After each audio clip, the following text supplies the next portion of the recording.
Golden Age Radio is starting now. Subscribe to get future updates.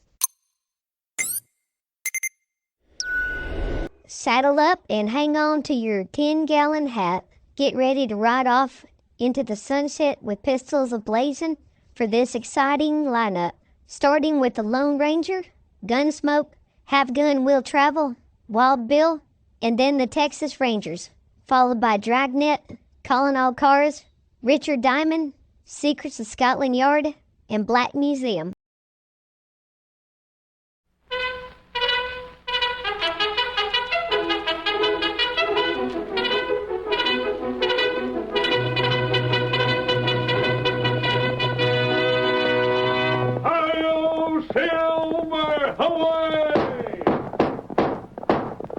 A fiery horse with the speed of light, a cloud of dust, and a hearty hi-yo silver, the Lone Ranger.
When the western United States was first opened to settlers, the great open spaces of the new territory attracted both honest men and criminals. The outlaws found the rough hill country an ideal hiding place.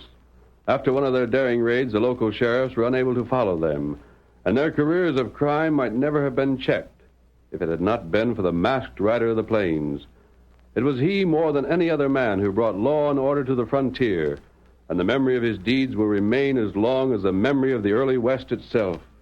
Return with us now to those thrilling days of yesteryear. From out of the past come the thundering hoofbeats of the great horse Silver.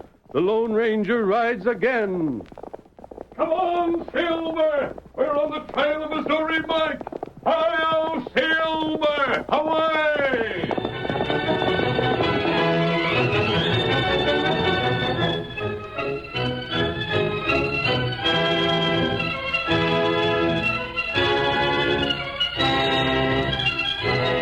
As our story begins, the Lone Ranger and his faithful Indian companion Tonto are riding toward the ranch of Widow Sprague. Missouri Mike and his friend are about to shoot us outlaws we've tried to track down, Tonto. Them feller hide trail plenty good. They wouldn't head north of here on account of the Indians. That's right. They might be heading toward town. What town? We're about 15 miles from Parkersville. Oh, that long way. Silver Scout need water. We'll stop at the ranch house ahead for water. Maybe people there see outlaw. The outlaws have gone by here. They must have stopped for water there. That may be right. Missouri Mike can't travel far. He hasn't much food and he has no money. We keep him on jump. Here's the ranch house. Hi there, stranger. Stop off here a minute. Young feller, call us. Oh, that's Oh, Scout. Oh. You want to see us? Oh, gosh, I didn't know that you was masked. Don't pay any attention to the mask. We'd like water for our horses. Oh, sure thing. What I wanted you to stop for was so I could admire them horses. Hey, Ma, come over here a minute. You like horses? I should say so. What's the matter, Sam? Ma, take a look at the finest horse flesh that you ever seen. Oh, my sakes, who are these men? We're hunting 2 outlaws. One of them is riding a chestnut mare. His name is Missouri Mike. Ain't seen hide nor hair of them, mister, but, ain't you an outlaw your own self? What's the mask mean? Nothing. Gosh, I'd give my arm for a horse like this. I thought my horse was the best in these parts, but he don't compare with yours. Is that your favorite horse in the field? That's him. And there ain't a faster horse in these parts. That is, I never seen a faster one. When my pa was alive, well, he raced paint against all comers. And he always won. But these two look faster in paint. You see, mister, me and Ma sort of made a specialty of fast horses. We sell to Wells Fargo. You do? Not so much as we did when Sam's pa was alive, but in a few more years, Sam will be 21, and then I reckon he'll have enough experience to build up the business again. I could handle it right now, Ma. Nope, not till you're of age, son. We rather hoped to find that you had seen something in Missouri, Mike. Bad hombre, A killer. Takes a lot. Well, where's the law want him? In 5 states. For murder? Murder, robbery, and rustling. What's he look like? A heavy black beard, and he rides a chestnut horse, is all that we can tell you by way of description. Then you'll have a hard time proving he's your man, won't you? Not if we can see his arm. He's tattooed on the right forearm. So, that's most like being branded, ain't it? Or something of the sort. Horse got plenty water now. Mister, where you heading from here? For Parkersville. Well, that's 15 miles. We'll make it by sundown. Missouri Mike needs food badly, and the chances are he'll try to rob the store to get it. We might find him tonight. Well, luck to you. If you hear of any horse races in Parkersville, get into them. You'll win for sure. Do they have races there often? Oh, gosh, yes. The men there are loco about racing. I see. Missouri Mike is said to have a fast horse. A race might interest him. Maybe so. Take good care of your horse, Sam, and you'll never regret it. Come on, Get him Silver. up, Scout. Sam, if Paint ever seen the legs on that horse, why, he'd hang his head in shame. Look at the masked man travel. I'd sure like to own this horse, Ma. I wonder if this Missouri Mike will come this way.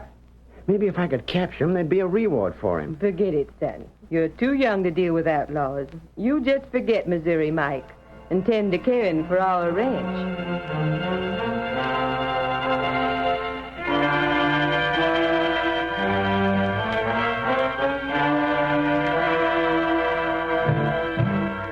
Missouri Mike and his pal Steve Sanders were behind the men they knew were hunting them. A half hour after the Lone Ranger left the home of Sam Sprague and his mother, the outlaws approached the place. We can get us some water at that place, Mike. I reckon so. Well, what's the matter? Ain't you thirsty? Yeah, plenty thirsty. But I'd give a heap more for some solid food than I would for water. I'm hungry. Hit your belt up another notch. We had grub this morning. Yeah, grub that weren't fit for a coyote to eat. Well, it was the best that Injun White Fox had to offer. I don't reckon there's any chance that we'd be recognized, do you? Only way they could mark you, Mike, was by your beard and your chestnut horse. I got rid of both while we was with White Fox's tribe. It was a shame to give up that chestnut. She was a peach of a horse. Oh, this Paint ain't such a bad critter. It'll do. Yeah, but there never was an Injun cayuse that could compare with that mare you owned. Anyhow, we got some victuals out of the swap. I just hope we can put over some kind of a deal that'll give us cash to get out of this part of the country. Maybe we will. We'll be in Parkersville before nightfall. Here's hoping. Get up there. Get along there.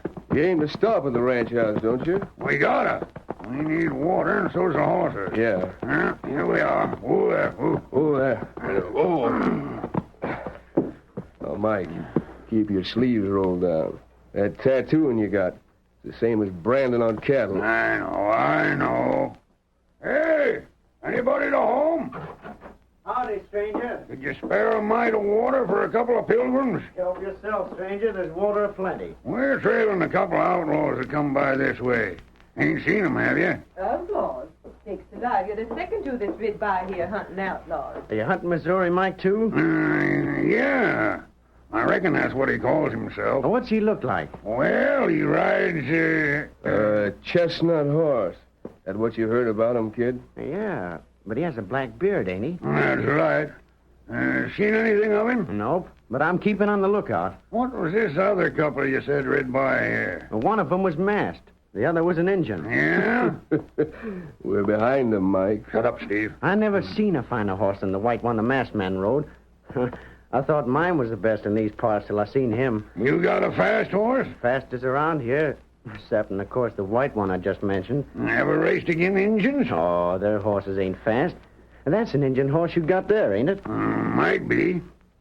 I heard of an Injun that's got a good fast mare. Shucks, I can outride any Injun I ever heard of. You sure of that, young fella? You bet I am. Maybe you can do some riding then. How's that?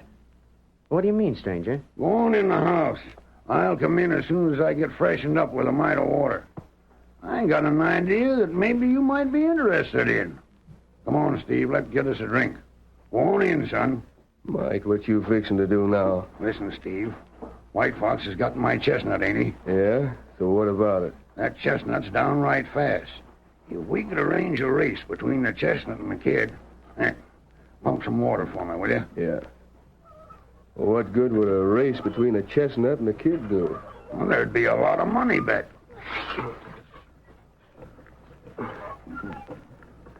White Fox would stake everything he's got on his winning. Well, what good would that do you? Well, if I arrange the race, I could be stakeholder.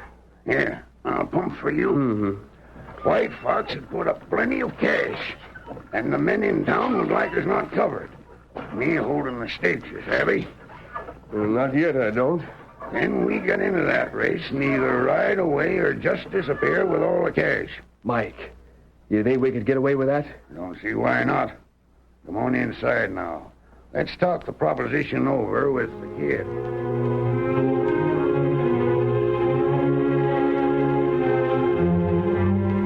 The Lone Ranger and Tonto waited in the town of Parkersville for several days, but seeing no sign of Missouri Mike or the chestnut mare, they soon left to hunt the outlaw in the open plains. Meanwhile, Mike and Steve completed their plans for the horse race, and... I got everything set now, Steve. It's risky business for us to be in there, Mike. Ain't no telling where it'll end. It'll end with us getting away with a couple of $1,000 worth of cash money. What? Has that much been put up? Yep. Ain't seen no sign of them two horses, have you, Steve? The white one on the paint. I told you that the masked man and the Indian rid out a couple of days ago. Ain't come back, huh? No. Good. I was afeard they'd come and see White Fox here with a chestnut horse. They wouldn't suspect nothing then. They might. Ain't usual to see an Indian with a horse as big as that. They might get suspicious. But if they ain't here, then everything's all right. Well, how's things stand now? Race is all set to start in a little while. It's Sammy Sprague on his horse against White Fox. Mm-hmm. I got White Fox thinking that the cash that's been bet has been put at Sprague's house, where the race will finish. First man there gets the cash, you savvy? That's good. All the men that covered the bets of White Fox think the cash is there, too. First-rate scheming, Mike. Yeah. Take this saddlebag and slap it on your horse. That's right. We're fixing to vacate here, huh? Yeah, just so. Come on.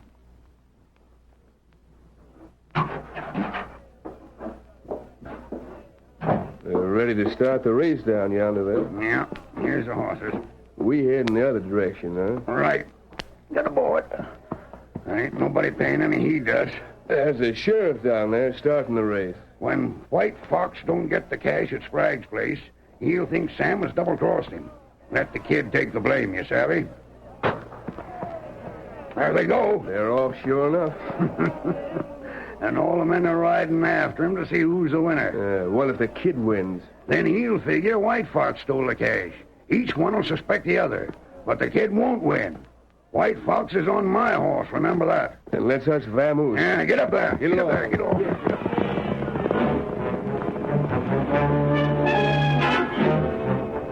The chestnut, ridden by the Indian named White Fox, led Sam Sprague and his paint horse throughout the 15 miles of the race.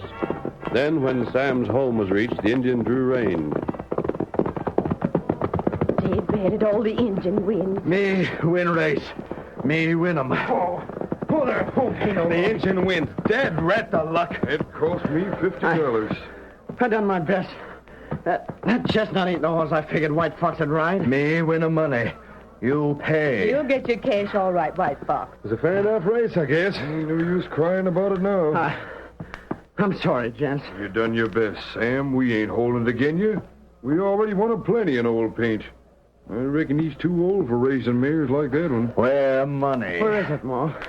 The men that handle the race said they'd leave it here at the finish. Here? Well, there ain't no cash money here, Sam. They ain't. Why, we thought it was here. We was here to see that it was paid off. Me want money. Where cash? Oh, ain't you got it? Son, I told you I ain't. We ain't even seen it. White Fox say something funny about this. You think to steal 'em cash from Indian? We ain't stole it. We ain't. Me got Indian friend here. Mete Mahabe. Hey, there's a dozen redskins here. Take white man till we get cash. Now, hold on. You not cheat 'em, red man. We ain't trying to. Take your hands off me. Let go, my boy. Take captive. Him steal 'em cash. I didn't steal it, I tell you, I didn't. Draw your gun, Jake. You'll only start shooting if you do. Take him to village. But I'm telling you, Chief White Fox, I didn't have nothing to do with it. You rob 'em Indian. Now you pay or you die.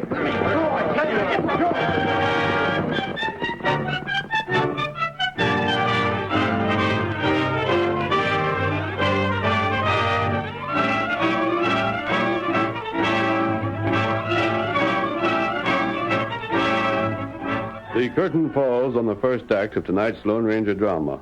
Before the next exciting scenes, please permit us to pause for just a few moments.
Now to continue our story.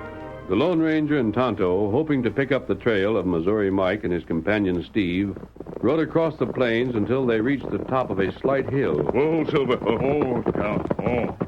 There, Tonto, is the village of Chief White Fox. Maybe outlaw hide there. I doubt it, Kimosabe. Maybe better we look there.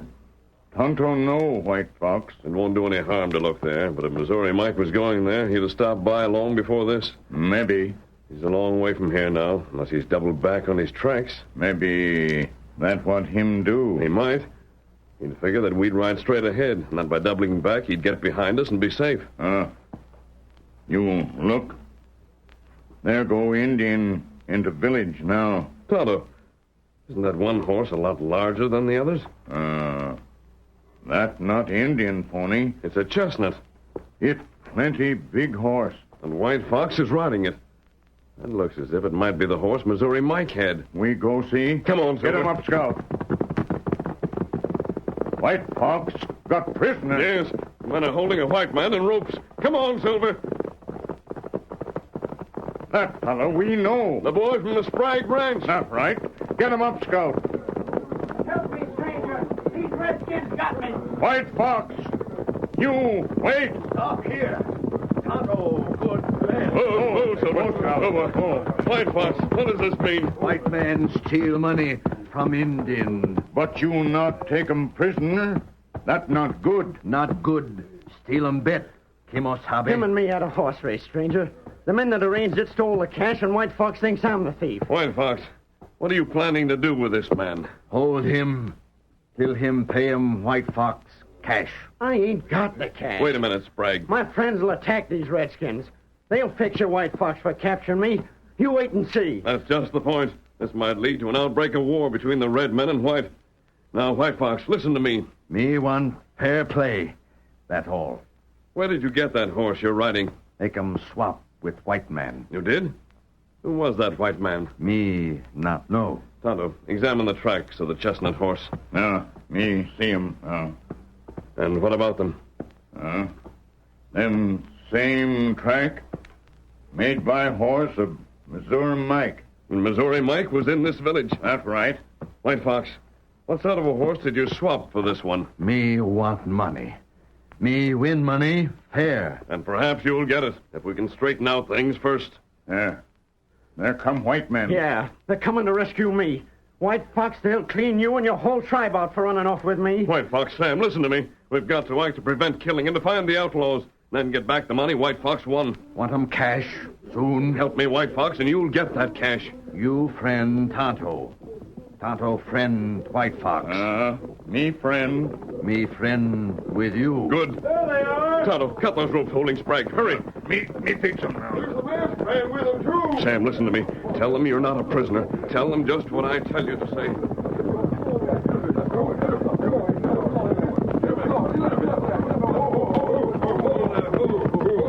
Doggone redskins, let go our friend there. We catched you. Now let Sam Sprague go free or we start gunplay. Hold on, boys. I ain't no prisoner. What? Why, look, he ain't tied at all. They ain't captured me. What do you mean, ain't? We seen him. You boys have got to help. There's an outlaw killer named Missouri Mike. He's the one that has the cash belonging to White Fox here.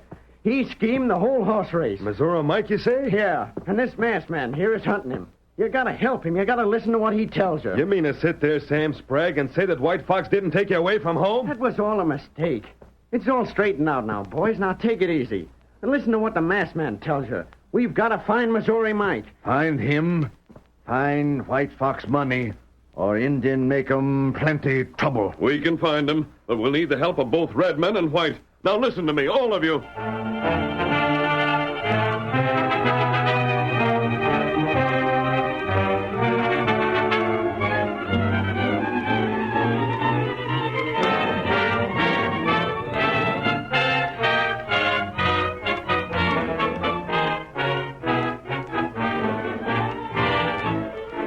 For some time, the Lone Ranger talked with the men from Parkersville and the Indians, outlining a plan for the capture of Missouri Mike. The following night, the outlaws made their camp. Mike was confident that they were beyond pursuit. Plenty of grub, lots of spare cash, and the horses rested up. Steve, there ain't no chance of anybody getting to us now. I sure hope you're right, Mike. They don't know what you look like, and I got my beard shaved off. Them Indians know what you look like. Me too. And the Indians will be so sore at the white men for not paying over the cash, they won't be telling things. Well, the way you got it figured, it sounds all right. All but for one thing, Mike. What's that one thing? Suppose White Fox makes friends with the whites. He won't. But if he does, and they get to comparing notes, then they'll reason it out where the cash went to. Right on. They'll know who to look for. What chance will they have to find us? I don't know, but just We kept our trail well hid. Sure we did, but just the same... Another couple of days, and we'll be a long ways off from these parts. Well, it can't be too far off to suit me. I just got a feeling that... Oh, what are you talking about? I can't shake off the feeling that things might go wrong somehow. You're yeller, that's all. I ain't that, Mike. But I tell you, things have gone too good so far. Of all the blame fool things to say, how can things go too good? If we had a mighty trouble getting away with this whole scheme of yours, then I wouldn't feel like I do. We ain't had no trouble. And you're complaining on that account? Yeah. All our trouble is still ahead of us, Mike, and I don't like the feeling I got. That's all there is to it. Shut up that kind of talk and turn in. The horses took care of for the night? Yeah. All right, then get some sleep. We're starting out again at daybreak.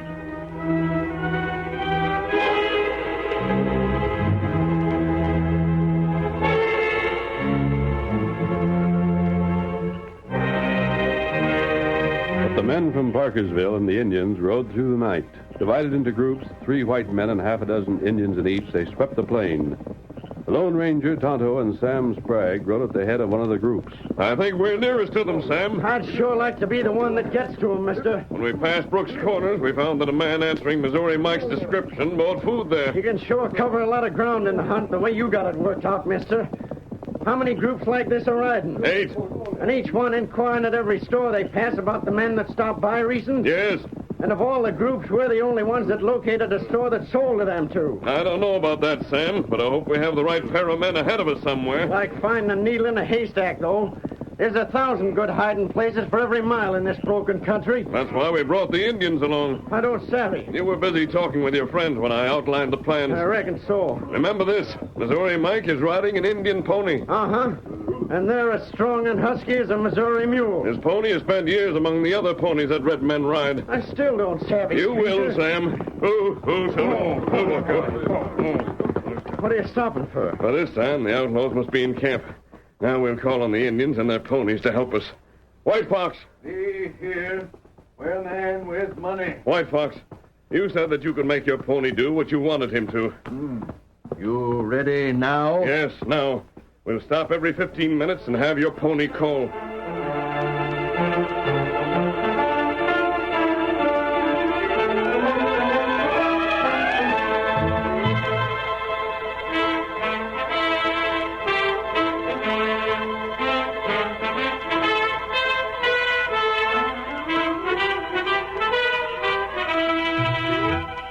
It was quiet in Missouri Mike's camp.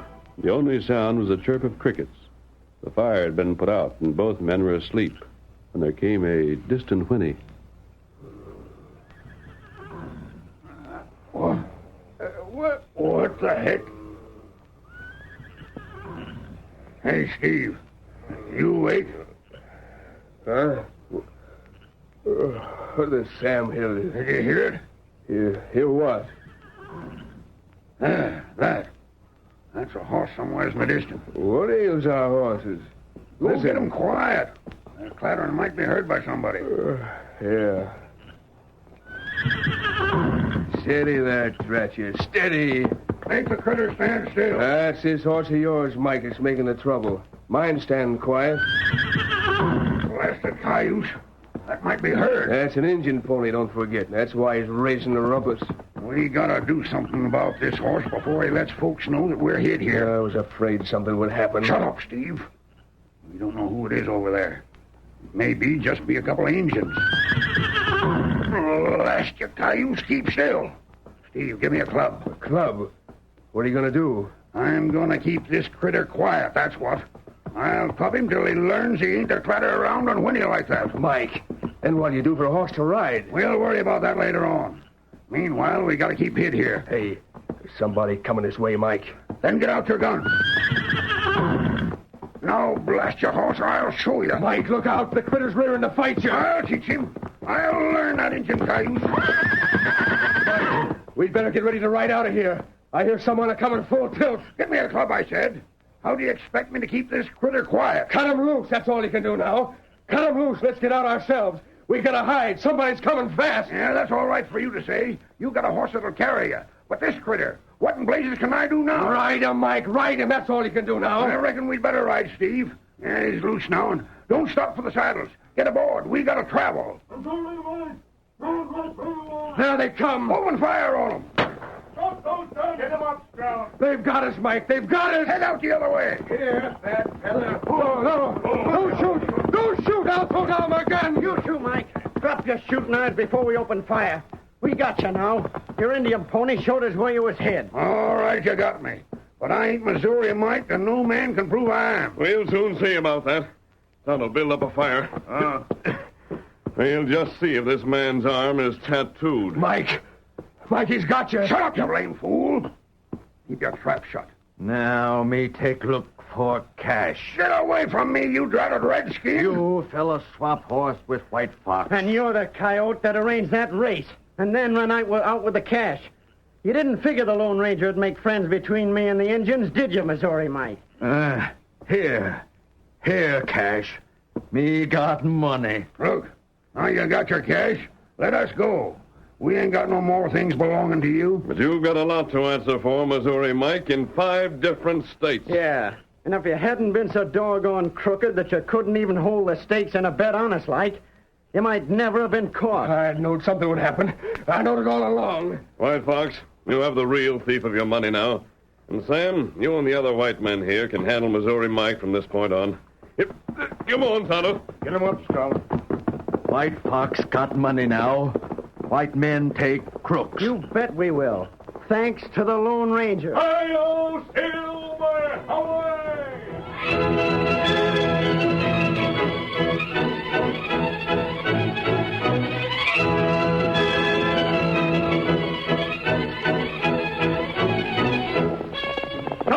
silver, old boy! There's a long, hard trail ahead of us, and we must hurry! Hail, silver! Away!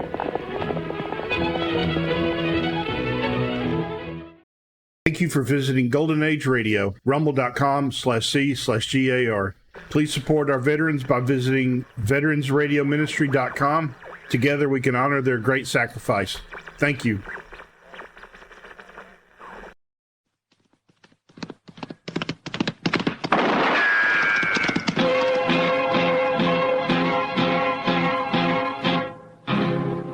Gunsmoke, brought to you by L&M Filters. This is it. L&M is best, stands out from all the rest. Around Dodge City and in the territory on West, there's just one way to handle the killers and the spoilers, and that's with a U.S. Marshal and the smell of Gunsmoke.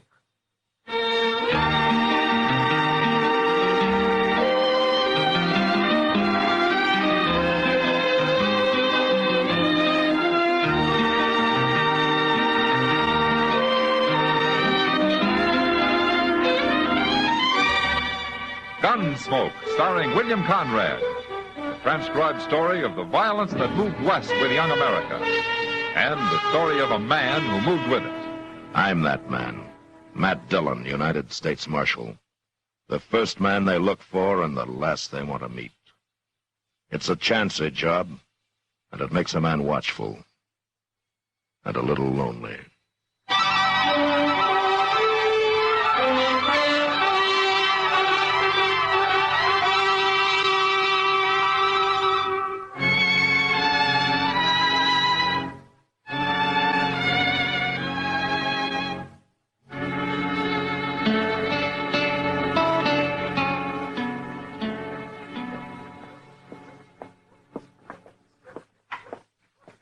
Morning, Matt. Well, hello, Kitty. What are you doing out so early? You're not very observant. Look at me. Huh? Oh, it's a riding skirt, huh? I've been clear out to Sand Springs and back before breakfast, too. Alone? I like to ride alone. And, Matt, I jumped a herd of antelope. There must have been 100 of them. Now, it's too bad you didn't have a gun. Shoot one of them, never. Well, I've seen you eat antelope often enough, Kitty. Oh, that's different. Well, you couldn't have packed one back anyway. Makes a horse pretty wild sometimes. Wouldn't the horse I was riding? I think he was sound asleep the whole way. Matt, why don't you come riding with me some morning? Me? Mm-hmm. Go riding for pleasure? Why not? You know, Kitty, I took this marshal job to keep out of the saddle. You know, there was a time I was beginning to think I forgot how to walk. You're plain lazy, that's what. All right, I'll go with you sometime. But, I won't promise to leave all those antelope steaks running around loose out there. I'll scream. You won't get anywhere near them. Yeah, I'll bet you would, too. Sure. Mr. Dillon? Mr. Dillon? Oh, morning, Miss Kitty. Hello, Chester. Say, you've been out horseback riding, Miss Kitty. Chester, someday you're going to make a woman very happy. I am? Matt didn't even notice my riding skirt. He didn't? No.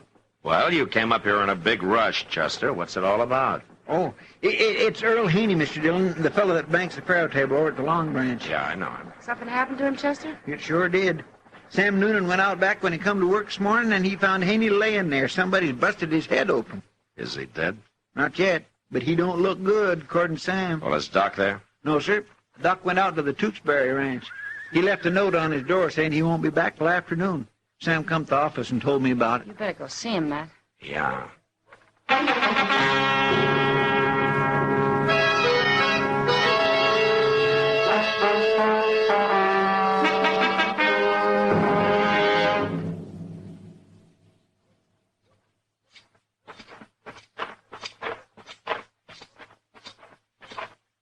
There he is.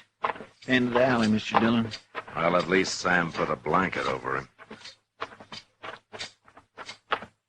Good thing you come, Marshal. Is he still alive, Sam? Oh, he's alive, but he ain't good. He comes to every once in a while, and then he passes out again. Yeah. He say anything about what happened? Well, I didn't try to make him talk, Marshal. You any idea what happened, Sam? Oh, no. Last I saw of him was early this morning, about 4 o'clock. I left him counting the money at his faro table, alone. He's coming too, Mr. Dillon. He just moved.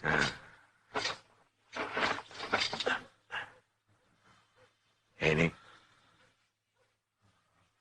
Haney, can you hear me? It's Marshal Dillon. Marshal? Yeah. Who did it, Haney? Who was it? Slugged me with this 6-gun. Kept hitting me. Who? Tall fella. He come in when I was alone. Took my gun. All the money. Well, what did he look like, Haney? Besides being tall. Real tall. Red hair. Hey, look at there. He's passed out again. He keeps doing that, Marshal.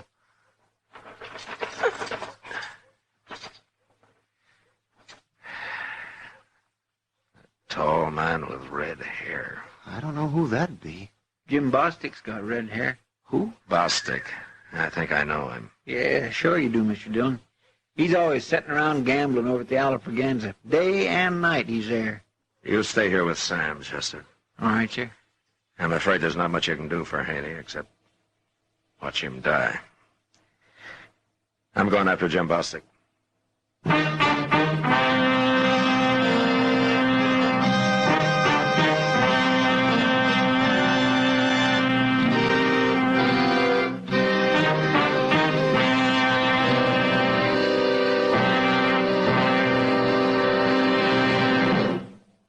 This is it, L&M Filters. It stands out from all the rest.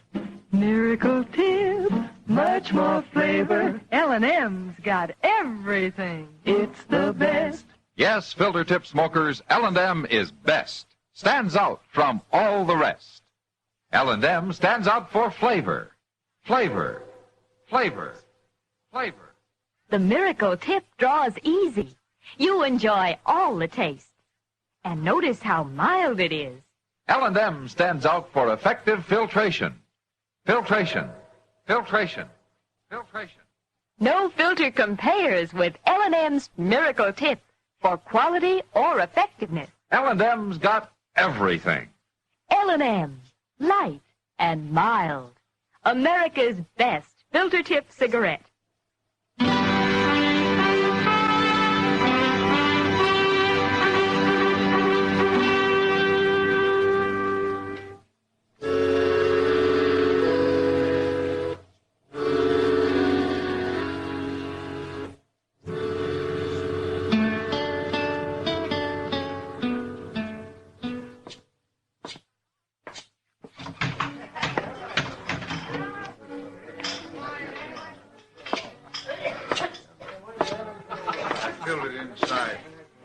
There they are, gentlemen.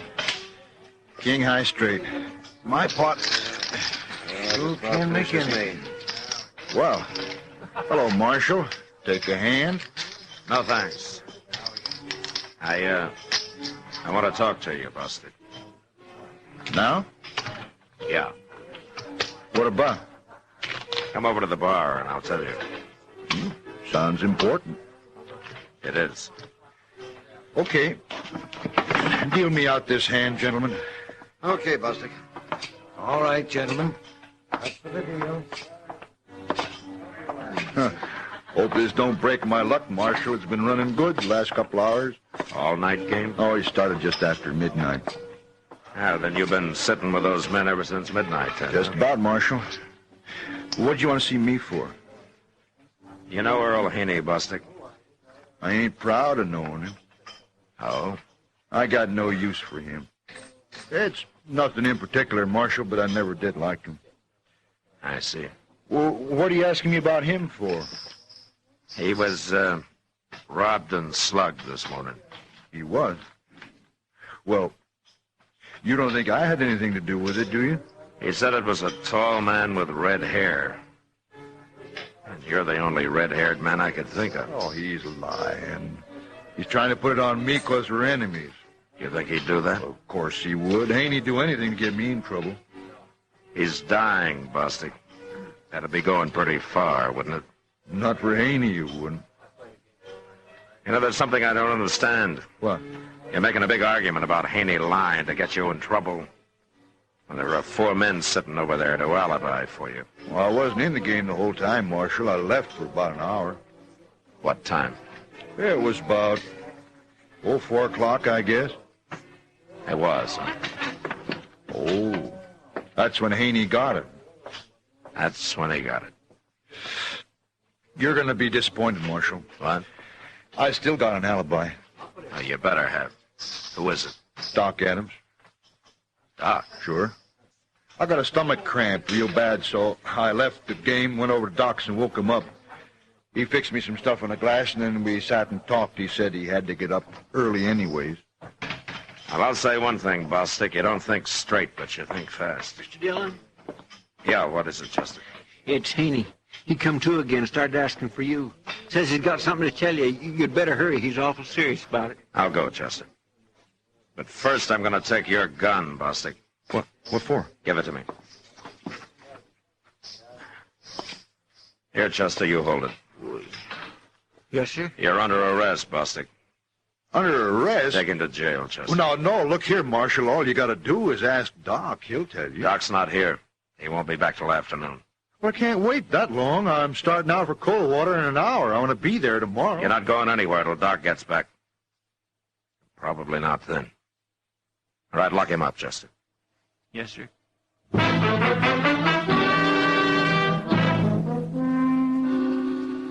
When I got back to the alley where Haney was lying, I found Sam had pulled the blanket up over his face. He'd come to for the last time. And whatever it was he wanted to tell me, I'd never know. Sam and I carried him inside. Then Sam sent for a wagon to take him out to Boot Hill. We had to wait for over an hour. And when it finally showed up, we loaded Haney onto it, and they drove off. I stood in the street and watched them for a minute or two. Then I walked over to the jail.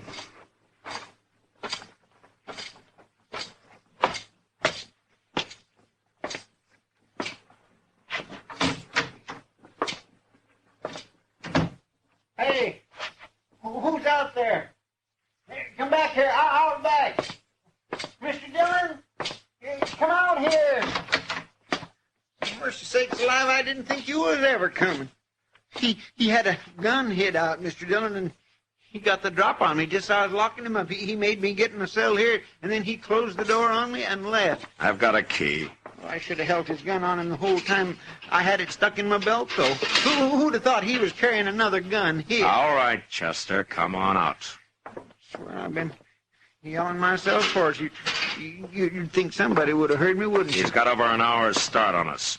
Well, he's headed southeast, Mr. Dillon, toward Coldwater. How do you know?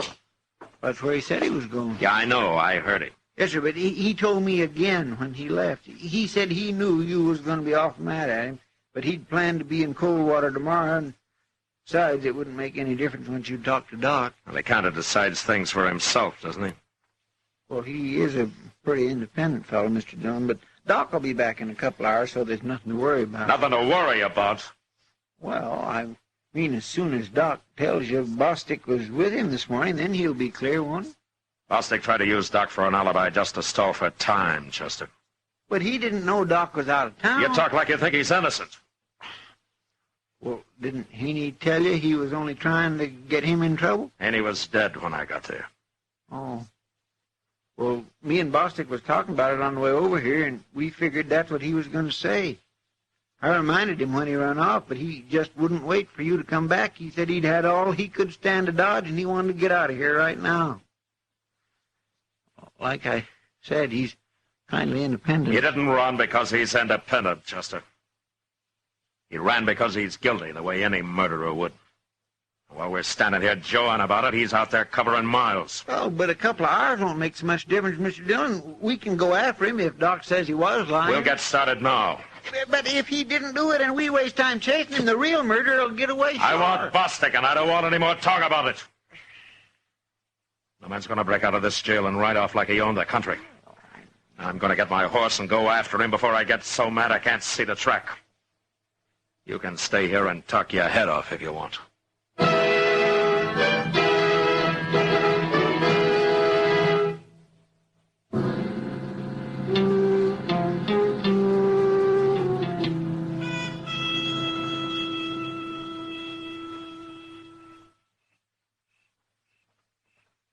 The horse is okay, Chester. Oh, mine got tangled up in his tire. Hope the darn fool, that's what all the stomping around was about. Oh, my. I sure do wish we could have a fire to sit around tonight. No, we can't risk it, Chester. From the sign on Bostic's trail, I think we almost caught up with him before it got dark. And unless he's riding all night, he might be camped within a mile of us. Oh, well, I didn't mean it seriously, Mr. Dillon, about having a fire. Honest, I didn't. I was only talking. I wouldn't... Now, take it easy, Chester. It's not you I got mad at today. It's Bostic. Yes, sir. Hey, you, still think I was wrong not waiting to talk to Doc, don't you? Yes, sir. I do. Well, I guess that's why they have generals in the Army. Somebody's got to make the decisions. Sure. I was sure wrong about one thing, though. Oh? I wish I'd allowed us enough time to tie on a couple of blankets. It's going to be a cold night. Yeah, especially without a fire. Well, at least we got a sack of jerky. Jerky will keep a man warm just chewing on it. A plate of hot pinto beans will keep 'em a lot warmer. All mixed up with chili peppers, like they do down on the Bravo. Oh, my goodness, I'd give most anything I know for a pot of that right now. You know, anybody who likes food the way you do ought to be a cook, Chester. I was a cook once. Oh, is that so? Where? In the Army. Back in '65, the spring Richmond fell. But I quit. You quit? Oh, I don't mean I quit the Army. I quit cooking. Oh, why? Supplies ran out. We had to take to foraging for our grub. It's a funny thing. You join the Army to be a soldier, and you wind up being a chicken thief. Well, I can think of a lot of men that wouldn't bother. Well, to tell you the truth, Mr. Dillon, stealing food come kind of easy to me. I didn't have no conscience at all about it. What's that? It's not one of our horses. It's too far off. Now that's closer. He's coming this way. There's one of ours answering him. Listen.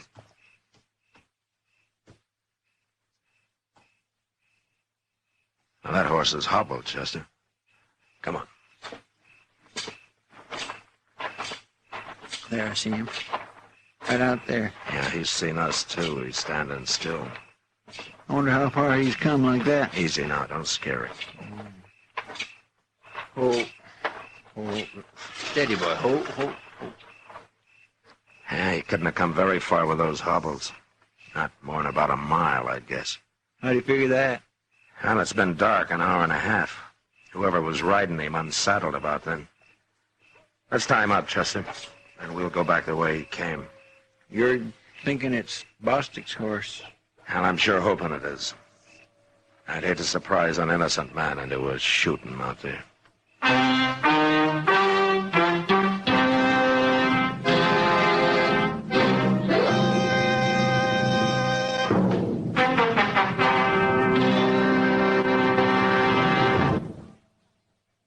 L&M is best. Stands out from all the rest. L&M's got everything. Everything? Everything. Best flavor? L&M stands out for flavor.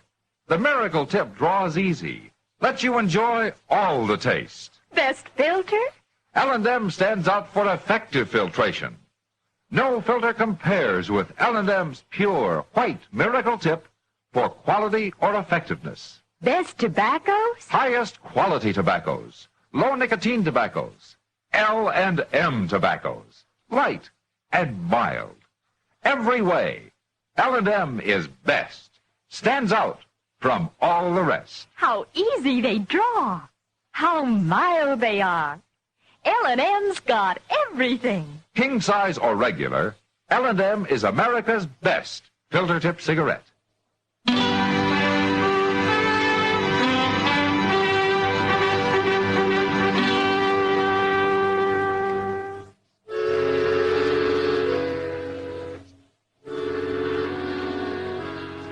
We unhobbled the horse and tied him up, then started off across the prairie on foot. A man makes less noise than a horse. We couldn't do any tracking in the dark, so we had to go by guess and hope we were lucky. But we weren't.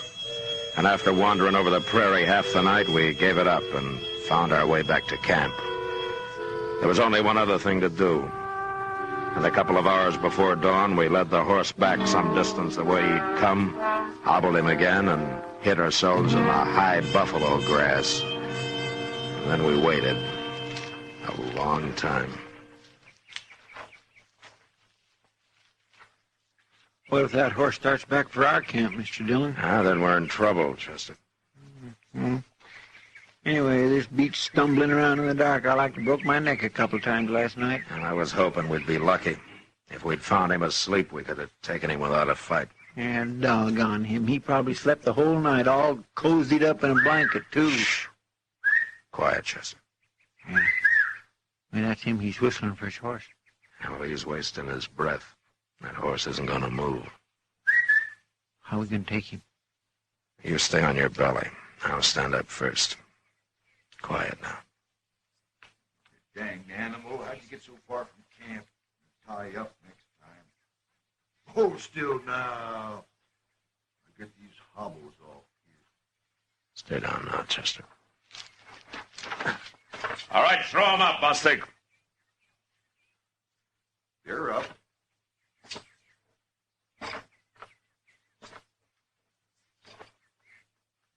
What you come chasing clear out here for, Marshal? I'll take your gun, Bostic. Okay, Chester. Chester here, too? Is that why you come after me? I didn't do him no harm, Marshal. Oh, Bostic. I didn't hurt you one bit, did I, Chester? Well, I don't understand this, Marshal. Of course, maybe I shouldn't have run off when I'd been arrested and all, but I don't like being cooped up. Besides, I want to get out of Dodge. I'm tired of it. Bostic, I don't know whether you're half smart or plain crazy. But we'll find out when we get back to Dodge.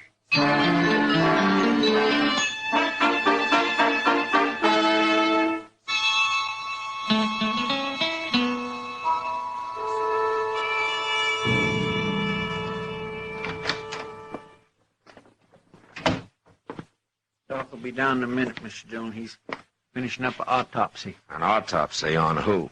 I don't know. You don't, huh? Did you tell him about Bostic?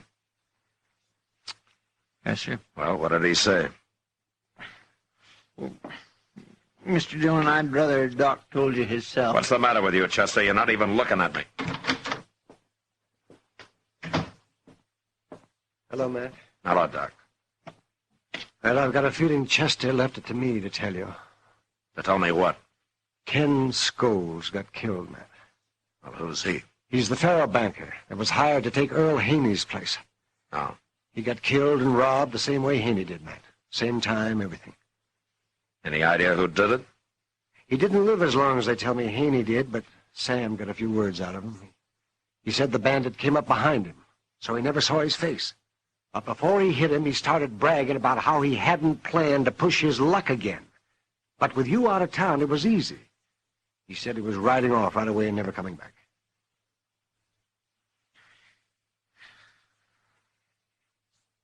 Well, I guess there's no use asking you about Bostic, is there? He was with me, Matt. Like he said. All right, go get him, Chester. Yes, sir.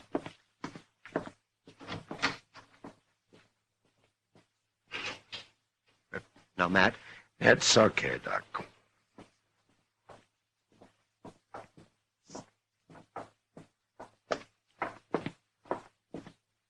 Doc. How are you? I'm fine, Bostic. I'm fine. Well, Marshal, did he tell you? Yeah, he told me. There's your gun, Bostic. Thanks. You ain't sore at me, are you, Marshal?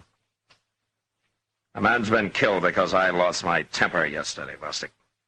If I'd been thinking instead and stayed here, it wouldn't have happened. That's bad.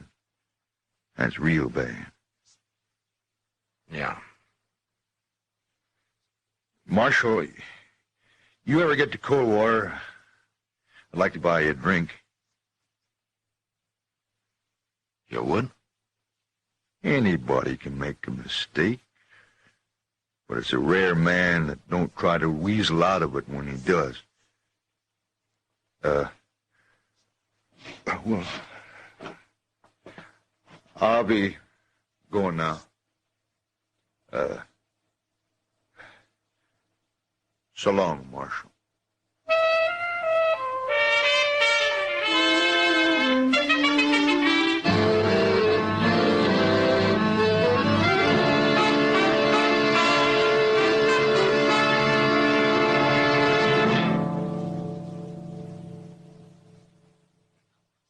And now our star, William Conrad. Thank you, George. Mild and plenty quick on the draw. That's L&M for you. And the pure white miracle tip on the business end of every L&M filters out everything but the taste of the world's finest tobaccos. All you have to do is pick up a carton of L&Ms and you'll see what I mean. L&M stands out from all the rest.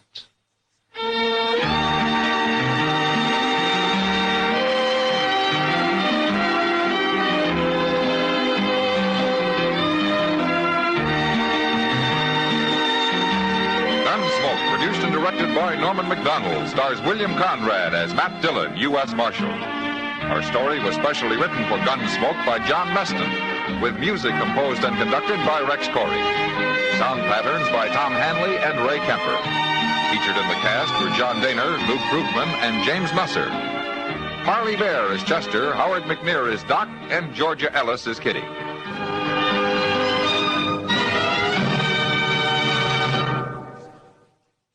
Stop! Start smoking with a smile, with Chesterfield, smiling all the while. With Chesterfield, put a smile in your smoking, just give 'em a try. Light up a Chesterfield, they satisfy. Put a smile in your smoking. Buy Chesterfield. So smooth, so satisfying. Chesterfield. You'll also enjoy Chesterfield's great radio show. Perry Como sings all the top tunes.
Stability, where every moment is an adventure waiting to be discovered. Join us as we uncover the soul of Brazil, experience at a time.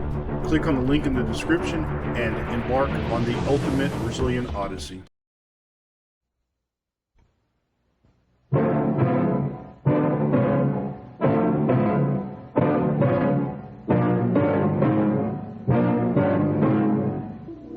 There are 4 of you, gentlemen. I've only 1 bullet left in my Derringer, so my choice is very simple. I'll kill the first man who speaks.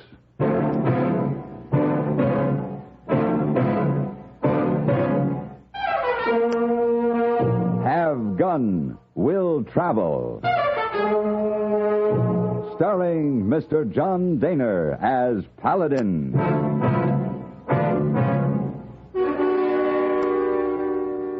San Francisco, 1875. The Carlton Hotel, headquarters of the man called Paladin.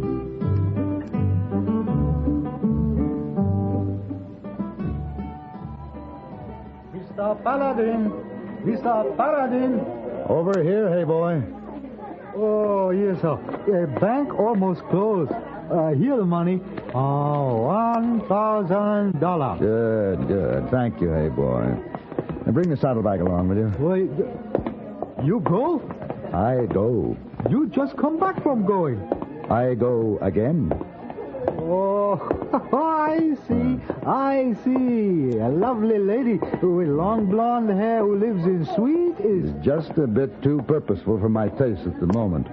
In short, hey boy, she's chasing me.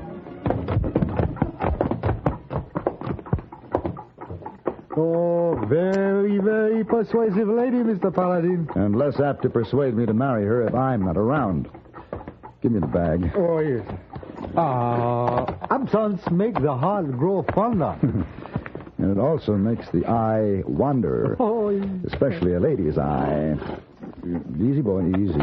Oh, very pretty lady. Why you not marry her? Well, a woman has to be something besides pretty for me to go that far. Oh, wait. Someday you come across a woman who is something besides pretty. Then what? Then what indeed, my friend. Hold any messages that come for me. Oh, send message by wire. Where you go? Where I can't be reached. Where that? I don't know, but I'll find it. Come on, boy.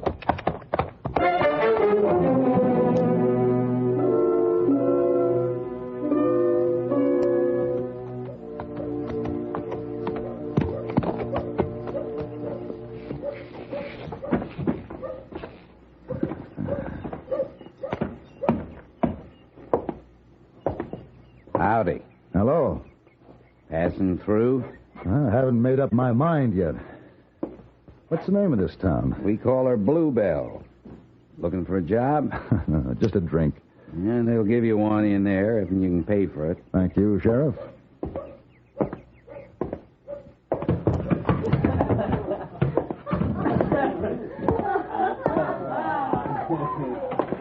What'll it be, Hoppergrass? Rye. Just give me the bottle and the glass. That'll be $5. All right. Must have worked up quite a thirst, stranger. I'll get you a better brand than the bar bottle.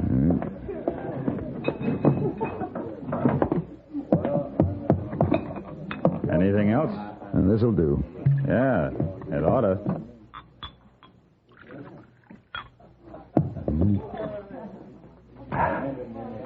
You're the one who belongs to that black horse outside? That's right. Nice animal. Would you care for a drink? No, thanks. But I got a piece of advice for you, stranger. I wouldn't drink any of that. I already have. Why? Get along, Sue. Customer's waiting for you at the Faro. No, just a minute. There's a customer right here at the bar. I said get. See you around, mister. Now, look,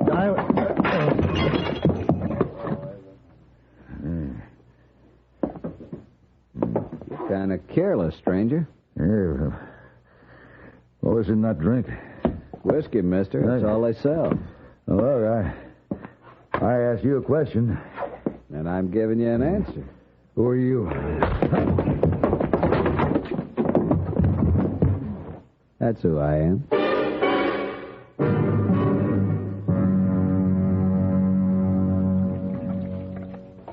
Remember me?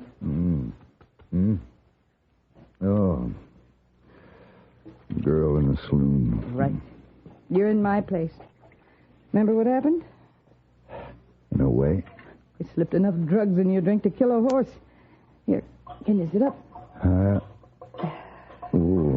I felt better. Pretty stupid, mister. Flashing a thick roll of bills. Oh, it's gone. Sure. An old Barbary Coast trick. How come you fell for it? No excuse. I was careless. Man's always got an excuse for everything.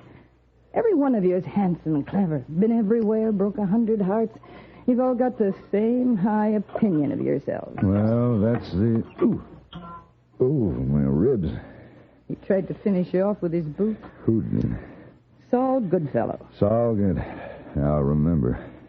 Here, you need this. My derringer. Saul missed something else when he searched her. His card. If gone, will travel. I like the sound of that.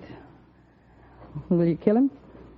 Well, he took $1,000 from me, took my gun, my holster, and I suppose my horse went along, too. You suppose right.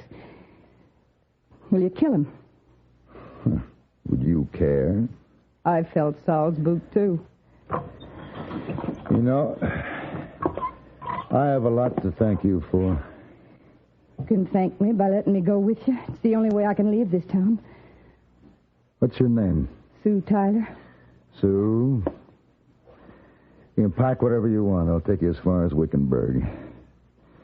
But I'm going to see Mr. Goodfellow before I leave.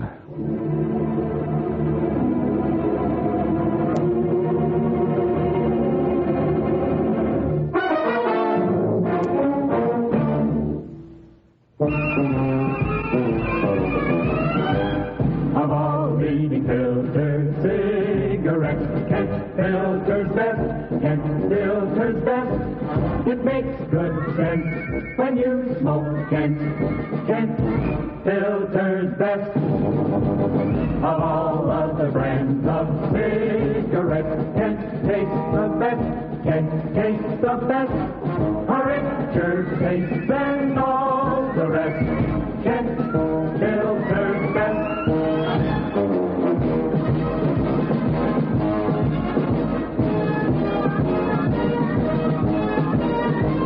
It makes good sense when you smoke Kent. Of all leading filter cigarettes, Kent Filter's best.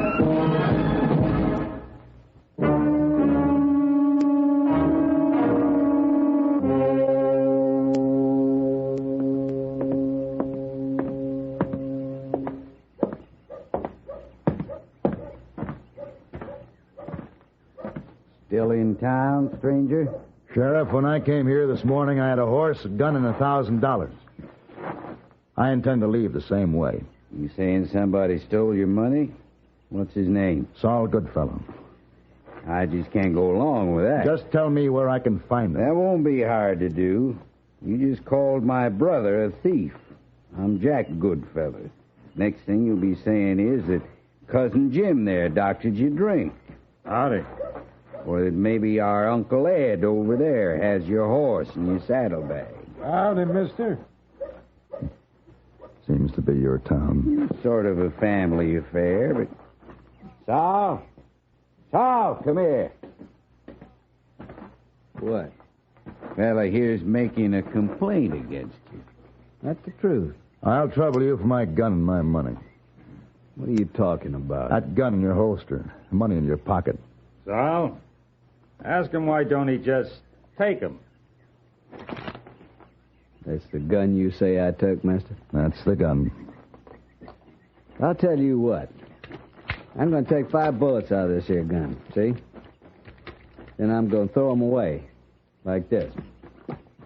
Now, I got 1 shell left in here.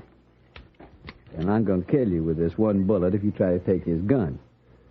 So, come on, take it. If you can, mister. Hand it over. You'll be dead before you can draw the hammer back. That's so.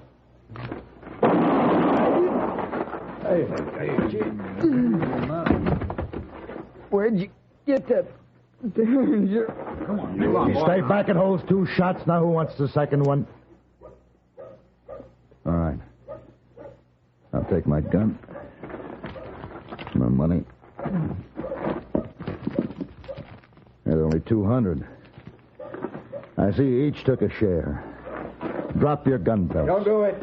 He killed Sal, but we got 4 guns, and he's only got 1 bullet left in that Derringer. One's better than none. We got him. When I say 3, draw. 1. If you say 2, I'll kill you. Keep counting. I'll kill the next man who speaks. Yeah, it's true. She's going to run us down. Whoa, come on. Come on, go, boy. All right. All right, give me those lines and get down low.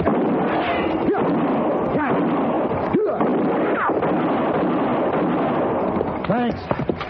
You know, for a girl, you drive pretty well. Better head for the river. They're coming after us.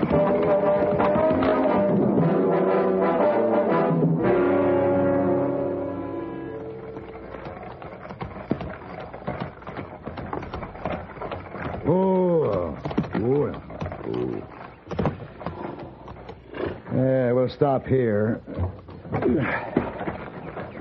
Give me your bag. I can carry my half. I've noticed that. Well, let me help you now. By the time they backtrack, it'll be dark. We'll spend the night here. Can I see that Derringer a minute? Well, here. I'm going to take a bath in the river. Got 3 years of bluebell to wash out of my skin. And if you so much as look that way, I'll kill you.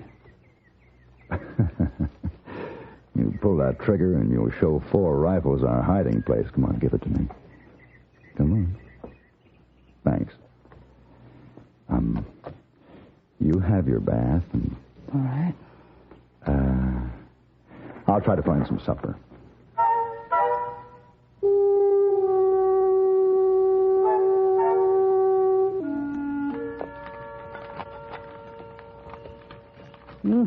The rabbit smells good.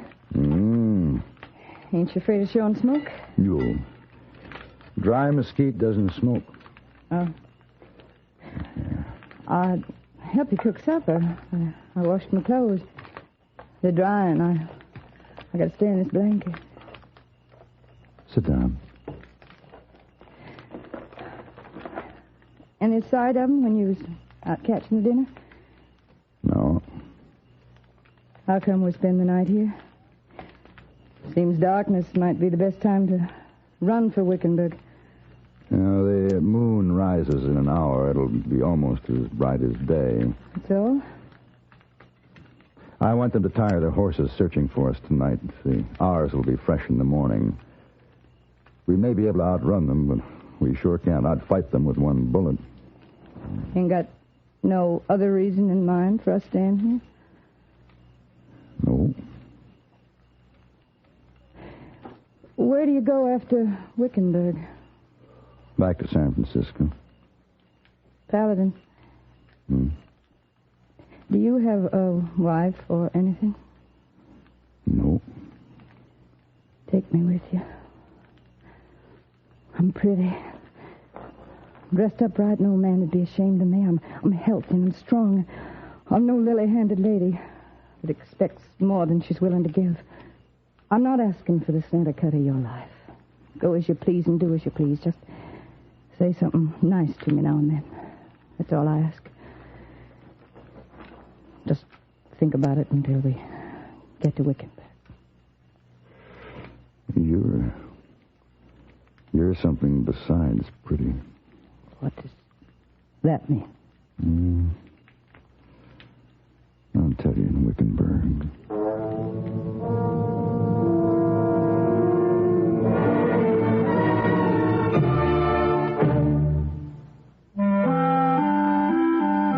When a cloud bursts and fresh, clean rain falls on a grove of rich green pine, it's so nice.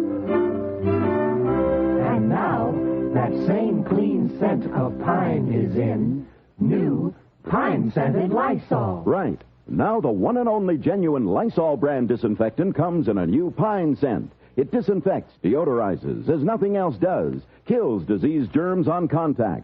In laboratory tests, Lysol's anti-germ action kept working for 7 full days.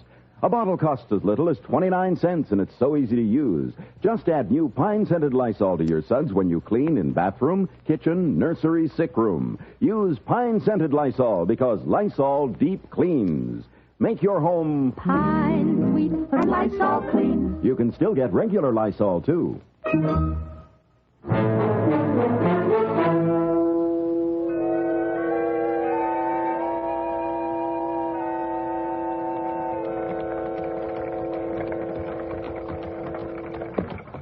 How much longer? Another 2 hours, we ought to be in Wickenburg. What's the matter? There's somebody up ahead there. Hey, you there! Paladin, use the whip. There's no need. He isn't armed. Ooh. Hey, how about a ride to Wickenburg? What's the matter? Well, I've been rustled, or whatever you call it. Just because one of their horses had thrown a shoe, they took mine right out of the traces. 4 men? Yes, how'd you know? Who are you? Peter Keystone, hide and tell buyer from New York. For who? For my father, he owns the plant. I need a gun. Is there one in your rig there? Well, that's one on your hip, isn't it? It's empty. Have you got one or ammunition? What's going on? Those 4 asked me the same question. Those men you saw, the one who took your horse, they're after us. They'll kill me. Kill you? A pretty girl like you? Why? Have you got a gun? There's a repeating rifle under the seat and some shells to go with it. Well, just a minute now. I didn't say... I know you didn't.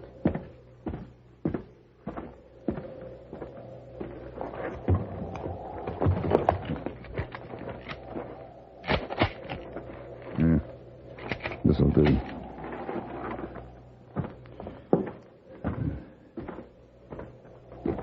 Paladin, what are we going to do?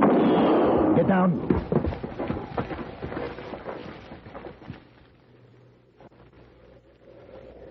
Down the road. Coming up in cover. I see them. They don't know we have a gun. What's going on? Just stay down. And stay right here, both of you. But I... You stay with me, Mr. Keystone. Yeah, stay with her. I'm going to work my way up towards them.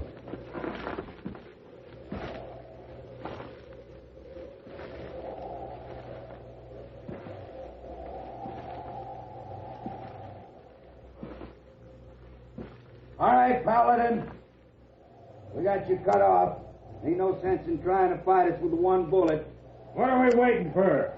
With that Derringer, he ain't got no range.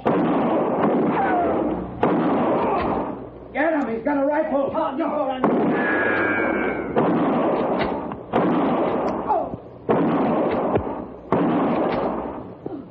Bullet, Paladin! Tom's hit. So's Ed.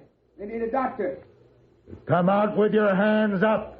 Sure, but don't shoot me. Don't shoot now.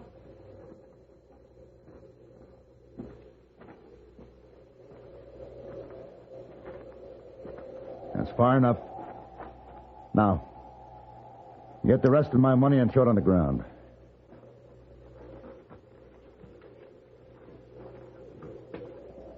Stand back.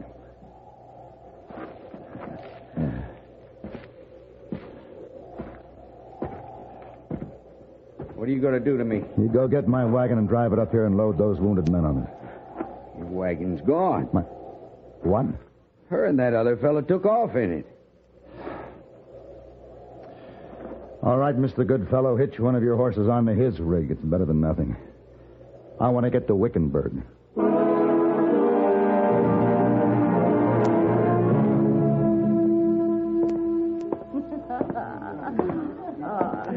You're the sweetest, honey. You know, in New York, I never saw anyone just like you. I think... Oh. Hello. Mr. Keystone? Hello? Good afternoon. Mister, I didn't want to jump in that rig and run, but I was thinking of Sue here. Yeah. A gentleman always considers a lady first. The question is, what does a lady consider first? It was your fight, not his or mine. But I'm sure glad you came out all right. Well, what are you looking at me for? I ain't done nothing wrong. No, of course not. But this is Wickenburg. I promised you an answer to something here. You've got some kind of lies to spread. Go ahead. Men are always lying. Sue. Well, not you, but most of them. All I have for you, Miss Tyler, is an expression of gratitude. For the third and last time in our casual relationship, thank you. Thank you, Mr. Keystone. Wait a minute. Don't go, Mr. Paladin. Let him go. He pretends to be such a gentleman. He's just a gunfighter, like I told you. I hardly know him. I saw through him right from the first. That's odd. Thus now I have a feeling he's looking right through you. Well, look. Don't let him change our plans. You promised to take me to New York with you. Where are you going? Maybe we better talk some more about New York. Later. Well, what now, Paladin? You're very pretty, Miss Tyler. Goodbye.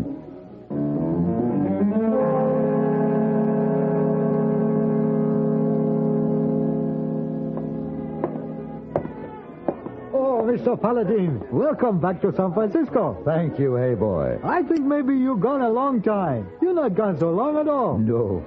Tell me, did I get any messages? Oh, yes. So all kinds of messages. But any particular messages from a particular lady? Oh, you mean pretty lady with blonde hair who want to marry you fast? Yes. You want? No, of course I want. Where is it? Oh, no sensible. You run away from her. You run back to her. You run away again if I give you a message. Not a chance. Now, give me the message. Never mind. I'll give it to him myself. There. Satisfied? I don't know. Answer 2 questions first. Why did you go away? Because of you. Why did you come back? Because of you. You're a liar. Because of you. Dinner? I'll be ready at 7. Call for me then? Very, very pretty. Yes, very pretty. And that's enough for now.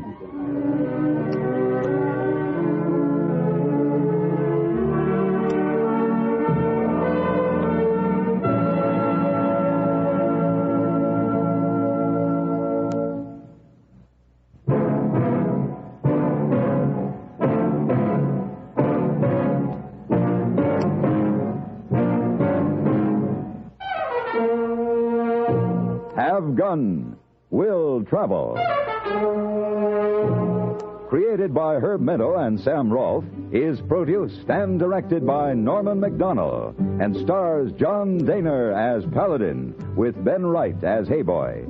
Tonight's story was written by Gene Roddenberry and adapted for radio by John Dawson. Featured in the cast were Lynn Allen, Jack Edwards, Vic Perrin, Harry Bartell, Frank Gerstle, and Eve McVeigh. Hugh Douglas speaking.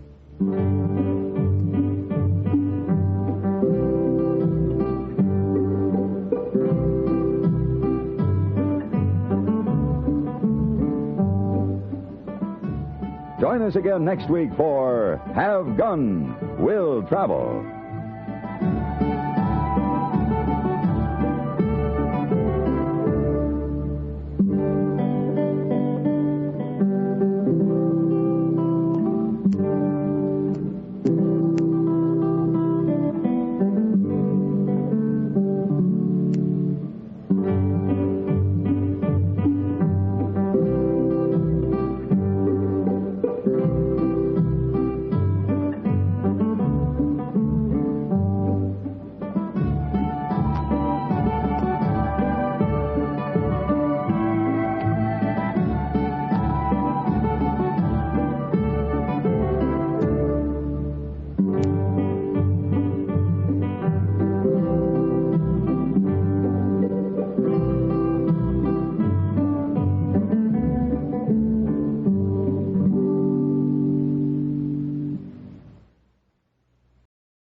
Thank you for visiting Golden Age Radio, rumble.com/C/GAR.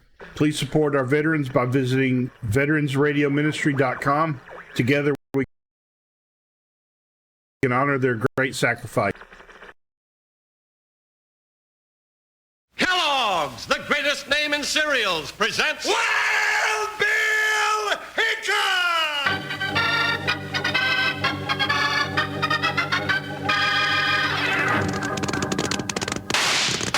Hiya, folks. Hold on to your hats and gallop along with Guy Madison as Wild Bill Hickok and his pal Jingles, which is me, Andy Devine. We've got another rootin' tootin' Wild Bill Hickok adventure story for you from that famous talking cereal, Kellogg's Rice Krispies. Snap, crackle, pop. Today, Kellogg's Rice Krispies, the world's only talking cereal, brings you Wild Bill Hickok, transcribed in Hollywood and starring Guy Madison as Wild Bill and Andy Devine as his pal Jingles. In just 30 seconds, you'll hear the exciting story of a dangerous vacation. You know, kids, Kellogg's Rice Krispies just pop out loud with good taste and crispy freshness. Want to prove it? Well, fill up a big bowl with Rice Krispies tomorrow morning and listen when you pour the milk or cream over them. You'll hear the world's only talking cereal go snap, crackle, pop, telling you how good a cereal can be.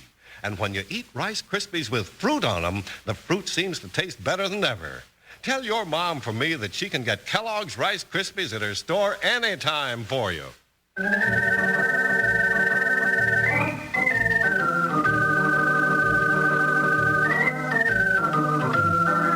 The job of upholding the law in the wild days of the Old West kept United States Marshal Wild Bill Hickok and his big deputy Jingles pretty busy most of the time, but once in a while they could get away for a short holiday. Little did they think that one of these trips would turn into a dangerous vacation.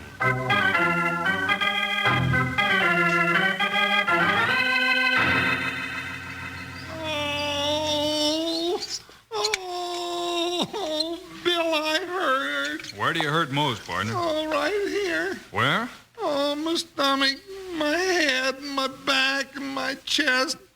My feet hurt, too. Oh. I don't know. You probably just ate too much apple pie tonight. I'd better get you to a doctor just in case. Oh, now, Bill, you know I'm scared of doctors. That's silly, Jingles. Everybody ought to see a doctor once in a while. Now, come on, get your boots on and let's go. Oh, but, Bill... You don't feel good, do you? No. Then let's go see the doctor. Well, all right. Help me up, Bill. I feel sort of puny and weak. All right, Jingles. Maybe you really are sick. Oh, I'm real sick. I think I got pneumonia. That's pneumonia, and I don't think that's what's wrong with you. You don't have a fever. I might have, Bill. I might have anything. Oh! Well, come on and let's go see the doctor. Anything's better than listening to you moan like that. No!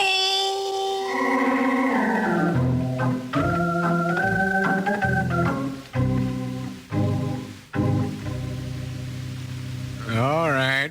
Say, ah. Mm-hmm. All right, take a deep breath. Hold it. All right. How does he look, Doc? Terrible. I do? Sure, but as far as your health goes, you're fine.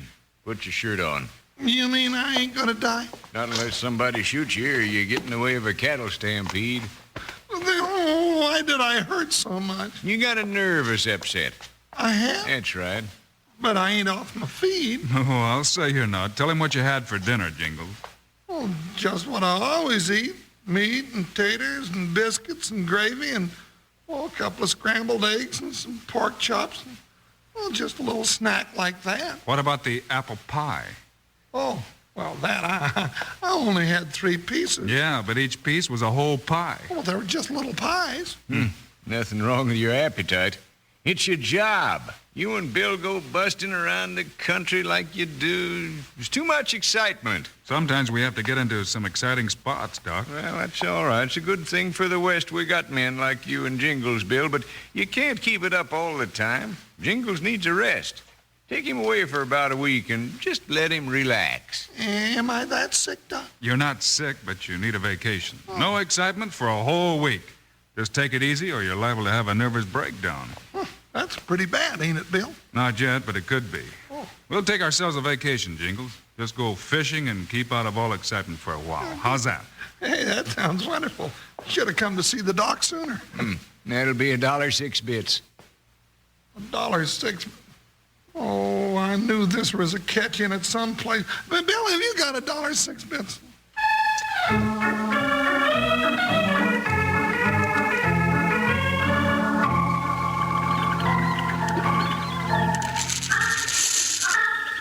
Way down upon the Swanee River, far, far away. This isn't the Swanee River, Jingles. It's the west branch of the lower Little Buffalo River. Oh, well, that's right. Way down upon the west branch. Oh, now, Bill, that won't work. I can't sing that. That's good. When you sing, it scares the fish away.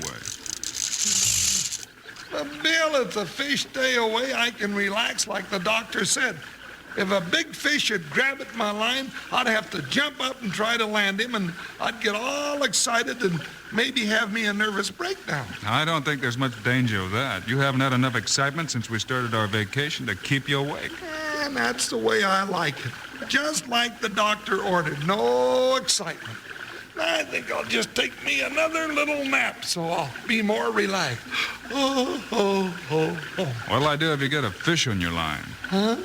Oh, you can take care of that, Bill. It's kind of nice to have a vacation at that. Jingles. Jingles! Guess he's asleep already.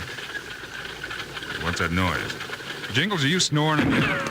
Sounds like trouble coming down the trail. Hey, Jingles, wake up! Hey, what happened? Here comes trouble. It's like a runaway wagon. Huh? Where? Oh, yeah, it's going right past us on the trail. And a couple of owl hoots are right behind it, throwing lead. Yeah, let's get after him, Bill. All right, partner, get out your 6 gun.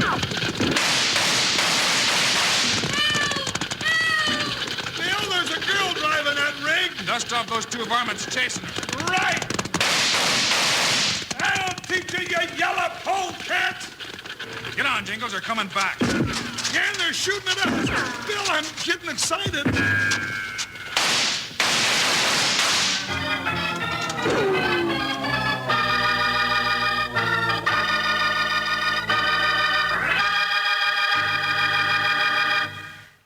Wranglers, lend an ear while Charlie Lyon gives you some mighty good news about how you can get yourself a set of howdy-doody character masks. Slim's right about this being wonderful news, because you don't have to do anything except enjoy Kellogg's Rice Krispies to get these howdy-doody character masks. You see, all these masks are right on the backs of Kellogg's Rice Krispies packages, just waiting for you to cut them out. There are 4 colorful big masks in all. There's one of Howdy Doody, one of the Princess, one of Clarabelle, and one of Dilly Dally. They're hours of fun because there's so many things you can do with them. You can fool your friends, wear them to costume parties, or trade them with your pals. Tell them about the 8 other masks, too, Charlie. Oh, yeah, kids. Here's some more good news. On the backs of Kellogg's Corn Flakes packages are 8 other masks. Masks that'll make you look like a cannibal, a witch, oh, a lot of other characters. All 12 of these masks are just the thing for that Halloween party, or for when you go out to trick or treat. Now, you don't have to send in any money, coupons, or anything to get these masks. They're all on the Kellogg's Rice Krispies and Kellogg's Corn Flakes packages. So next time Mom goes shopping, have her bring home a package of Kellogg's Rice Krispies or Kellogg's Corn Flakes. Or better yet, have her bring home a package of each.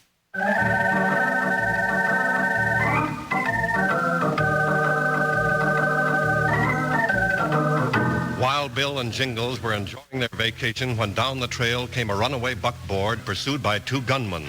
Bill and Jingles fired a few shots at the gunslicks, who promptly turned around and started a lead-slinging fight. Yeah, I give them 1 shot and I get 2 back. They're in those rocks and just about out of range for a 6 gun. Dad burn galoots. They're getting me all excited, and I'm liable to have a nervous breakdown. Hand me my rifle, Jingles. All right. Here. Careful now. Don't stick your head up when you move around. Now he tells me. That last one like to peel off my whisker. I'll poke him out of those rocks with this rifle. Hey, there's a hat sticking up, Bill. Yeah, I see it.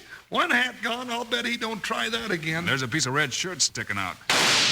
Bingo! One red shirt that'll need a patch. They've had enough, Jingles. They're running for the horses. Good. Let's go after him, Bill. Let him go. Let's find that girl in the buckboard before that runaway team gets into trouble. That's right. She was really hollering for help. Hey, Buckshot, come here, boy. Come on, Joker. Got the horses saddled. Stand there, Buckshot. I figured if we had to change fishing spots, I wasn't going to walk. Now hold still, Joker. Okay, partner, let's ride. Hup, Buckshot. Jump, Joker. You heard what Bill said. Ha, ha, ha!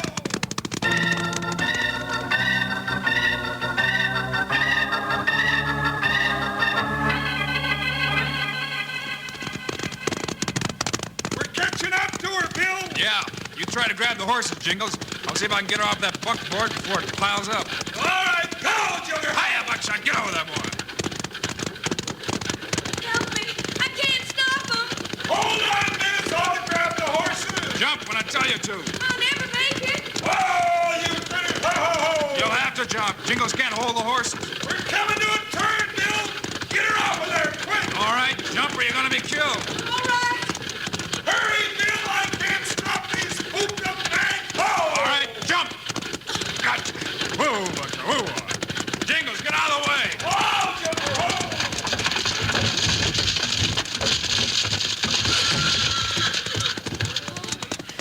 Oh! You saved my life. How can I thank you? Well, don't try now, miss. Just take it easy. Jingles, see if you can get those horses loose from that wagon. All right, Bill. Get around there, Joker. Now, man. You feel good enough to climb down? Why, I guess so. There you go. That's better. Now maybe you can tell me what this is all about. Those horrible men, they shot my dad, and now they're trying to kill me. But why? Well, they want the gold. Gold? What gold? There's a bag of nuggets and gold dust under the seat of the buckboard. Dad's worked for a year getting it out of his claim. Today, these men tried to take it from us.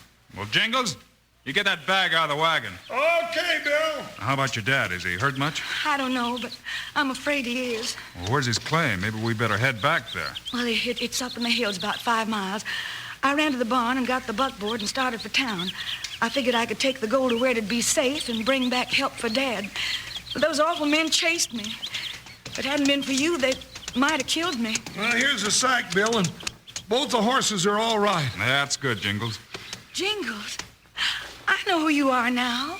You're Wild Bill Hickok. Yes, ma'am, and Jingles. That's right, ma'am. I'm Margie Blaine. I can't think of anybody I'd rather meet when I'm in trouble. Well, that's real nice of you, Miss Blaine, but, oh, your troubles are all over now. I'm afraid not, Jingles. Her dad's been shot and 2 polecats are still after that bag of gold you're carrying. Gold? But, Bill, it's heavy. Must be a fortune in here. It's a fortune to us. It's all Dad and I have to show for all our work. Is that so? Well, now, don't you worry your pretty little old head about a little old thing. No, sir. Not one teensy-weensy little old thing. Bill, did you say your daddy was shot? That's right, Jingles. We better get back there to their claim and see how badly he's hurt. Oh, would you? I wouldn't have left him, but I thought I'd better ride for help. Well, you got help now, Miss Margie. No matter what happens, we're with you. We sure are. By the way, how are your nerves, Jingles? Now, Bill, you shouldn't have said that. I can just feel them getting tighter and tighter till they're about to pop. Fine vacation this is. No, I agree with you, partner. We've got a lot to do. Come on, let's ride.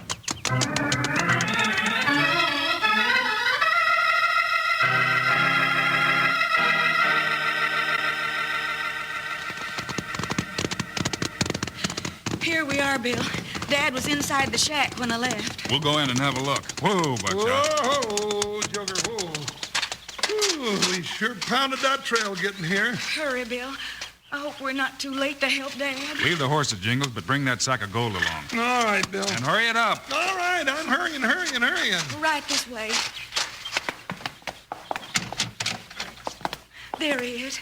Dad. Margie, girl, you're safe. Sure I am, but how are you? I got a bullet hole in my side, but I'm still here. Dad, blame varmints. Let me have a look at it. Margie, look out for those two men. Oh, it's all right, Dad. This is Wild Bill Hickok. And Jingles. Margie, those men can't... Wild Bill and Jingles took care of those men, Dad. Don't you worry about them. But let me tell you, He must have scared those varmints over into the next county. Bill and Jingles were just wonderful. But they're not gone. Sure they are, and they didn't get what they were after. We got your gold right here. That's all I want to know. Get 'em up. Way up, all of you. It's one of them sidewinders. That's what I was trying to tell you. They both come back here, but you wouldn't listen to me. I might have known we couldn't get rid of a pair of rats that easy. That's enough of that. One more crack out of you, Hickok, and the next one won't be close. I'm taking that gold, and if anybody makes a move, I'll fix up his vest with a row of lead buttonholes. Give him the gold, Jingles. Oh, Dad. Never mind, Margie, honey. Here's your gold, but we'll get that back from you if I get a nervous breakdown trying to do it. Easy, Jingles. Hickok's right. You shouldn't have said that big stuff. Pete. Yeah, boss? Let's give it to him. That'll be a pleasure. Now, Jingles, now!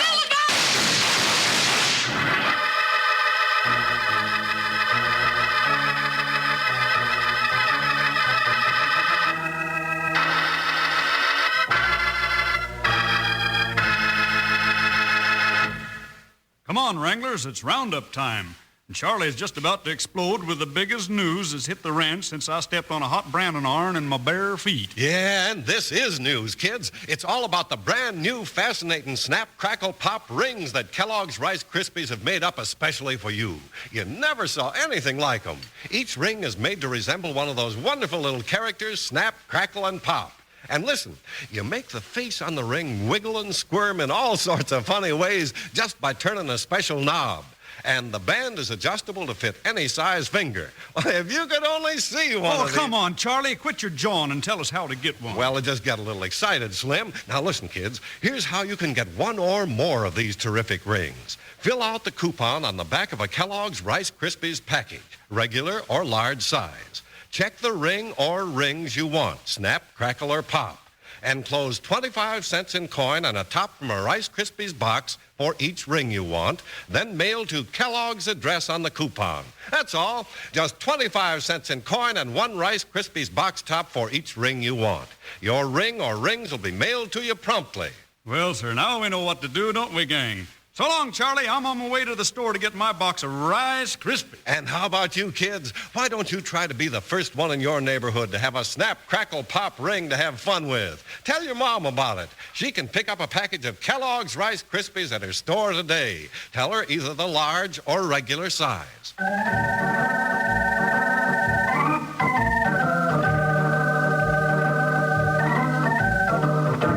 Caught by two bandits in a cabin with a wounded miner and his daughter, Wild Bill and Jingles are confronted with blazing six guns as they make a desperate attempt to fight their way out of the trap.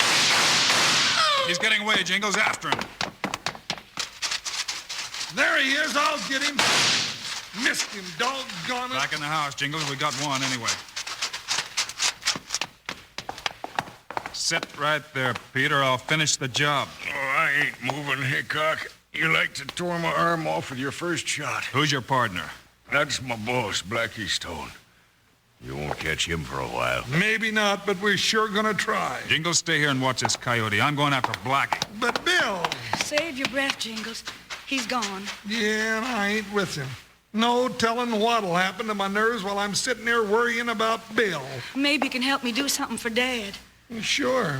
We kind of forgot about you, Mr. Blaine. That's all right. Did me good just to watch you and Bill in action. Well, we'll get you patched up in no time. Say... What's the matter, Jingles? No, nothing we can't get fixed. We better get your dad to a doctor. Is it that bad? Oh, no. It ain't very bad, but it's a good idea to have a checkup from a doctor, every now and then. Especially when you got a bullet inside of you. Jingles, look out for Pete. No, I got you. You got nobody. I'll take you apart, big boy. No, you won't. Just for that. You can hit, but so can I. Oh, Jingles, that was wonderful. Woo-wee, that was almost as good as Bill could do it. Now I'm going to tie this varmint up tight so he won't try any more tricks.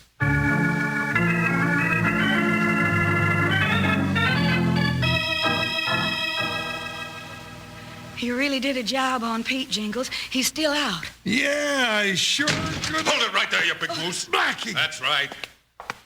I led your pal Hickok in a big circle and come back to get Pete. Now you gotta spoil it by knocking him out. Good. Button that big lip of yours and give me a hand, quick. Oh, I will not. No, that was too close. Arms, move. Pick up Pete and go put him on his horse and tie him in the saddle. You better do what he says, Jingles. All right. I'll do it now. You, come here. You leave me alone. Keep your hands off of her. You keep forgetting I got the gun. Oh. She's going out of here in front of me just in case Hickok comes back and gets any ideas of stopping me. He won't throw no lead if he might hit her. Now let's go. Hot the door.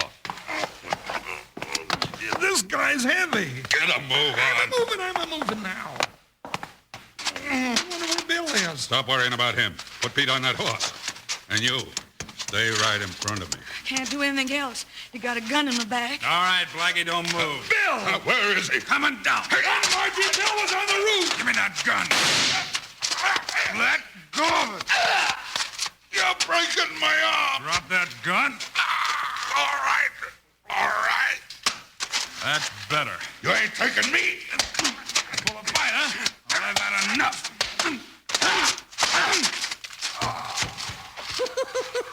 You dropped him in a hurry, Bill. Well, I was getting tired of his tricks.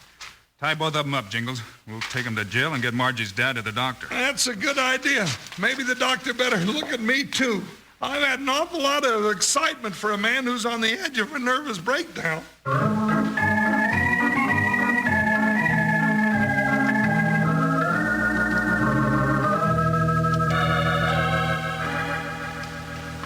There we are. Your dad's going to be all right as soon as he wakes up and has a few days' rest, Miss Margie. Oh, I'm so glad. I guess I have Bill and Jingles to thank for helping me get him here in time. Well, I'm glad we could do it, Miss Margie. Yeah, I thought for a while we weren't going to make it. Say, while you're here, Jingles, I'd better take another look at you, too. Open up your shirt and let me listen to your chest. That's a good idea. How you been feeling? Oh, I don't really know, Doc. Bill and I started out to go fishing, but we didn't get much of a vacation. Mm-hmm.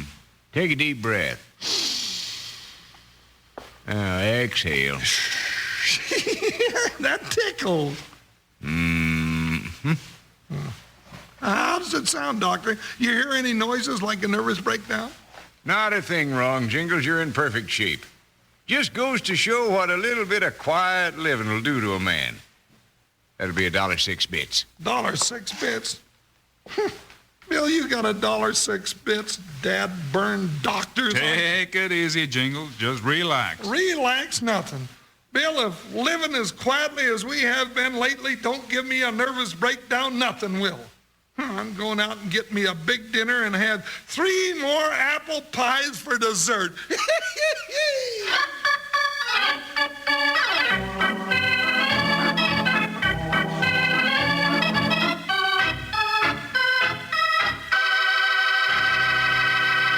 And now, here are the stars of Wild Bill Hickok, Guy Madison and Andy Devine. Andy and I want to thank you for joining us today, and we hope you'll see you again on Monday. Yes, sir, because we got a humdinger of a story about 2 little shavers who tried to save a railroad camp from their enemies. It's called Bad Medicine at Dry Gulch. Meanwhile, Andy and I hope you'll remember to ask Mom to get a package of the world's only talking cereal, Kellogg's Rice Krispies. Yes, sir, kids. As soon as you pour milk or cream over Rice Krispies, they greet you with a friendly snap, crackle, and pop.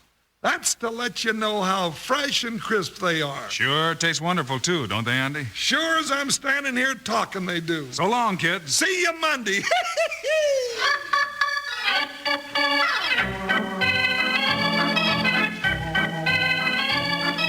Kellogg's, the greatest name in cereals, has brought you another exciting story of Wild Bill Hickok, starring Guy Madison and Andy Devine in person. Today Today's cast included Barbara Luddy, Fred Shields, Leo Curley, Ed Max, and Dusty Walker. Our story was written and directed by Paul Pierce, music by Dick Orant. This is a David Heyer production, transcribed in Hollywood. Now, this is Charlie Lyon speaking for Kellogg's, the greatest name in cereals, reminding you to listen again Monday, same time, same station, when Kellogg's Pep Wheat Flakes present Wild Bill Hickok in Bad Medicine at Dry Gulch.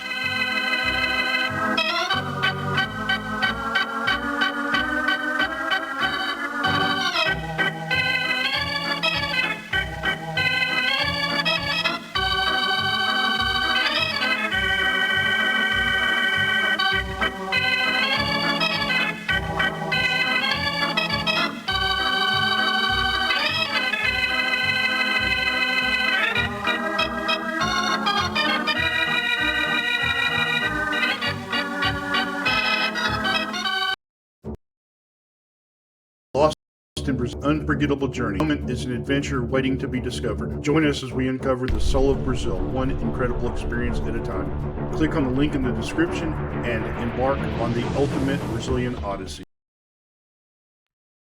The National Broadcasting Company presents Joel McCrea in Tales of the Texas Rangers. From Hollywood, another authentic reenactment of a case transcribed from the files of the Texas Rangers. Tales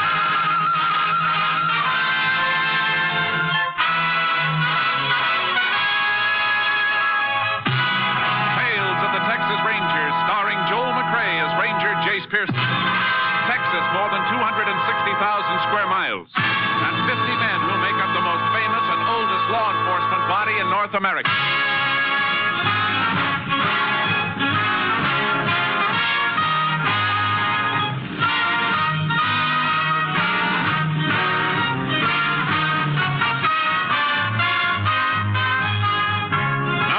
The files of the Texas Rangers come these stories based on fact. Names, dates, and places are fictitious for obvious reasons. The events themselves are a matter of record.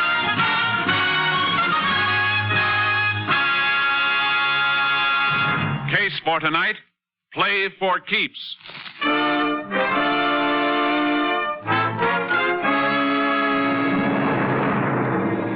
At 5 minutes past midnight on December 12th, several years ago, Sheriff Bob Smithers of Bradshaw County, Texas, staged a raid on a gambling establishment located on a country road. But there were no patrons in the house, and the sheriff's face grew dark red as he and the local constable failed to find any evidence. There's nothing in the upstairs room either, Sheriff. You're sure of that, huh, Jim? Not even a deck of cards. See, Sheriff, like I told you, I quit the racket. Yet this is the fourth time this year you rousted me out of bed. I know you're operating, Walton, and I'm going to get you for it. You're not going to milk the citizens of this county, not while I'm sheriff. Look, Sheriff, this happens to be my house. Warrant or no warrant, you finished your business here. How about getting out? I guess we might as well go, Sheriff. No, Jim. We're going to stay a minute. I want to talk to Walton, and you. About what? I was sure of this raid tonight, Jim. Dead sure. Just like I've been sure the last 3 times, because only you and me ever knew about 'em. I didn't tell nobody but you, Jim. You, the constable. Sounds like he's accusing you of tipping me off, Dunn. I know he tipped you, Walton. You better watch what you're saying, Bob. All that talk about law and order and wanting to uphold 'em. Let me see your wallet, Jim.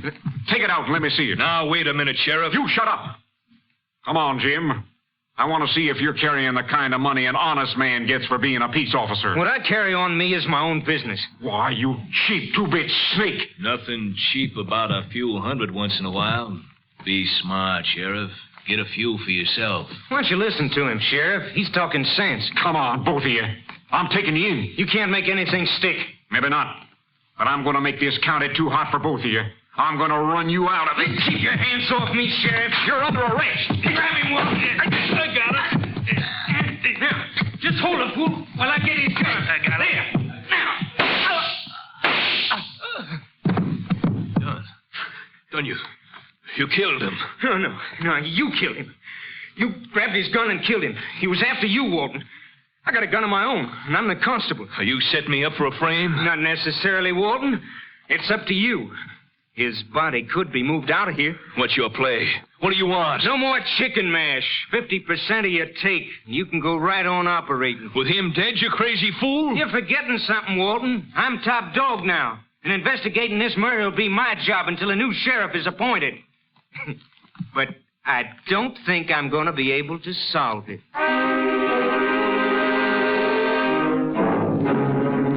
The body of Sheriff Smithers was found the next morning, dumped in a ditch by the side of an old wagon road.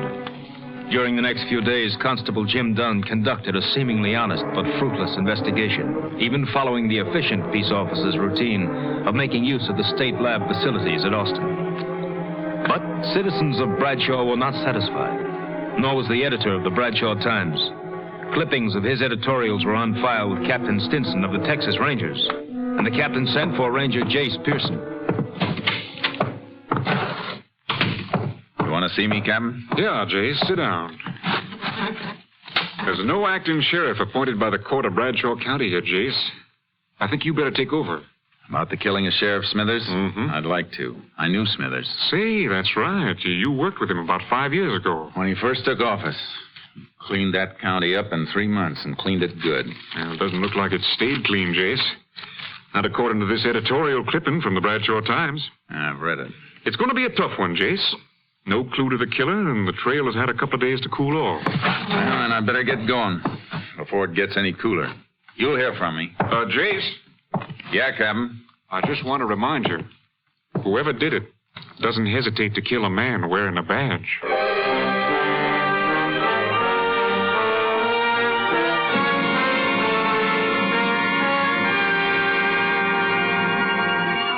I reached Bradshaw in the early morning. The town was waking up, and the Bradshaw Times was turning out its bi-weekly edition. I went in to see the editor, Frank Carlin. So you read my editorials, huh? Well, I'm glad to know somebody's reading. Yeah, you got readers, all right. People have been clipping them out and mailing them into our headquarters. Yeah, I guess there's always a handful of people to hold out. Wonder what the world would do without them. Everybody was so burned the day of the killing. Then in 48 hours, they want to forget it. Yeah, it's always that way. How about the constable, Jim Dunn? Oh, he's all right, I guess. But he's only been constable for a year. He just doesn't have the experience. It'll take the court a couple more days to decide on a new sheriff. I better knock out a story on you Rangers coming in. Might wake the people up again. I'd rather you didn't, Mr. Carlin. I'll be around, and they'll know soon enough. Oh, see what you mean. Want me to lay off the editorials for a while? If you don't mind.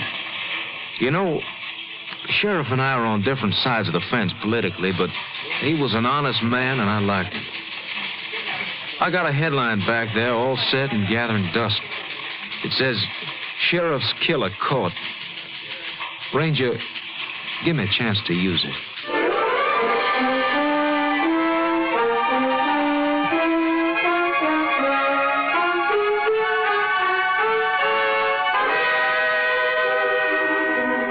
I found a place to park my horse trailer and put charcoal in a pasture. Then I headed for the constable's office and met Constable Jim Dunn. Here are all the reports in my investigations, Ranger. If you think I haven't done a good job, maybe those will change your mind. I even checked ballistics with the Austin lab. My being here isn't a criticism of you, Mr. Dunn. I'm here because I was sent until a new sheriff is appointed and to give you help. I've done everything possible. I've questioned almost 100 people. I've checked alibis on more than a dozen possible suspects. It's all there. Yeah. Everything's here. Everything except the murderer. And that's the only thing I'm interested in seeing, Mr. Dunn. A little cooperation between us might clean it up. I'm sorry I blew, Ranger. It's been getting under my skin. This murder could have been committed by anybody. Some bum from a hobo jungle, some drunk, anybody. We can't arrest anybody. We've got to arrest somebody. Somebody definite. Now, exactly where was the body found? Old wagon road, bypasses town about 2 miles north. Is it fit for a car? Yeah, but you got to go roundabout to get to it, almost 11 miles. You won't find nothing there, though. I'd like to take a look anyhow.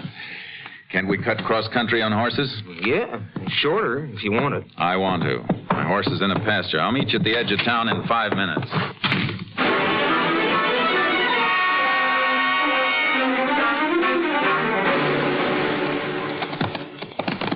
The body was found just a little further on. You can see the road now.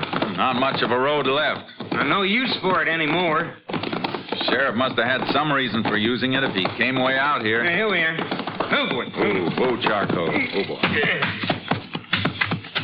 The sheriff's car was found right over here by the side of the road. Where was he? Lying right beside it. Been dead about 7-8 hours when he was found. Who found him? Cowpoke looking for some strays. That's lucky. Otherwise, the body might have been here for a few days or even weeks before somebody came across it. Yeah. You get pictures of the position of the car and the body? Of course I did. Anything else? Yeah, any exhibits, casts of footprints, anything like that? No. When I got the call, I brought a bunch of men out with me. I was excited, and I didn't think to stop them from tramping around. I can see why you'd be upset. Well, if there was anything to find, it's a cinch it isn't here now. Weather would have wiped it out if your men hadn't. You want to go back to town? Yeah. I want to look at the car. Get up. Get up. How about the exhibits from the sheriff's body? I sent the bullets and the gun in. Your lab checked it. Verified it was the sheriff's own gun. I'm talking about the clothes he was wearing. You got those, haven't you?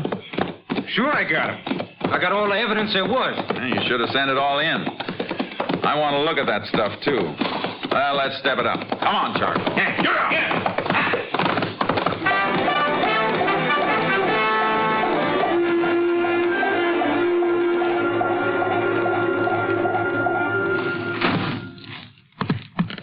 There's everything, all tagged. Everything the sheriff was wearing when he was killed. I see.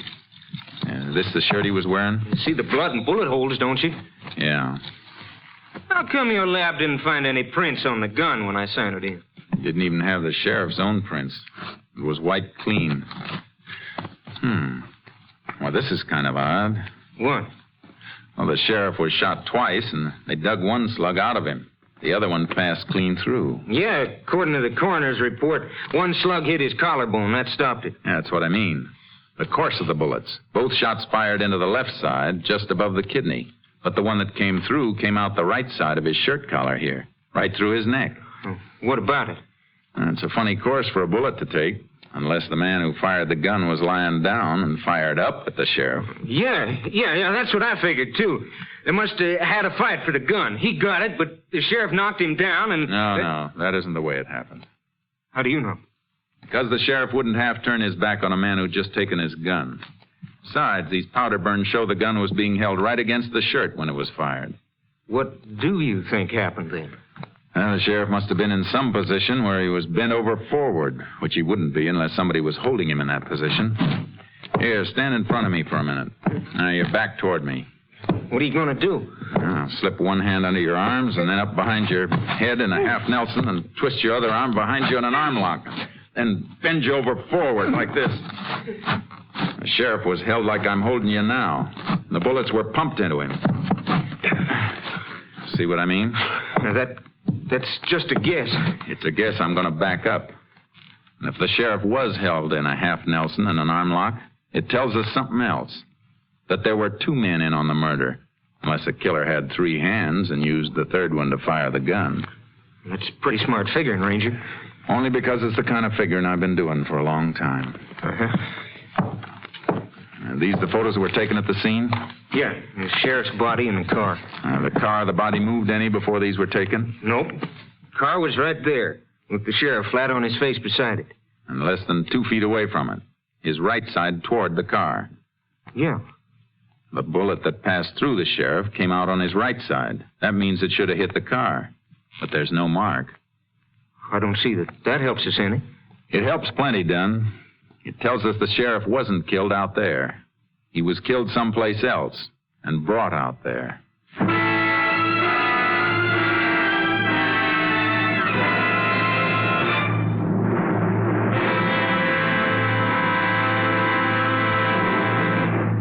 In just a moment, we will continue with Tales of the Texas Rangers, starring Joel McCrea as Ranger Jace Pearson.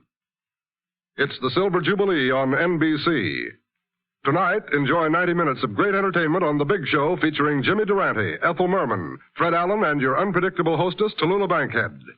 Then Theater Guild on the Air brings you Joan Fontaine and Ray Milland in the delightful comedy, The Major and the Minor.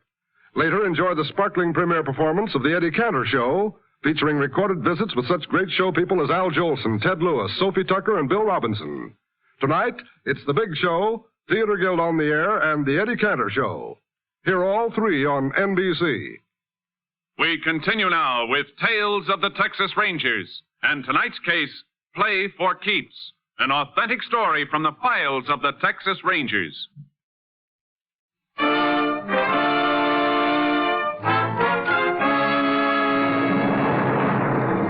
I knew that Sheriff Smithers had been killed by two men, and that his body had been moved after the killing, but it wasn't nearly enough.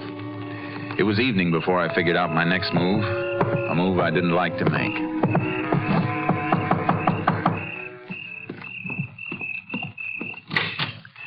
Evening, ma'am. Remember me? Why, it's Jace Pearson, isn't it? Yes, ma'am. Been a long time, Mrs. Smithers. Oh, come in, Jace. Come in. I suppose you know about Bob. Yes, ma'am. And that's why I'm down here. I came by to pay my respects. Funny thing. First time Bob brought you through that door, I never reckoned you might be back someday, looking for a man who killed him. I wish it could have been for another reason, ma'am. But Bob kept things working so well here, there seldom was any reason for a ranger to come visiting in Bradshaw County. I know how you fellas keep working along. Can I offer you a bite to eat? Please, Jace. Well, that'd be real fine, Miss Smithers. I knew it might help her and me if she could keep a little busy with her hands doing woman things in the kitchen. And I tried to eat, but I kept remembering the man who'd sat across this same table from me 5 years before. Big, honest, stubborn, and unafraid. It's mighty nice of you to stop by, Jace. Bob would have been happy to see you sitting here again. He always said a man with a good appetite was right with the world. Ma'am, I guess Jim Dunn has already asked you, but do you have any ideas about who might have killed Bob? Oh, no. Everything went so well for a few years. All I know is the last year or so, Bob was upset about gambling. He after anybody in particular? A man named Walton, Lou Walton, has a big house on the South Road out of town. Bob always said it was a gambling house, but he could never catch Walton. You mean he raided the place? A couple of times. Last time was the night he was killed. Dunn didn't tell me about that. Bob was killed after he left there. Walton's, I mean. Dunn said they didn't find anything, so Bob started back for town. But he never got home. Mrs. Smithers, I have to ask a favor. A favor I don't like to ask.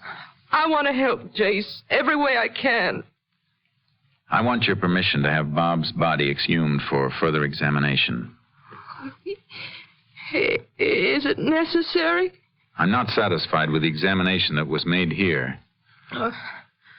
All right, Jace. I'd like to have a more thorough examination made for headquarters. I'm sending them the clothes Bob was wearing for lab check, and I don't want anybody to know about it for now. All right. You're going to get him, aren't you, Jace? I'm going to try awful hard, ma'am.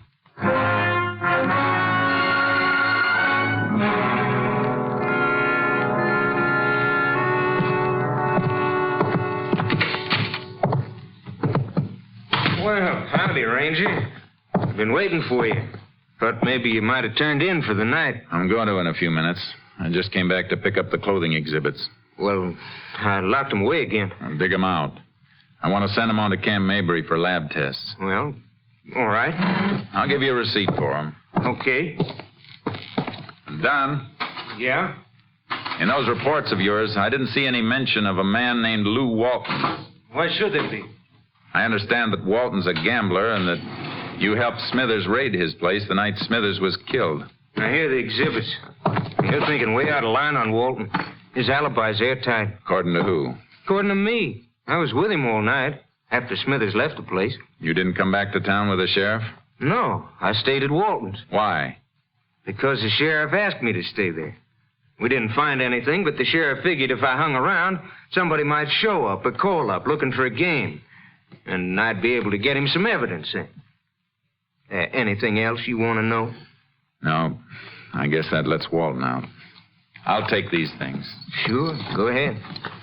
See you tomorrow, Dunn.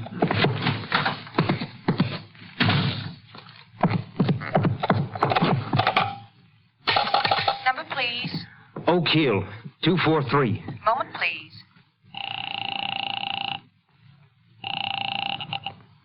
Hello? Walton, done.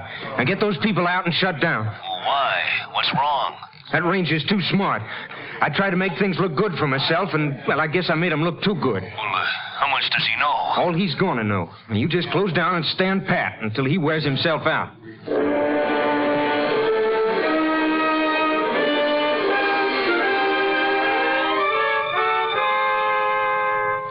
The sheriff's body was dug up and the examiner's report sent on to Austin. Headquarters also had the exhibits I'd gotten from Dunn. By late afternoon of the next day, Captain Stinson telephoned me long distance. Got a complete report from the lab, Jace. Go ahead, Captain. You were right about the position of the body when the shots were fired. Autopsy report shows the organs were pierced in a manner that'd be possible only if the sheriff were bent over forward. Good. Anything else? Yeah, that shirt you sent up. Lab thinks Smithers was killed indoors. Why? Some lint stuck to the blood and held when it dried. Analysis indicates it comes from a fabric used in expensive carpeting. Violet color. Thanks, Captain. That may be enough to wind this up.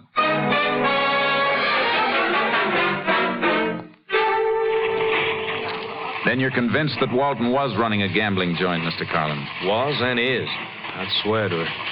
But nobody's been able to prove it. You know how suckers are. They lose their shirts and keep their mouths shut. Think they're in on a smart thing, and they help the racketeers to cover up. Then Walton must have been tipped off that he was being raided. Part of the racket. They pay off and get tipped off. You ever been in Walton's house? No.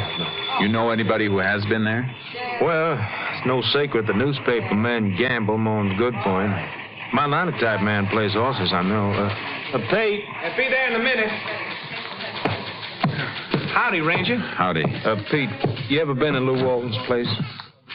Come on, now, don't stall. Tell her, Ranger. It's important. Well, yeah, I've been there once or twice. I only want to know one thing. You notice any carpeting in the house? Carpeting? Oh, sure. The house is like a palace. Wall-to-wall carpet all over the place. What color? Well, it's a kind of a purple, I'd say. How about saying violet? Yeah, I guess that's what it's called. You got something, Ranger? Yeah. I'm going to wake up the nearest judge and get a search warrant for Walton. You better brush the dust off that headline you told me about. I think you're going to get a chance to use it.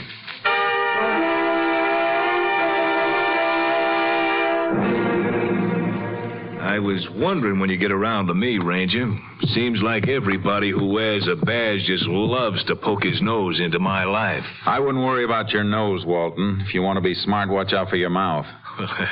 I didn't mean anything, Ranger. Just that a man ought to have a little privacy. And you love the death cells at Huntsville. They're real private. Well, I always cooperated. The constable, Jim Dunn, he'll tell you that. I'll bet he would. Nice carpeting you got here. I like the color. Yeah, let me get you a drink or something, Ranger. All good stuff. I don't have anything but the best.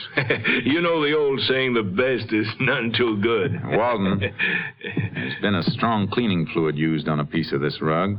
One spot faded just a little. Well, I spilled some wine. I had a party one night. The night the Sheriff Smithers was here last? No, before that. Oh, that's right. I forgot. Nobody was here the night Smithers came. No, nobody. The constable, he stayed. Stayed most of the night after the sheriff left. Yeah, so he told me. Let me show you the rest of the house. Upstairs. No, thanks. I just want to look at the walls in this room. They're sure pretty. You know, at Huntsville, they don't have pretty walls like these. Just cold concrete and steel bars. What do you keep talking about Huntsville? I'll tell you as soon as I stand up on this chair and rip off this new piece of wallpaper. Don't. They have no right to. Just looking for this small bullet hole, papered over. Of course, you know that one bullet went right through the sheriff. The hole was repapered because a heavy picture fell. The nail made the hole. 38 caliber nail? I'm going to have this rug ripped up and sent to my lab, Walton. No cleaning fluid made will wipe out all of a blood trace. Even a drop is enough to hang you. I didn't do it, I tell you. Dunn shot him. Huh? It was Dunn. Dunn shot him. Hold your wrists out. You'll never get those on me.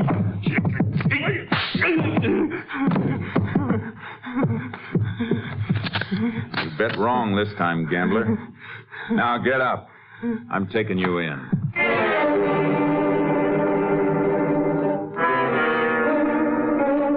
I took him through town to the county jail. And I walked over to the constable's office, but Dunn wasn't there. I had to find him quick before he knew I had Walton. I headed back for the jail, and as I turned into the street, I saw something move in the shadows. There was another car, not far from mine, the constable's car, and Dunn was getting into it. I told him I said you can't talk. Dunn, wait a minute! Oh, get out of the way, people! Get back, please!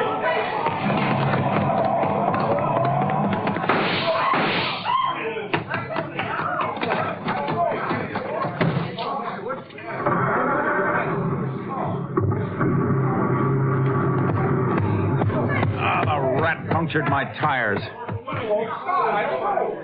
Unit 10 to KTXA. Unit 10 to KTXA. KTXA to Unit 10. Go ahead, Unit 10. Unit 10 convinced Constable Jim Dunn is subject sought in killing of Sheriff Smithers, Bradshaw County. Attempting getaway headed north on State Highway 19 from Bradshaw. Alert Highway Patrol and all units for complete roadblock of area. Order no further radio communication. Subject in Constable's marked car equipped with shortwave receiver. Will do, Unit 10. Unit 10's car out of commission. Will attempt to commandeer another car for pursuit. Unit 10, 10-4. KDXA, Austin. Step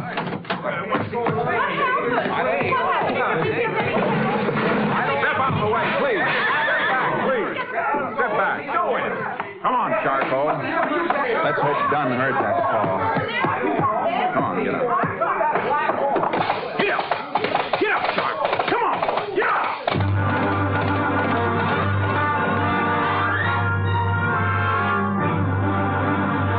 I had to gamble. The last part of my call had been a plan I wanted Dunn to hear. He'd know he couldn't get more than 15 or 20 miles before he was blocked unless he took some back road, and I'd seen him take a north turn out of town toward the wagon road he'd dumped the sheriff's body on. It was 11 miles for him by car, 2 miles cross-country for me. I raked charcoal all the way, reached the road, and rope-dragged a couple of dead logs across it. We finished just in time. I heard the whine of a car coming over the rise in the rough road as the first glimmer of the headlights stabbed the darkness. I tied charcoal back in the trees and dropped in the brush to wait. This is the end of the road, Don. Don't try backing up. Now you haven't got any tires. I'm giving you a chance to surrender, Don. You get your chances, Ranger. You missed, Don. Now I'm coming around the car to get you. You want to shoot it out? Let's go. No. Wait a minute. No, Ranger. You don't shoot. Don't shoot. Look, I'll drop my gun. See? I ain't armed. Come here. I ain't armed. Neither was Smithers when you lifted his gun and killed him with it. Good thing for Texas all constables aren't like you. Come on. Walton's waiting for you at the jail. Looks like you'll be partners again at Huntsville.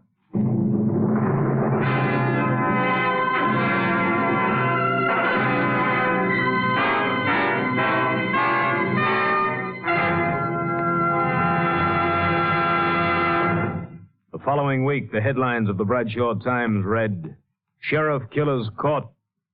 Though Jim Dunn protested his innocence, Lou Walton's confession and evidence submitted by the Rangers convinced the court of Dunn's guilt.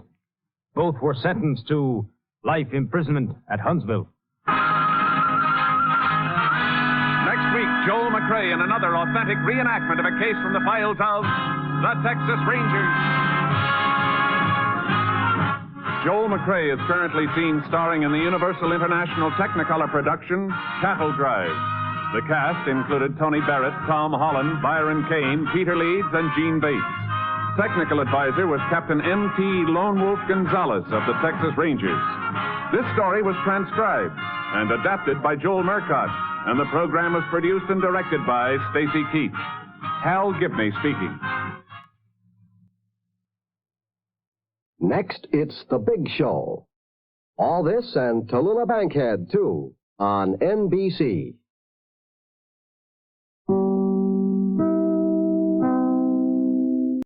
Thank you for visiting Golden Age Radio, rumble.com/C/GAR. Please support our veterans by visiting veteransradioministry.com. Together we can honor their great sacrifice. Thank you.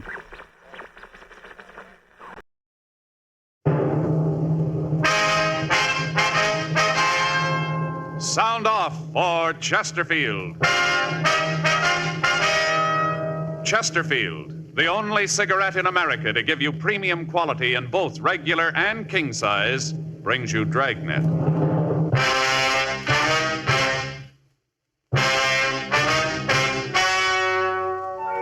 Ladies and gentlemen, the story you are about to hear is true. The names have been changed to protect the innocent.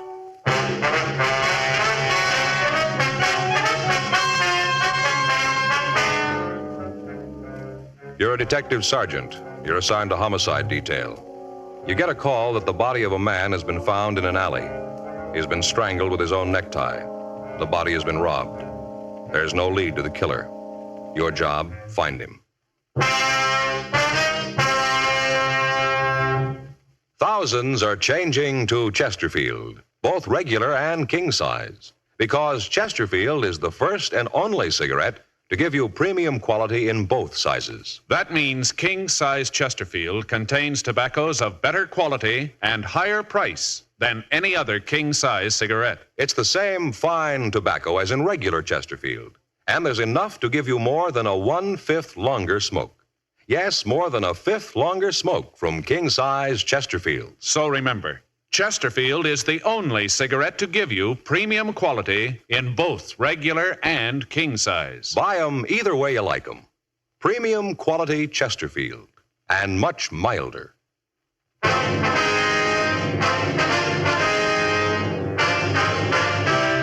Dragnet, the documented drama of an actual crime. For the next 30 minutes, in cooperation with the Los Angeles Police Department, you will travel step by step on the side of the law through an actual case transcribed from official police files.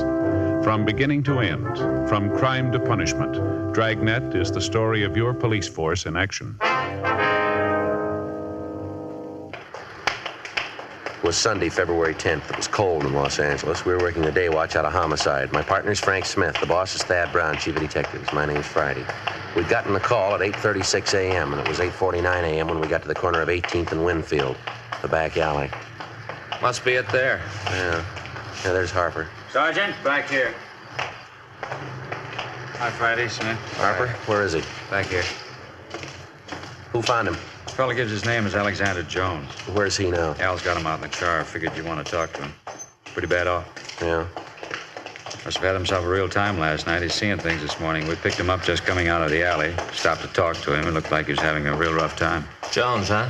Yeah, probably not his real name. I've seen him around here before. There's the body. Yeah. Strangled. Yeah, ambulance is here. Here's a slip. He was DOA. Yeah. See how the tie's pulled up out of the shirt? Looks like he was robbed. Pockets all turned inside out. Want to call the crime lab, Frank? Yeah. Found a couple of footprints over here in the gutter. Heel indentation looks pretty good. Yeah. Put this box over them. I don't know if they'll mean anything. Thought I'd better keep them for you, though. Mm-hmm. Looks like the body was dragged back here, doesn't it? Marks in the dirt. Yeah. How about the neighborhood, Harper? Anybody around here see anything? Well, I don't know. There wasn't anybody on the streets when we picked up this Jones guy. Haven't had a chance to canvass the area. Didn't want to leave here, you know. Yeah. Well, we better call the office head and send out a couple of men. Call Lee. He'll be right out. Got him at home. He's sound asleep. Said he'd call the lab and have Alan bring the stuff out, and Lee'd come right here. How about the coroner? He's on his way. Well, I want to call the office, Frank, and get some help checking the stores around, see if anybody heard anything. I used the phone in the cigar store on the corner. Guy in there said he opened up about 7:15. Said he didn't know anything about it. Store's back door is right there. See the one with the cigar posters on it? Yeah, all right, come on. I'll call in and then we can check some of the other places, huh? Right. I'll wait here, Sergeant, until the rest of them come. Fine, thanks, Harper. We'll be in the stores around the street side there. Okay. Let us know when Lee gets here, will you? Yeah. What do you think, Joe? Well, I don't know. The way he's dressed there, good clothes, looked like he had money. Doesn't figure, does it? Yeah? What was he doing down here?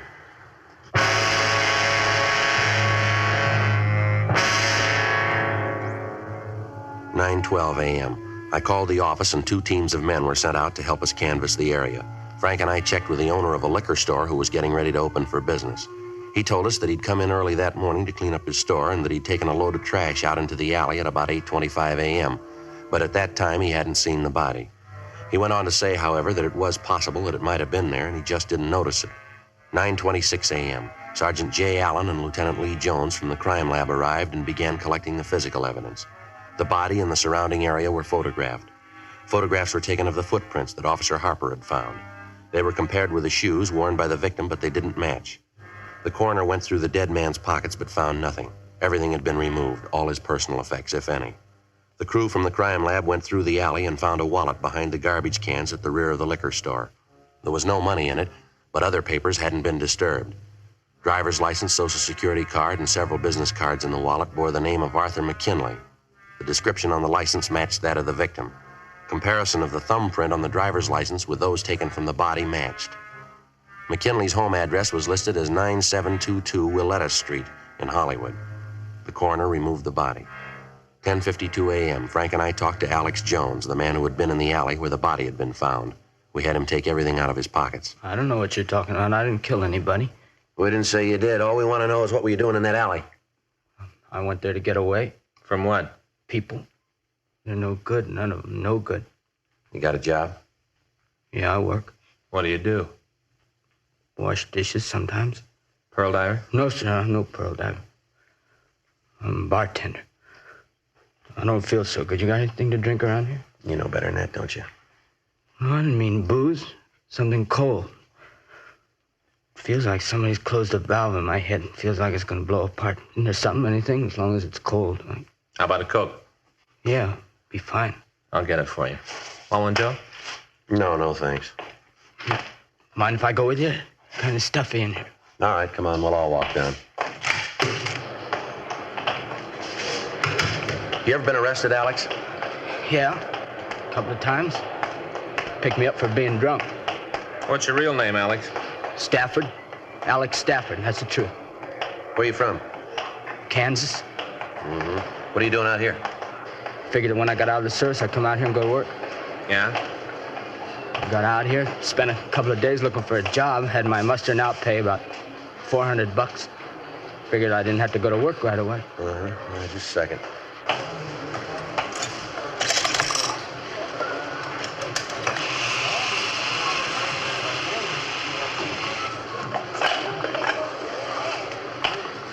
All right, here you go. Thanks. You want one, Frank? No, thanks. I want to check R&I and see if they finished the run on McKinley yet. Sure cold. Tastes good. Feel better. That's fine. All right, let's go. Frank, see you back at the interrogation room. Okay, Joe. Want to stop at the office, give the coroner's office a call? Yeah. Like I was telling you, I figured that I didn't have to come up with a job right away, so I started to see the town. You know, try to find a place to work where I could maybe do some good. Right. Where I could do some good. Where the tips would be good, you know, nice people. Mm-hmm. Well, I went around to the bars, talked to the bartenders, checking around. Each of the places I'd have a drink, you know, just to be sociable. Yeah. It wasn't long before my dough was gone. I was flat broke, kicked out of my room. We can't blame the landlady. She carried me for a couple of months. Finally said I had to go. All right, go ahead. What'd you mean when you said that you were running away from people? I got a job yesterday, washing dishes in a restaurant down on Spring. I worked like a dog. When I left last night, they paid me. I guess the boss knew I didn't have any money, no place to sleep. Yeah. I started to find a bed. And then I got to thinking that a drink might make me sleep better. So I stopped at a bar and had a couple. I had a couple more. I guess I fell asleep. Yeah? And anyway, I went into the alley, that one where you found the dead man, and I sat down and I went to sleep again. When I woke up, I was walking out when a cop in a car stopped me. Mm-hmm. Look, I didn't know the man was in there. Honest, I didn't. Now, you gotta believe me, because somebody's gotta believe me. I didn't know he was there. Anything? Not on McKinley. Found Alex record. Yeah. Like you said, a couple of drunk arrests, that's all. I told you. Didn't I tell you that? Huh? I got nothing to hide. I didn't even know the man was there. All right, take it easy. Anything from the coroner? Yeah, Joe, I called. Fixes the time of death at about 11:30 last night. Body hasn't been posted yet. All right. You prove where you were at 11:30 last night, can you, Alex? I don't know. I was someplace. Yeah, we know that, but where? Well, I got to think. 11:30. I was still working. I was washing dishes in the place over on Spring. You can prove that, can you? Yeah, sure. The boss, he'll tell you. He saw me. I didn't leave until 12. That's when I left the place. 12 o'clock, he'll tell you. 12 midnight. All right, Alex. Can I go now? Well, we got to put in a call first. Maybe it might be better if we held you over a little while. Why? I haven't done anything. Well, it's against the law to be drunk on the streets. You know that, Alex. Yeah, I guess I do. You're going to put me in jail, huh? No, we're going to have to book you. The judge will decide where you're going to go. Probably be the county work farm. Yeah. It's probably better that way. Give me a chance to get off the booze. Boy, I had it this time, seeing those things. But just one thing, Sergeant. Yeah? I want to make sure you understand that you really believe me. What's that, Alex? I'm not a dishwasher. I'm a bartender.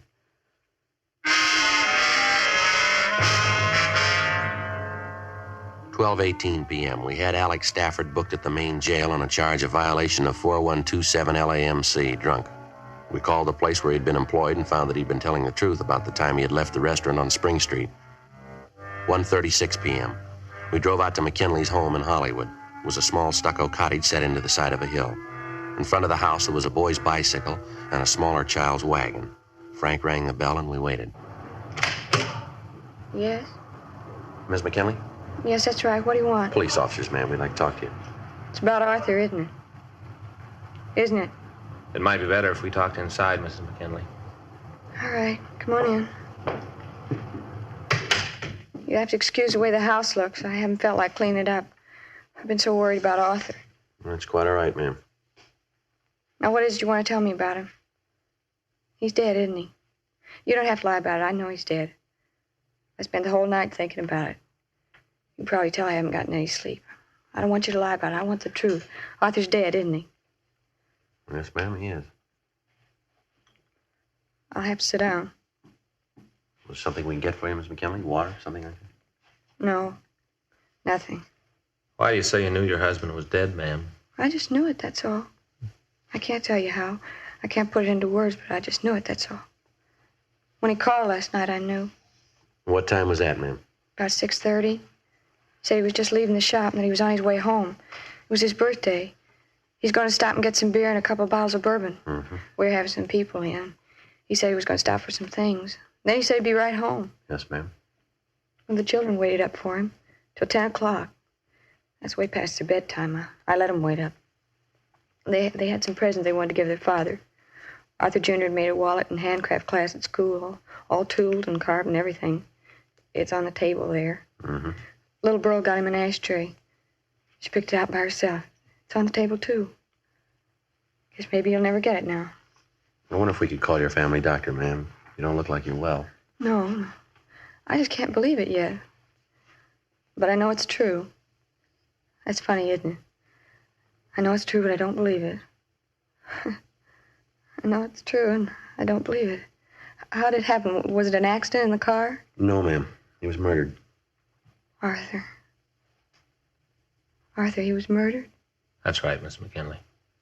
Miss McKinley. There's no Mr. McKinley anymore. He was murdered. I think maybe you better let us call a doctor for you, ma'am. Get you something. No, there's nothing a doctor can do.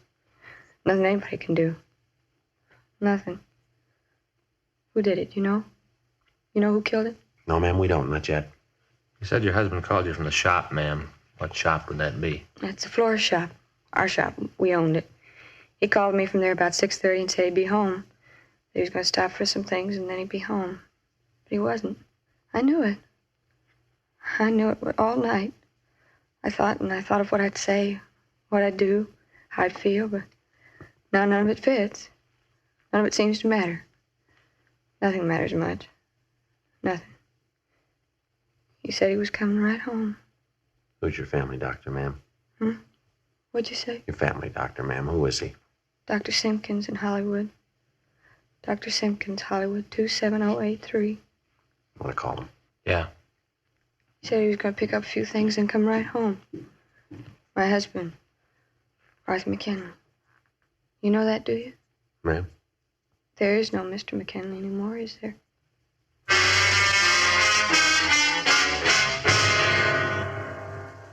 We called the McKinley family doctor. He arrived and gave Mrs. McKinley a sedative. Frank and I talked to her before it took effect. We asked her about her husband's friends, his business associates. She could give us no new leads.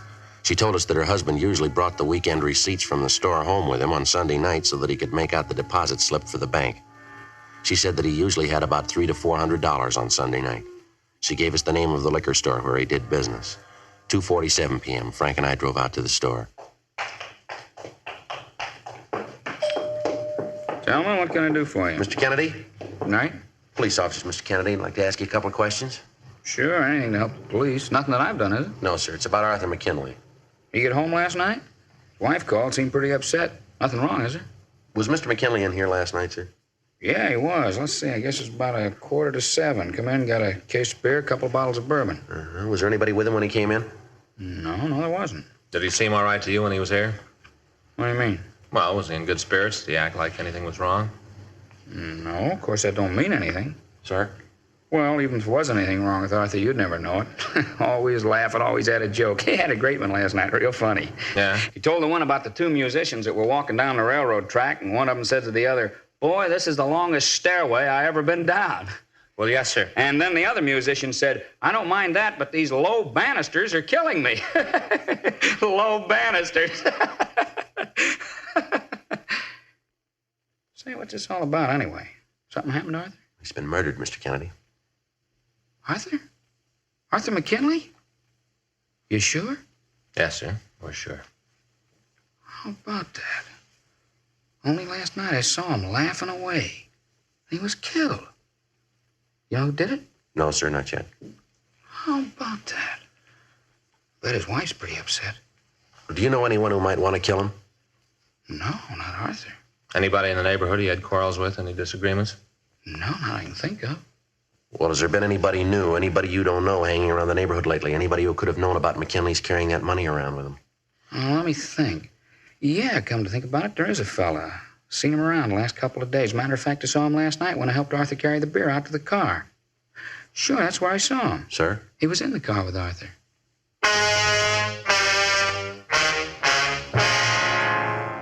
February 10th, 3:50 p.m. We continued to question John Kennedy. He told us that when Arthur McKinley had left the liquor store, he had carried a case of beer out to the car for him. Kennedy said there was a man waiting in the car. The liquor store owner told us that he had seen the man in the neighborhood on several previous occasions, that the man had talked to most of the shopkeepers in the vicinity asking for odd jobs. Kennedy went on to say that he had hired him himself once to wash the front windows of the store. He gave us a complete description, and Frank called it into the office. A local and an APB were gotten out on him. Kennedy was unable to give us his name or tell us where the suspect might live. He agreed to go downtown to the city hall and look through the mug books for us. He called his brother down to take charge of the store, and as soon as he arrived, Kennedy was taken down to the office. 5:17 p.m. We drove back to the McKinley home. Mrs. McKinley had recovered from the initial shock of finding out that her husband was dead. We asked her if she knew where her husband's car was, and she told us that as far as she knew, he had driven it the night before and that she hadn't seen it since. She gave us the description and license number, and we called it into the office. A broadcast was gotten out on it. We asked Mrs. McKinley to go with us to her husband's store, and she agreed. On a table in back of the store, we found 2 empty beer bottles and a couple of glasses. Leighton Prince was called, and they came out and lifted 2 sets of fingerprints from the bottles and the glasses. Crime Lab came out and photographed the place. There was no sign of a struggle, but there was evidence that there had been a party there the night before. We drove Mrs. McKinley back to her home, and at 8:13 p.m., Frank and I checked back into the city hall. Long day, huh, Joe? Yeah, I'm getting a little tired. What do you want to eat tonight? Doesn't make any difference. Go ahead. I get it. Homicide, Friday. Yeah, Dean. They did, huh? Who? Oh, let me get that. Yeah. Yeah, I got it. Okay, thanks, Dean. Yeah, you bet. Good night. It was Bergman. They made the prints on that bottle and glass. Yeah? A fellow named Fred Gerard. Did time for armed robbery.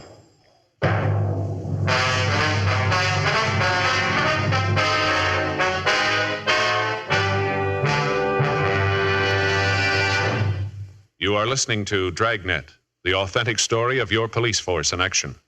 We like to give you the facts about Chesterfield so you can be your own judge. Chesterfield is the first and only cigarette to give you premium quality in both regular and king size. Chesterfield is the first and only cigarette to tell you what it's made of.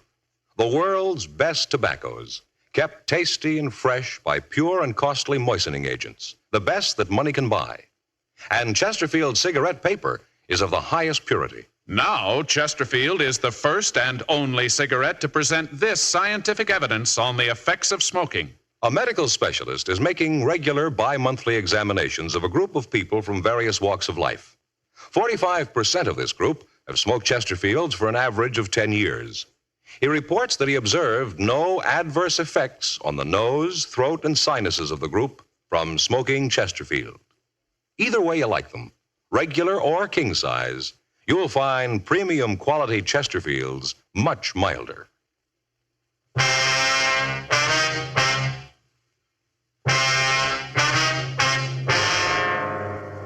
Sunday, February 10th, 8:30 p.m. Frank and I pulled a package on Fred Gerard. He'd been arrested in 1942 on a charge of violation of 211 PC. He'd been convicted and had served 5 years in the penitentiary at San Quentin. We checked back with John Kennedy, the man who had seen Arthur McKinley leave the liquor store in the company of the man we figured to be the murderer. When we entered the mug room, he was talking to Sergeants Joe LaMonica and Danny Galindo. They told us that so far he had been unable to identify the man he had seen with McKinley. We showed him a mugshot of Gerard, and he positively identified it.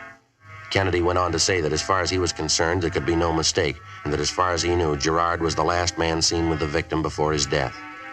McKinley's car had been found 2 blocks from the alley where we'd found the body. In the back of it, the officers found the remainder of the case of beer and the 2 bottles of bourbon. Latent prints went out and dusted the car. They came up with 1 good set of prints other than the victim's. When these were checked, it was found that they matched the file copies of Gerard's fingerprints. 9:46 p.m. We drove out to the address listed in Gerard's package. His landlady showed us to his room. It was evident that he hadn't been in it the night before. Frank and I waited for him to return.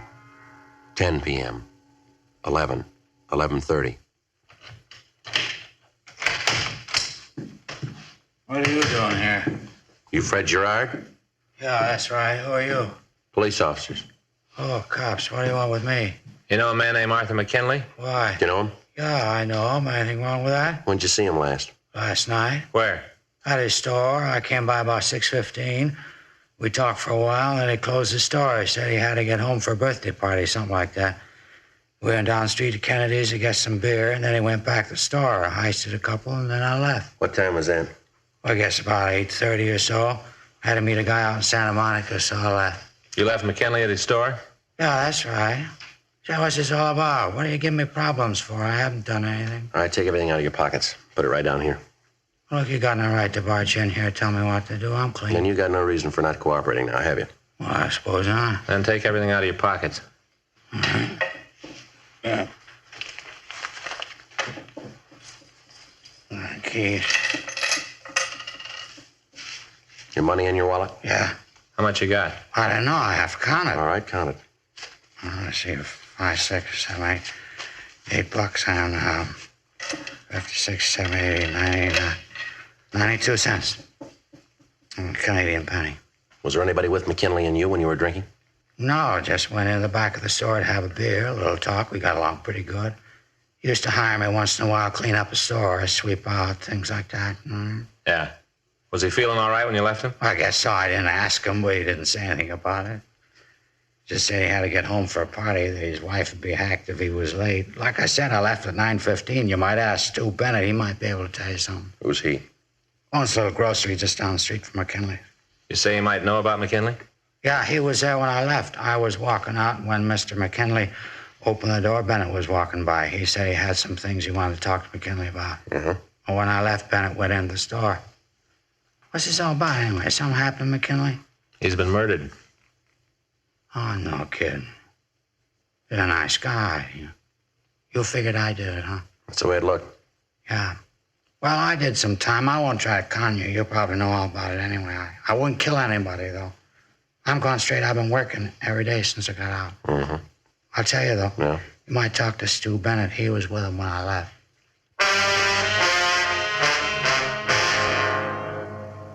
Fred Gerard gave us a complete description of Stuart Bennett. We called the name into R&I, but he had no record. We checked Bennett's store and found a card on the front door that gave his home address. Frank and I drove out to his house. He lived in a new apartment development in the southwest section of town. Monday morning, 12:47 a.m., we rang the bell to his apartment. He's probably asleep. Yeah.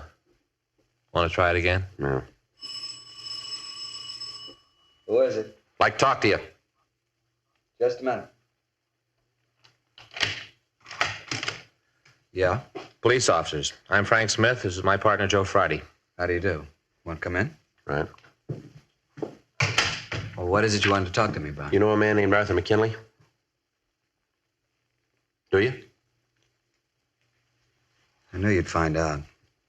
I knew it right after it happened. Knew it right away. All right, you want to get dressed? Yeah, all right. I came home last night after it happened. I thought about it. I thought and thought. I wanted to go and tell you about it. I knew that I'd done a terrible thing. Killed Arthur. Killed another human being. You got to understand one thing, Mr. Friday. What's that? It's important to me. I'm not a vicious man. Why'd you kill him? Well, I stopped last night to talk to him about all of us getting together as sort of a pool. Hiring Fred to sort of take care of all the stores. That's what I went to see him about. I thought it'd be nice to have someone to take care of the stores, wash the windows, sweep up, and we'd all chip in and pay him. Sort of a pool, like I said. Yeah?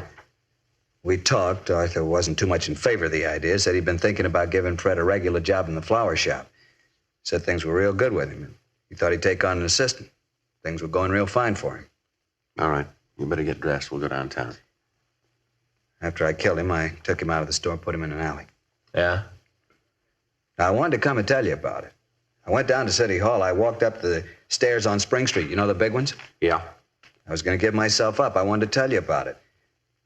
And then when I got there, the doors were closed. The sign said to use a Main Street entrance. I sat down on the stairs. Sat there for a long time. I thought about telling somebody about what I'd done. And then I walked around by the police department. On the walk, it goes around. I looked into the window and saw the detectives. I wanted to go right in and tell them about it. All right. Come on. Get your clothes on. Let's go. Now, that should prove it to you. What's that? I'm not a vicious man.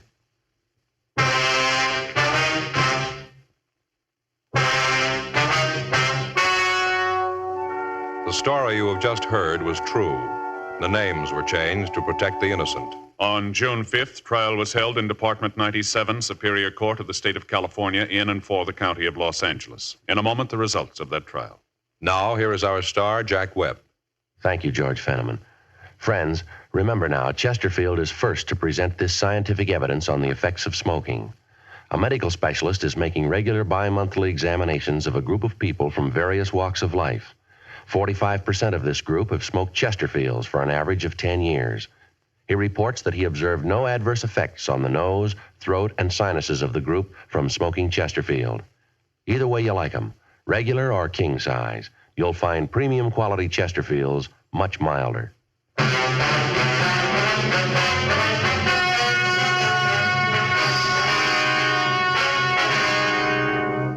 Stuart Carlisle Bennett was tried and found guilty of murder in the first degree. He is now serving his term in the state penitentiary, San Quentin, California. Murder in the first degree is punishable by death or by confinement in the state penitentiary for life.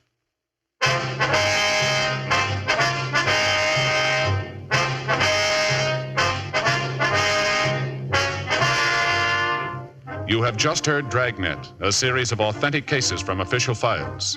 Technical advice comes from the Office of Chief of Police W.H. Parker, Los Angeles Police Department. Technical advisors, Captain Jack Donahoe, Sergeant Marty Wynn, Sergeant Vance Brasher. Heard tonight were Ben Alexander, Eddie Firestone, Carolyn Jones, Herb Vigran. Script by John Robinson. Music by Walter Schumann. Hal Gibney speaking. Sound off for Chesterfields. Either way you like them, regular or king size, you'll find premium quality Chesterfields much milder. Chesterfield has brought you Dragnet, transcribed from Los Angeles.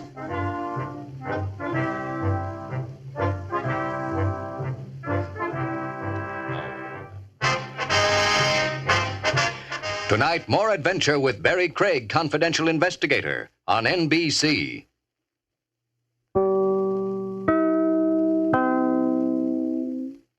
Lost in Brazil invites you on an unforgettable journey where every moment is an adventure waiting to be discovered. Join us as we uncover the soul of Brazil, one incredible experience at a time. Click on the link in the description and embark on the ultimate Brazilian odyssey.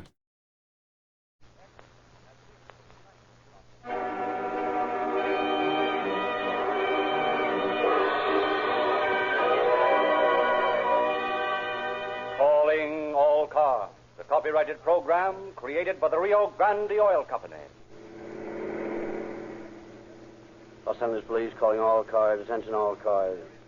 Wanted in connection with safe robberies. One Pete Galitzin, thought to be driving a stripped-down Ford Roadster, is in company with two other boys, described as follows: short, stocky, approximately 15 years old.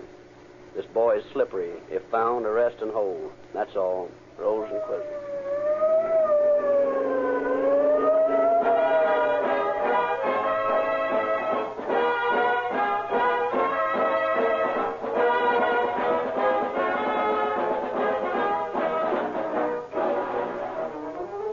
One of those many motorists who feel that one gasoline is about as good as another, how do you account for the fact that more police cars, fire engines, ambulances, and other emergency equipment use Rio Grande cracked gasoline than any other? Just what is cracked gasoline, Mr. Lindsley? Cracked gasoline is just what the name indicates, a cracked gasoline. You know coffee is cracked, that is ground, before you can get the full good out of it. Wheat grains are cracked and re-cracked, and the chaff is thrown away before a fine grade of flour can be obtained. So it is with Rio Grande cracked gasoline. In Rio Grande's great modern refinery, gasoline is literally cracked by terrific heat and pressure into millions, yes, billions of tiny parts. Non-usable units are drawn off and discarded entirely. The remaining gasoline atoms are pure energy atoms, ready to flash into driving power at the very first spark. I see. That sounds convincing. It is convincing, madam. So convincing that Los Angeles, Oakland, Berkeley, Fresno, Santa Barbara, San Diego, Maricopa County, Arizona, and many, many other cities and counties throughout this territory have specified Rio Grande cracked gasoline month after month in preference to any other brand. Thousands of new motorists are turning to Rio Grande cracked. But isn't this a special gasoline that Rio Grande makes for police cars? No, it is a special process, the patented Sinclair cracking process, but it is not a special gasoline for police cars only. You can buy the very same gasoline, Rio Grande cracked with tetraethyl, at any Rio Grande independent service station. It costs no more, and it will give you the same flashing police car performance that police cars have.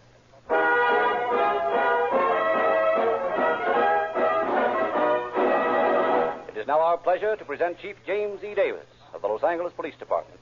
Chief Davis. Good evening, friends. Tonight you will hear a true case that may sound unbelievable because of the criminal's extreme youth. Yet the average age of the criminal gangster runs from 14 to 25. The boy whose case we are dramatizing tonight had learned all of the tricks of the trade and developed a few of his own before he was 15 years old. His is a record that is listed in the habitual criminal classification. The records in the Los Angeles Police Department alone of Pete Galitzin prove him to be an incorrigible type.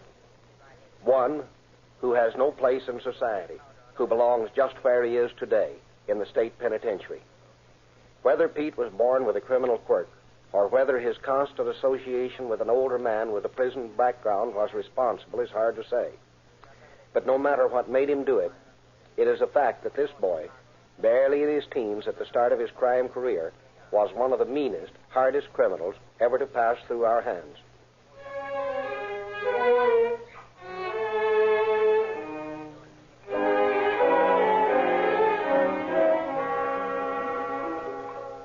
Our story opens on a clear June day in 1925. In a vacant lot bordering the railroad yards, 13-year-old Pete Galitzin listens wide-eyed to his constant friend and advisor, old Jake Herkovitz, as he spins a yarn. You should have seen them bulls' faces when they found out we'd walked out on them. Me and Al could hardly keep from busting right out laughing. What'd you do then, Jake? Well, we waited till the law got through snooping around, and then we walked back into the joint and finished the job. You mean the same night? Sure. Me and Al wasn't afraid of any cop that walked on the beach. I'm going to have a gang someday, Jake. I'm not going to carry a gun, neither. I'm going to be smarter than the cops. That's the idea, kid. I got it all figured out how I'm going to work. That's right. Don't go off half-cocked and get messed up the first job. Figure the angles, and then do it. When you're old enough to have a mob right now, Jake. 14 next month. 14, huh? Well, Pete, you got a good brain for a kid. All you got to do is learn the tricks, and you'll be a big shot someday. Will you help me learn the tricks, Jake? Sure. I'll do more than that. I'll help you plan your job. Will you, Jake? Say, that's swell. How can I go wrong with a guy like you helping me? Boy, I can just see the other kids when they find out I'm working with you. They'll all want to be in on it. They can be, too. Only I'm going to tell them what to do, and they're going to do it, or else. That's the spirit, kid. Play smart. There's nothing that can stop you.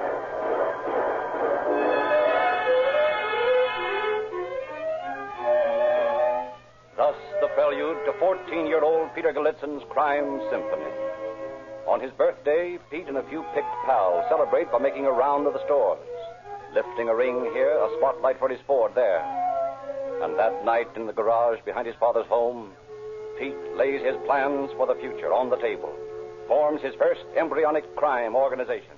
Bill, you and Alex sit here beside me. Okay, Pete. Yeah. You're going to be my lieutenants. And the rest of you, what Bill and Alex says goes. Understand? All right. I've been looking a couple of places over around town here, and they're easy pickings. All we got to do is get in. That's the toughest part of the job. What's so tough about that, Pete? Why not just bust a window and walk in? Because we ain't working that way, and the first one of you I catch busting windows is going to get in trouble with me. Don't get sore, Pete. I was only suggesting. All right, Bill, just don't get out of line. I'm running this bunch, and I'll make the suggestions. Sure, Pete, I know that. And don't forget it. Here's what we're going to do. Bill and Alex and I'll go out and case these joints tomorrow. As soon as it gets late enough, we'll meet the rest of you here and go knock them over. I can't make it tomorrow night, Pete. Me old lady's on the warpath about me being out tonight. Then you better go home to your old lady and tie yourself to her apron strings before you get lost. It ain't that, Pete. It ain't that. Only if I cross her, she'll tell the old man, and he'll get rough with me. Sure. I understand. And I'm telling you to get out of here and make it fast. I don't want no punks on this outfit. Well, gee, Pete, can't I just... You heard me. Get out and stay out. If you want to stay healthy, you'd better not show your face around me. Okay, Pete, don't get sore. And here's something else for the rest of you to remember. See this little bump on my forehead? Well, when it gets red, get out of the way. That means trouble. Gee, Pete, it's kind of red now. Sure it is, and I'm sore. Now, you better all clear out before I get any worse. Okay, Pete, Hey, Bill. Yeah, Pete. You and Alex stay here. All right. Let's stall those punks. You mean you ain't going to let them go with us? Sure. The three of us is enough. We don't need anyone else. Just getting away. Okay, Pete. Now you're talking. Yeah. And tomorrow I'll be doing more than talking. Tomorrow we're starting out and we ain't going to stop till we get enough dough to move on somewhere else. I'm going to be a big shot. You guys can go with me. If you don't make any mistakes. Okay, Pete. We won't make any mistakes. I'll see about that later. Now let's make plans.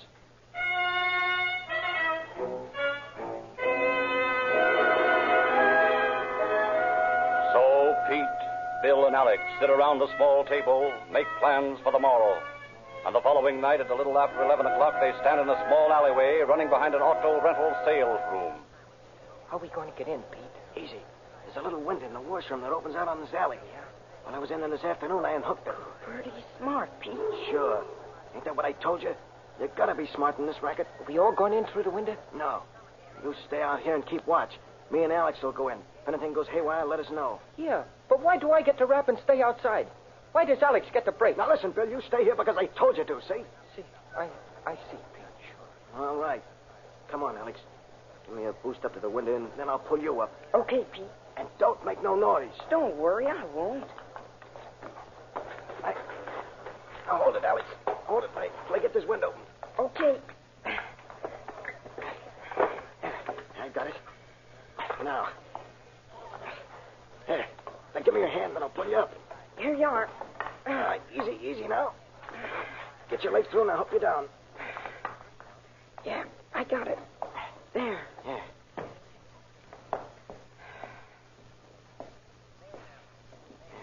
Here we are now. Give me the tools. Yeah, here you are. Quiet. You want to bring every bull in town here? Sorry, Pete. Okay, forget it. Come on and help me with this Jimmy. We'll crack this thing like it was a baby bank.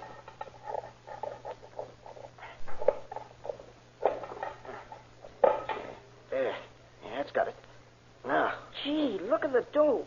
This is a nuts, ain't it? Save the talking till we get out of here. Sorry, Pete. Okay, let's blow.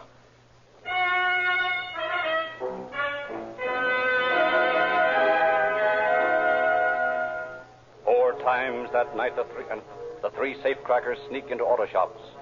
4 times a safe door snaps open under the expert jimmying of Pete Gallitzin.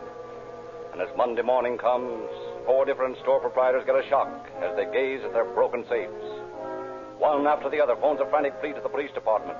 And in the office of the Bomb and Explosive Detail, Lieutenant Katzenberger scans the early morning reports, ponders their meaning. 4 different places, all out of sales rooms, and each job done the same way. Hey, Eddie. Yes, Cat? Come here a minute. I got a puzzle to work on. What's it now? Take a look at these reports from last night, Eddie. Recognize the technique? Nope. Can't say that I do. Neither do I. It's got me wondering. I thought I knew every safe gang in this town, but this is a new one. And it works plenty fast. 4 jobs last night. Nice going. I've checked all 4 places for fingerprints, and there aren't any. Whoever's pulling this is smart. All we've got to go on is a few busted safes. That's a great start. Well, I'll tell you what I'm going to do. We'll get all the boys and bring in every mug in this town that I know has a safe-cracking record. Even if none of them did it, well, they might know who we want. Anyway, it's better than sitting here waiting for more reports to come in. Come on.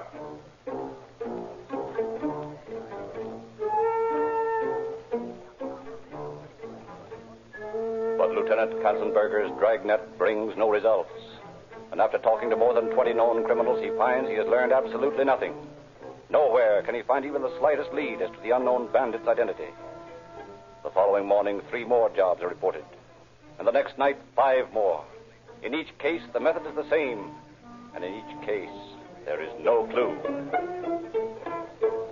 Then, as suddenly as they began, the mysterious safe robberies end. 2 nights go by with no reports. A week, 2 weeks, and still no jobs.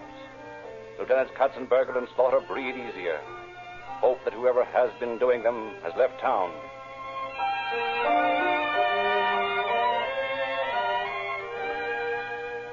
Then, 1 month later, as Lieutenant Katzenberger is looking over a stack of police bulletins, his eyes fall on a report that looks familiar. Calling Lieutenant Slaughter, he tells him of his suspicions. Look, Eddie. Here's a bulletin from the Washington police about 3 kids they picked up on suspicion of robbery. They let them go for lack of evidence. They were driving a hopped-up Ford Roadster with racing wheels. So, here's another bulletin from Stockton. Looks like the same kids, driving the same car. Suspicion of robbery, released for lack of evidence. Say, you're right, Cat. And this morning I got this one from Fresno. Take a look. 3 boys driving stripped Ford Roadster. Arrested here yesterday, released today. Thought to be headed for Los Angeles. Say, this looks hot. You know, I was thinking maybe we'd better pick these boys up and see what they know about our safe-cracking jobs. That Ford ought to be easy to spot on the road. You want me to send a bulletin out? Right. Arrest and hold for questioning. Sign my name to it. Okay, Cats, I'll get on it right away.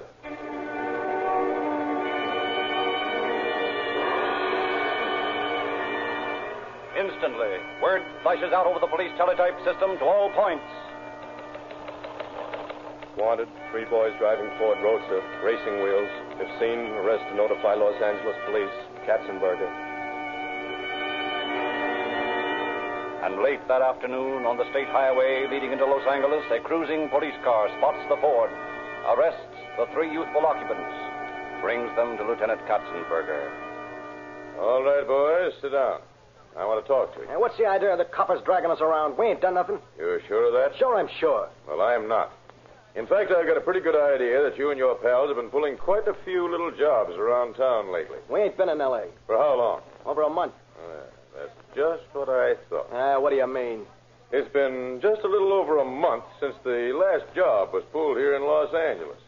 But there have been plenty of safes cracked up and down the line since then. Listen, you fat bull, you can't pull any of that stuff on me. I ain't done nothing, and you can't hold us here, see? That's a good bluff, Pete, but it won't work. How'd you know my name was Pete? I just remembered you. You used to hang around a lot with old Jake Herkowitz, didn't you? That's where you learned the business so well, from Jake. Ah, you're nuts. Maybe I am, but I remember you all right. You see, I used to browse out and watch old Jake every once in a while. Still do, for that matter, just keep an eye on him. I remember seeing you with him lots of times. Yes, and you other kids, too. Isn't that right? So what? Suppose I did know Jake. That ain't no crime. No, not by itself, but busting safes is. A pretty serious one. Now, come on, Pete. Stop wasting my time. Let's have it. Or do I have to put the pressure on your pals? No. Shut up. You'd better spill, Pete. If your pals tell the story, they'll probably say a lot of things that you won't like. Yeah?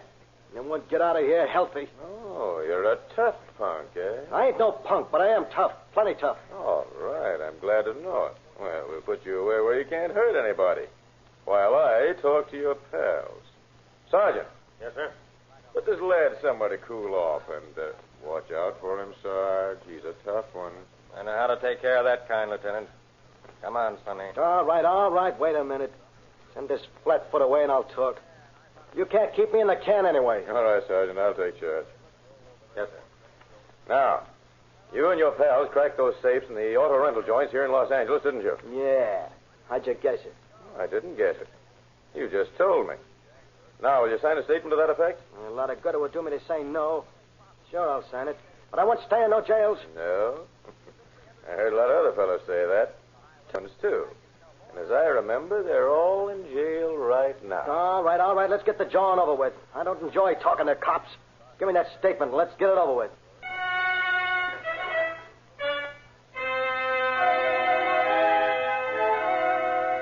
So, self-styled tough one Pete Galitzin admits participation in the safe robberies, signs a full confession, and as a result receives a sentence at the Ione Reformatory.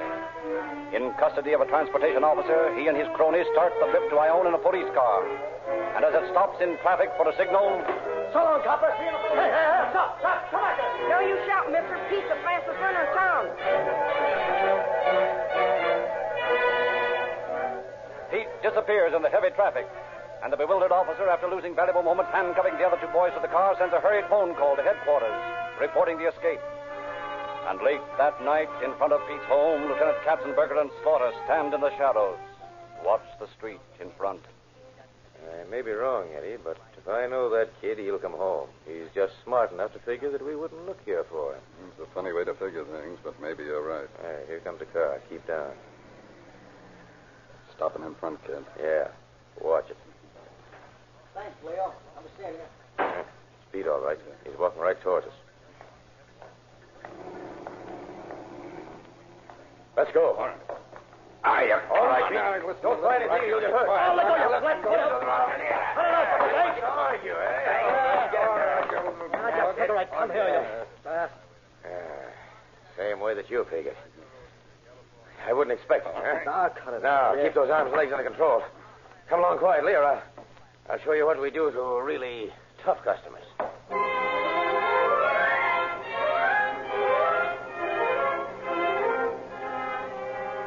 And this time, Pete is taken to Ione under special guard in solitary confinement until he calms down. After 14 months, Pete and his cronies are released. A week goes by, and then one morning in Lieutenant Katzenberger's office. Well, Eddie, our friend Pete and his gang have started again. What? Yep. 3 joints last night. Same old method. They only got out of Ione last week, didn't they? That's right. And they're underway already. I guess we'll have to pick them up again.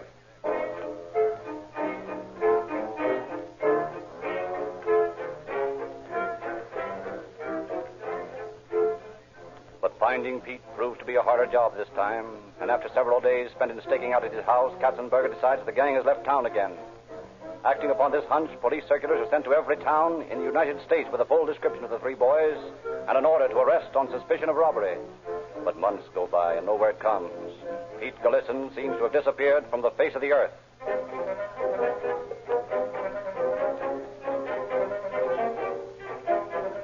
Then, January 5th, 1928, A teletype message clicks over the network of police wires. To Katzenberger, Los Angeles Police. Read your circular wanted for robbery. Have Pete Galitzin and Lee Young in custody here. Advise us what steps to take. Reeves, New Orleans Police Department. To Reeves, New Orleans Police. Am securing extradition papers on Pete Galitzin. Please hold until notified. Katzenberger, Los Angeles Police. Katzenberger, Los Angeles Police. Please advise as to disposition of Pete Galitzin. We cannot hold him without charge. Reeves, New Orleans Police. Reeves, New Orleans Police. Our hands tied. Cannot secure necessary extradition papers because Galitzin is a juvenile. Thanks for cooperation anyway. Katzenberger, Los Angeles Police.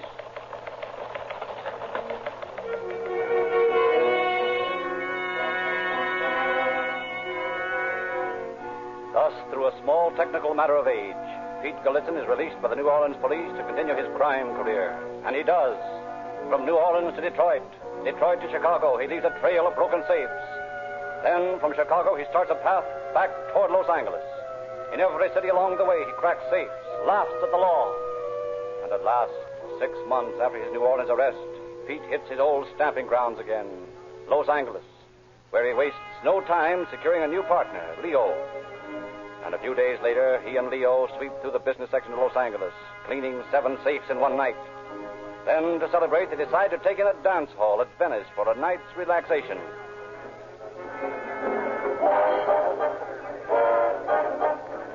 Boy, this is nuts, Pete. Get a load of some of them dames over there by the orchestra. Yeah, come on. Let's get a couple and show them what dancing's all about.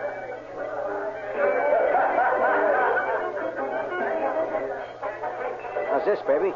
Like to dance with me? You said it, kid. You sure got rhythm for such a baby. Listen, don't call me no baby. Okay, don't get sore about it. I was only talking. Yeah.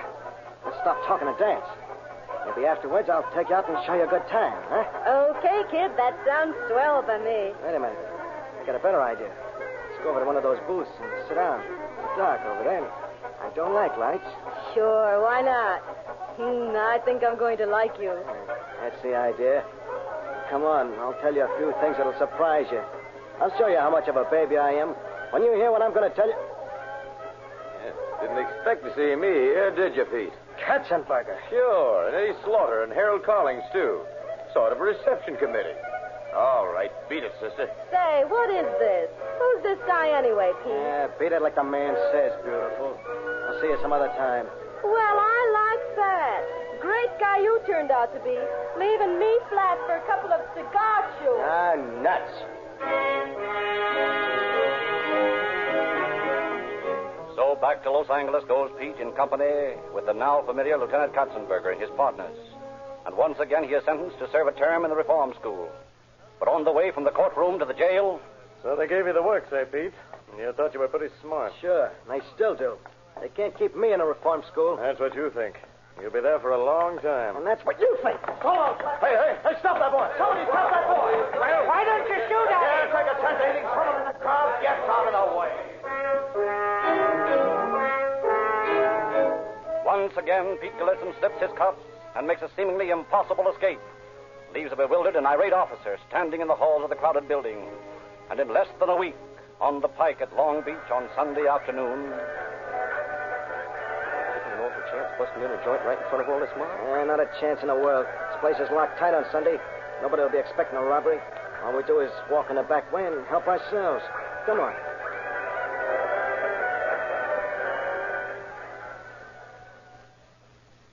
Here's the place. Give me a hand with this back door. Yeah, okay, Pete.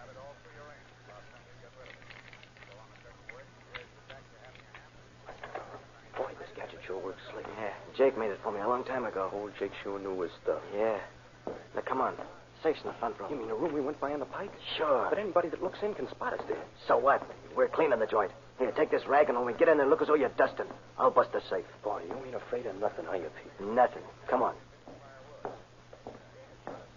Gee, look at all them people out there through the window. Yeah. Wonder what they'd think if they knew we was robbing the place. They're suckers. I'm kind of nervous, Pete. Let's make it snappy and get out of here. Okay, Leo.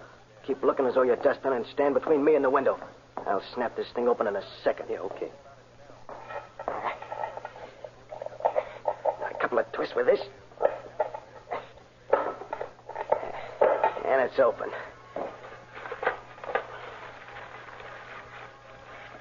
All right, Leo. Let's go. You got everything? Everything. Now we beat it back to your house and take it easy until things blow over. Come on. And once at Leo's house, the two youthful safecrackers take it easy. Read the paper accounts of their daylight robbery, laugh to themselves. Days go by and turn into weeks, and Pete begins to grow restless. The urge to crack more safes grows stronger all the time. And at last, one afternoon, while he watches Leo practicing weightlifting, he suggests a plan. What'd you think of taking a trip back east with me, Leo? For what? We got lots of dough, and I want to stick around here lifting weights till the Olympic tryouts. Watch this. 250 pounds up over the head. You don't want to waste your time being a weightlifter.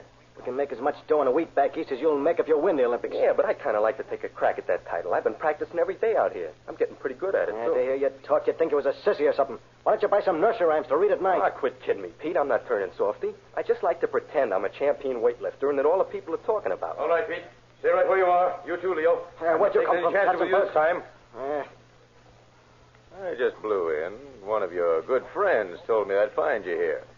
So Eddie and the boys and I dropped around. Thought you'd be happy to see us. Now, get this straight, Pete. You might have a way of busting out of handcuffs and making a getaway, but I'm taking you to Long Beach with Leo, and I'm not standing any foolishness. I'm sick of playing games with you.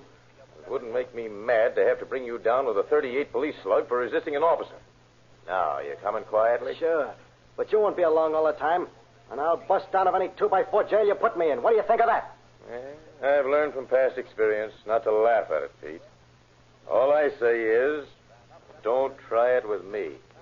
Now, come on.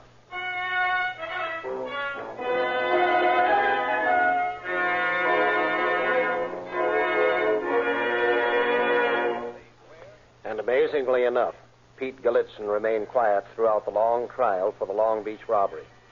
He was sentenced to San Quentin for that, and on the trip north, despite extra guards, despite added vigilance, he made a final bid for freedom and escaped from a car taking him to the station. But his freedom was short-lived. For a week later in Colorado, Denver officials arrested him on a robbery charge and sent him to Canyon City Penitentiary for 4 years. At the end of that time, having turned 21, he was extradited and delivered to Los Angeles authorities to stand trial for a felony escape. For this, he received a sentence of from 1 to 14 years in San Quentin, where he is today. An added touch to this youthful safecracker's career is furnished by the realization that in 1948, after he has served his present time in San Quentin, he will face a felony charge in at least 10 different cities between here and Chicago. In order to serve the minimum sentence on each of these, Pete Galitzin, the 14-year-old gang leader, will have to live to be well over 100 years of age before he will have gained his freedom. Thank you, Chief Davis. Ladies and gentlemen, if you have enjoyed this program, I ask you to remember just one thing. Rio Grande cracked gasoline is more widely used wherever it is sold in police cars, fire engines, ambulances, and other emergency equipment than any other brand. It is the only gasoline you can buy that is refined by the patented Sinclair cracking process. It gives you all 4 qualities police cars must have and all wide-awake motorists want. Quick starting, fast acceleration, surging power, and more miles per gallon. Los Angeles, Oakland, Berkeley, Fresno, Santa Barbara, San Diego, Orange County, San Diego County, Maricopa, the largest county in Arizona, and many, many other cities and counties in this territory have specified Rio Grande cracked gasoline exclusively month after month, because in protecting life and property, it gives their emergency fleets police car performance. See a Rio Grande independent dealer tomorrow and fill your tank with Rio Grande cracked gasoline. And when you need new motor oil, he can give you 2 of the finest on the market. Sinclair Pennsylvania, which is made from the highest priced crude in America but costs you no more than ordinary Pennsylvania oils. Or Sinclair Opaline, the thoroughly de-waxed, de-jellied, longer-lasting lubricant. Sinclair Eyes for safety, cut down repair bills, and save money. The next Calling All Cars story to be heard over the station has been printed and illustrated in Calling All Cars News as The Red Necktie Mystery. Get your copy from your Rio Grande independent dealer. It's free. It also tells you all about Rio Grande police money, which you can exchange for junior detective and G-man outfits to make some boy or girl happy. Police badges, pistols, handcuffs, fingerprint outfits, more than a dozen gifts in all, and all free. This This is your narrator, Frederick Lindsley, bidding you good night for the Rio Grande Oil Company.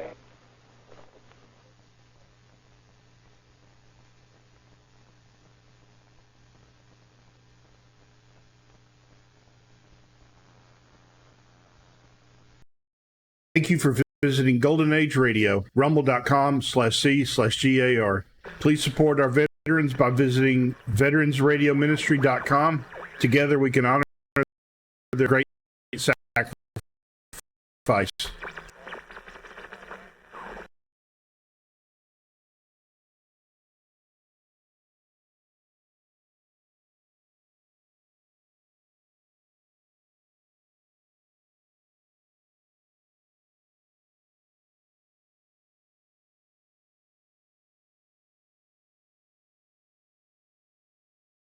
This is your FBI.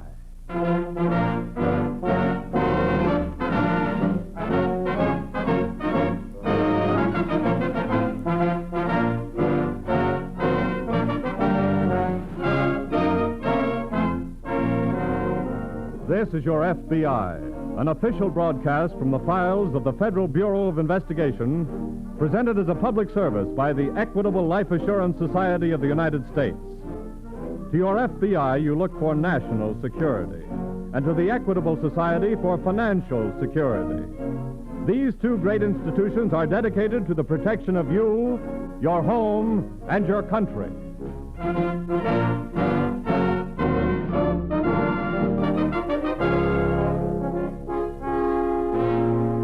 Tonight, the story of a crime against our nation, espionage.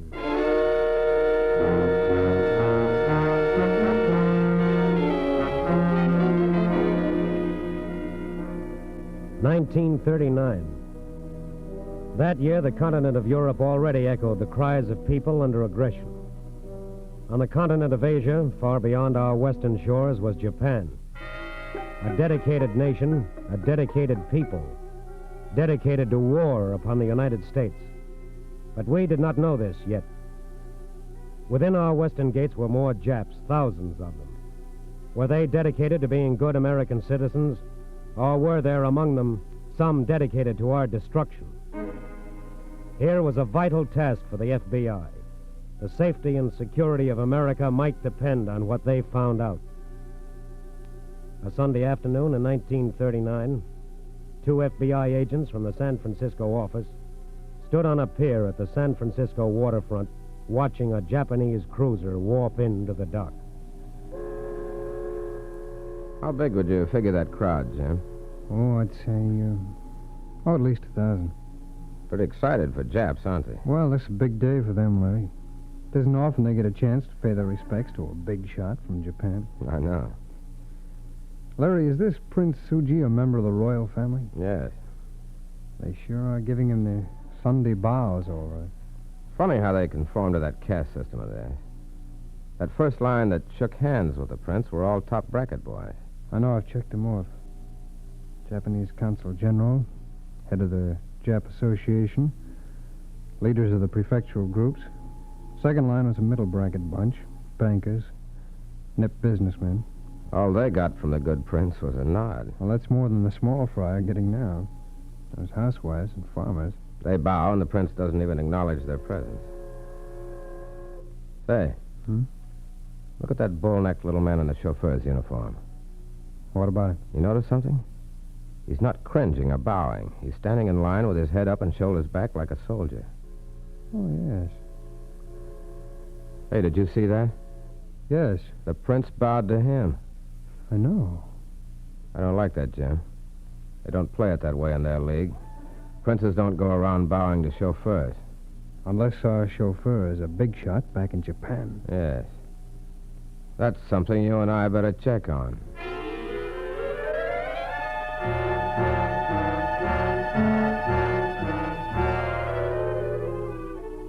One Jap bowing to another Jap. A pair of striped pants and cutaway coat bowing to a chauffeur's uniform. The two FBI agents, troubled by what they saw, investigated and learned the chauffeur's name and background. Then they took their information to the agent in charge of the San Francisco office of the FBI. That's the story, Mr. Walker. A prince bowing to a chauffeur. That is unusual. Yes. Did you follow this man? Yes, sir. He lives at the Osaka Hotel. His name? Yasu Kajioka. Did you learn anything about his work? Yes, he drives a big Cadillac. He owns it. He runs some sort of escort service with headquarters at the hotel. Anything else on him? We found out that he's been a very active worker for many of the local Japanese associations. Well, I think we should do a thorough check on Mr. Kajioka's activities. Won't be too easy. We could use some help. From whom? Someone of his own race. A Japanese who is loyal to us. Well, we might try the university. They have quite a few Japanese-American students there. That's a good idea. Suppose I arrange with the Dean of Studies out there for you to have a talk with him. Fine. I'll get him on the phone right now.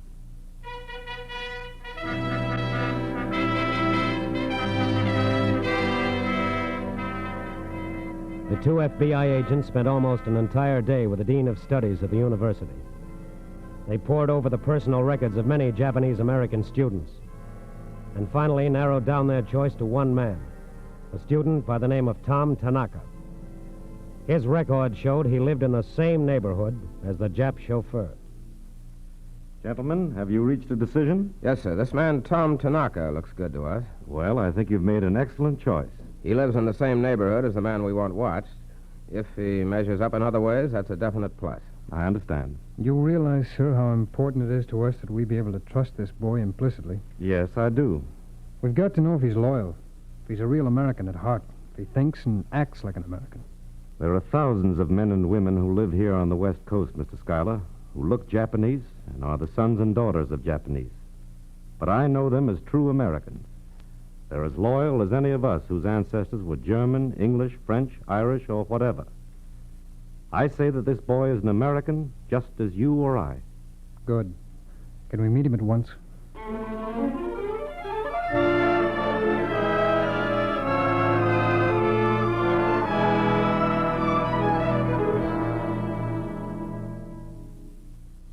Tom, I imagine your dean has told you that we're special agents of the Federal Bureau of Investigation. Yes, sir. He has. We've selected you, son, from the list of the entire enrollment of Japanese Americans here at the university. As a student? No. No, as an American. Well, what about it? I am an American. We believe you are, in every sense of the word. Has somebody been talking about me? No. No. Then what's this all about, sir? Tom, we want you to help us. How? In a very important, perhaps very dangerous way. You want me to work with the FBI? Yes. Do you know a man called Kajioka? Yasu Kajioka? Why, yes, we're neighbors. I helped him compose letters in English. Several times. Good. Would he remember you? I think so. He said once that he might give me a job doing secretarial work in my spare time. Why do you ask me about Kajioka? We need a loyal Japanese American like yourself to help us investigate this man. We want to know if he is connected with any un-American activities. What do you want me to do? Help us to get information. Tom, all we want are facts. I see. You said that you know Kajioka, that he offered you a job once. We want you to go to him. Take the job. We're giving you the opportunity to do this as an American, Tom. Well, what would I say to Kajioka? How would I ask for the job? You'd tell him that you're in need of money to finish your studies. If he hired you, you'd undertake at once to impress him with your love of Japan and the Japanese. We don't want you to put your life in danger. You'd be cautious, never inquisitive. What do you say, son? I'll do it.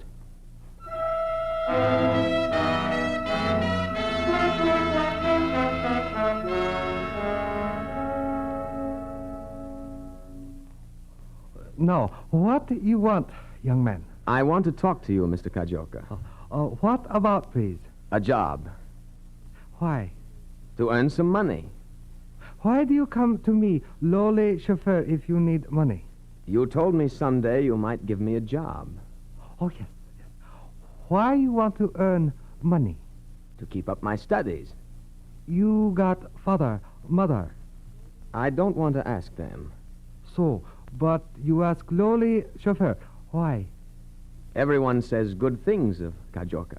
Oh, good. You hear perhaps I visit Cruiser. They say Kajoka was greatly honored. Oh, so, they say correctly. Please, you sit down. Thank you. Now, how you think? What do you mean? It could be important for me to know. I think Japanese. Oh, so. And what are those thoughts, please?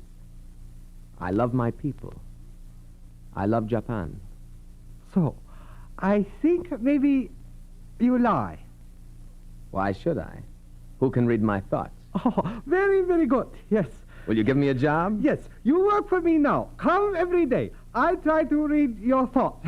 Very good. Very good. Yes.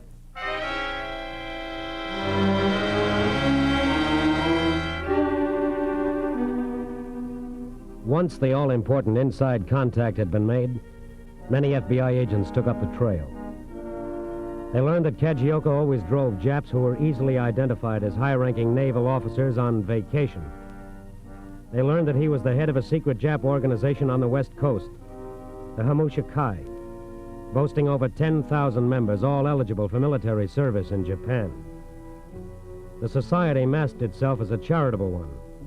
Charity in the sense that thousands and thousands of dollars were drafted from the members and sent back to Japan. Why? The answer came quickly and dramatically. One night on a street corner, young Tom Tanaka reported to the special agents of the FBI. Tom. Tom. Yes, sir. Here we are. I haven't much time, sir. I've got to get back. What have you got, son? Something big is cooking. There's a great meeting called in the basement of the Japanese high school for tonight. Kajoka will make an appeal to get more funds to send back to Japan. I see. Also, they are to show preparedness movies sent over from Japan. Are you supposed to attend this meeting? Yes. Kajoka will expect it. Tom. Yes, sir. We need a list of the members in that organization. Practically everything depends on our getting it.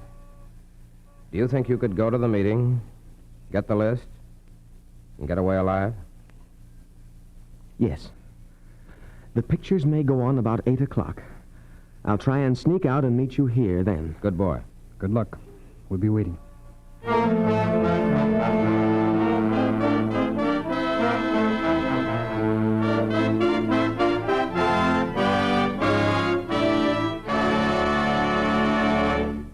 We momentarily closed the Federal Bureau of Investigation file on Kajioka, enemy alien. We will reopen this file in just a moment. Yesterday, Thomas I. Parkinson, president of the Equitable Life Assurance Society of the United States, received an interesting letter. It was from a member of the Equitable Society, and it read, Mr. Parkinson, just how many businesses is the Equitable Society in, anyway?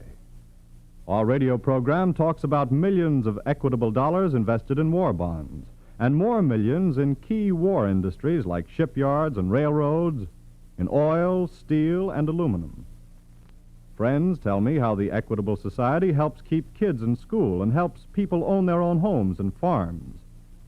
It all sounds mighty complex to me. Yes, investing the premium dollars of 3,200,000 members of the Equitable Society is of necessity a very complicated operation. For safety's sake, those equitable funds have to be spread out widely, must go into thousands of different enterprises.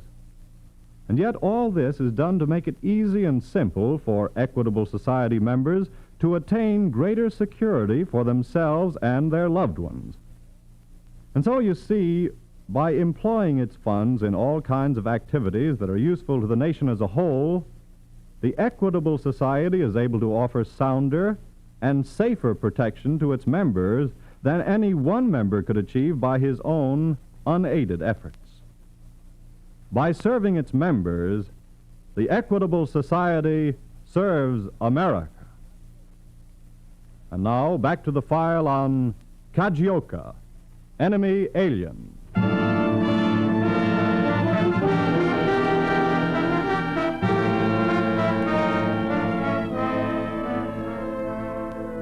"1939. In that year, there wasn't even a slight buzzing in our ears to warn us that enemy planes were warming up for an attack. There was nothing in the word protocol to make us think of anything but where the wife of some ambassador might have to sit at some state dinner. Yet 2 men of the FBI, standing on a dock at San Francisco, had seen in a bit of Jap protocol enough to make their blood run cold. Enough to make them, on their own initiative as Americans, set up a series of patient, exhaustive, dangerous investigations which inched down 1939 through 1940 and brought them on the evening of February 3rd, 1941, to stand tense in a darkened hallway near a high school in the Jap section of San Francisco. Watch it, Jim. Don't let that street light hit you. I've counted about 2,000 have gone into that meeting so far. Still coming. Kajioka sure must have passed the word along. What time is it? Almost 7:45. Mm-hmm. Looks like the meeting is getting started. Somebody coming along. See that shadow? Pull back here. It's Tom. Tom, here. Oh, hello. We've got a wonderful break. Kajioka forgot to bring the records. He wants me to go to his house and get them and bring them to the meeting. What part of the meeting is on now? They're going to run off the movies. How long will that take? Until about 9:15. Good. I'll go with you. Get the records. Bring them to the FBI office. We'll have them photographed and back in your hands by 9 o'clock. Can you do it that soon? We got to. Jim. Yes? You stay here. Call the office. Tell them what we have to do. Ask for the entire staff to stand by. Right. I'll drive Tom over. It's going to be tight going. I know. But this is the first break we've gotten, and it may be the only one. Let's go.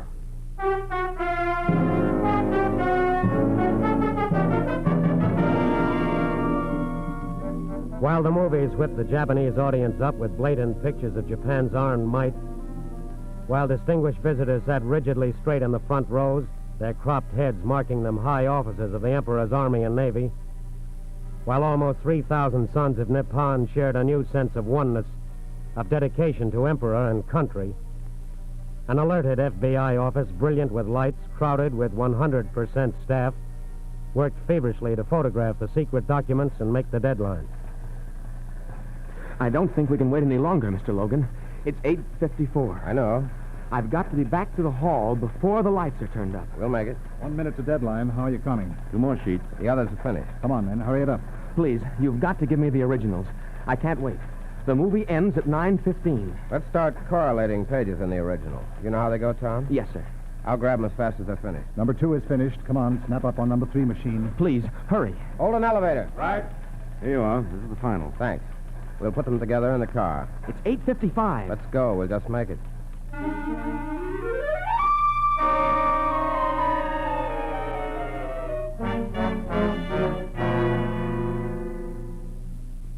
Mr. Kajioka. Where have you been? It took you a long time to get papers. I stood in the back of the hall to see the pictures. I thrilled with the people. Give me the records. Here you are, sir. Good. I have news. We have received orders to change names of all branch chapters of our organization, and we must at once seem to stop our activities. Why? Why? Because soon glorious Japan will win honor or downfall, and we are ordered to prepare for duty as soldiers behind the guns.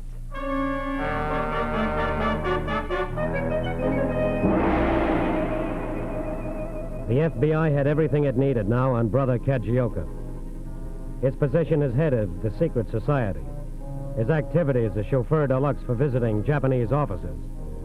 His role as collector extraordinary of funds for the Japanese war machine. His devious role as espionage agent. Everything the FBI needed except the right to go out and arrest him. Under our way of government, we do not go about arresting citizens of friendly nations. The FBI could watch and wait. And to add insult to injury, while it fretted over its watching and waiting, one of the FBI agents had reason to phone in to the agent in charge of the San Francisco Bureau. Yes? This is Logan. Yes, Larry. Jim and I have been following Kajioka. Yes? We followed him from the Osaka Hotel. He drove straight to Sutter Street. Yeah? Parked his car, proceeded on foot to 111 Sutter Street. Why, well, that's our building here. I know. Well, where did Kajioka go? He's in your foyer, waiting to see you. He's what? Well, thanks, Larry. Goodbye. Yes? Mr. Kajioka to see you, sir. Send Mr. Kajioka right in. Mr. Walker? Yes. What can I do for you? I am Kajioka. Sit down, Kajioka. Now, what do you want to see me about? I come to FBI because I am honorable man. I see. I wish to offer my services to the United States. Why? I hate Japanese. Oh? Tell me about it. I was born in Japan. One time in Japan, they arrested my father. He was a good man, harmed nobody. They say he was disloyal, but they have no proof, and it is a lie. What happened to him? I never see him again. They murder my father. And so you hate Japanese? Yes, very much. I would be good agent for FBI. What makes you think so? Japanese government tried to get me to work against United States. You know how it is. You have information on certain secret Japanese organizations here. No? A little. Oh, that is too bad. With me, you get to know much. I know all Japanese tricks. I make valuable agent. Perhaps you would, Mr. Kajioka. You think about it. And remember, I want to work for United States. Great country.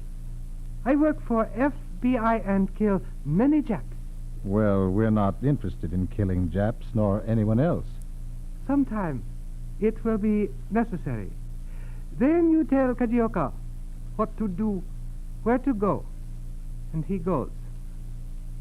Well, thank you very much for your offer, Mr. Kajioka. We'll take it under consideration, and we'll let you know in due time. Thank you so much. Not at all. It will be a pleasure.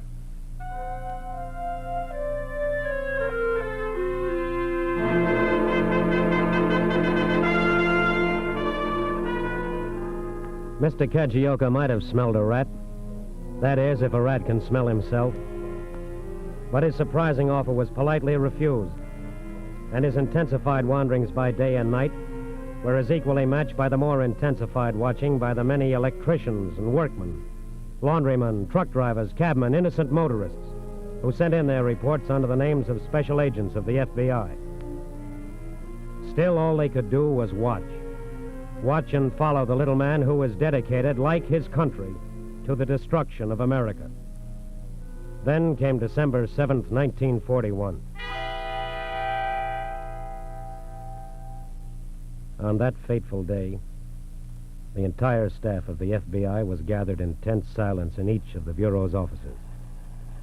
In San Francisco, even the local law enforcement officers were present, waiting. Everyone here? Everyone, sir. Larry, you and Jim can stand by and watch the teletype. Right, sir. The names are coming in from Washington. Names and addresses of enemy aliens to be picked up when the word comes through. We'll take them. I know a name you two will want to watch for. Yes, sir. Thank you. Getting into the K's now. Yeah. Hello? Yes, sir. Right. That's the word. Get going. K is in Kajioka. K is in Kajioka. Come on, teletype. There it is. Capital K for Kajioka, the little rat. We got him now. Come on.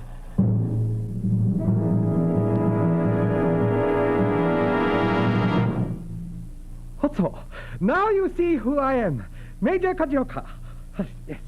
How do I look in my uniform, pal? Very well, sir. Yes. No more lowly chauffeur. Glorious Japan has struck. American fleet. No more. Pearl Harbor. No more. All gone. Soon planes come. Then transport. Yes. I have 2 revolvers. See? Oiled and loaded. I give you one. Soon our soldiers march in the streets, and you and I will go out and kill every dirty American we see. Yes? Yes. Yes. You watch at the window. Tell me when you see planes. Tell me when you see glorious soldiers of our brave army. I will pour drink for ceremonial toast. Yes, sir. I'll keep watch. Soon I will be colonel. Then, General, wait until you see how they will reward me for what I've done. I will be big man. Yes, of course. I hear planes. Do you see them yet? Not yet. Listen, our soldiers are coming. I drink to glorious Japan. They are here. Come in. Banzai! Come on, Kajioka. Huh? Uncle Sam wants to see you about a place called Pearl Harbor.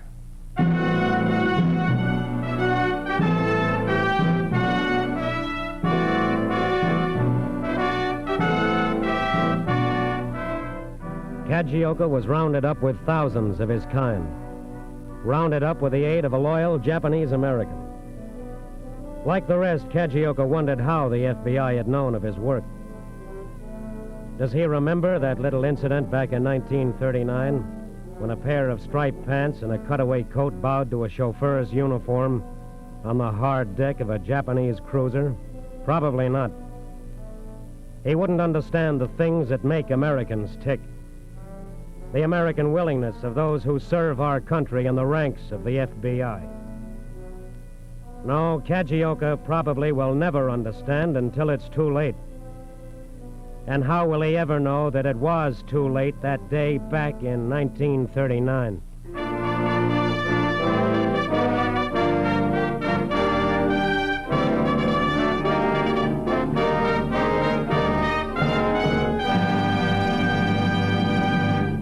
You'll hear about the disposition of this case in just a minute. On the beaches of Normandy, our boys were seeing the latest movies 24 hours after landing. And not long ago on a Pacific island, 2 Japanese snipers were captured when they tried to join a GI audience to see an American film. Yes, movies follow the flag because Uncle Sam knows that they're first-rate morale builders for battle-weary men. So will you join the Equitable Society in a salute to the motion picture industry? A salute to the daring cameramen who risked their lives in every American attack.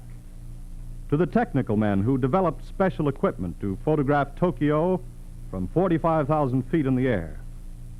To the actors, musicians, and directors who made tens of thousands of valuable training films for our armed forces.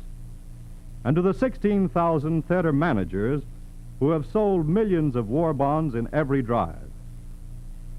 Members of the Equitable Life Assurance Society of the United States will be proud to learn that their premium dollars have helped finance this great industry, which has proved such a vital asset to the nation at war. For years, the Equitable Society has invested in the motion picture industry, as well as in other essential American industries and American agriculture. Yes, in wartime, Equitable Society dollars are fighting dollars. And at all times, they are security dollars. For you, your home, and your country.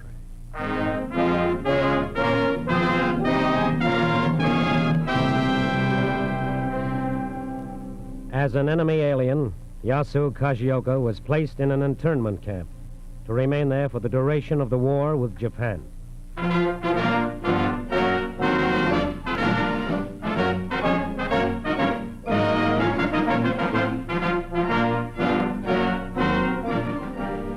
The incidents used in tonight's broadcast are taken from the files of the Federal Bureau of Investigation. However, all names used are fictitious, and any similarity thereof to the names of persons living or dead is accidental. Programs in this series of particular interest to servicemen and women are broadcast overseas through the worldwide facilities of the Armed Forces Radio Service. Tonight, Kajioka was played by Ted Osborne. The music was under the direction of Van Cleve. The author was Frank Wilson, and your narrator was Frank Lovejoy. This Is Your FBI is a Jerry Devine production. Now, this is Carl Frank, speaking for the Equitable Life Assurance Society of the United States, and inviting you to tune in again next week at this same time for This Is Your FBI.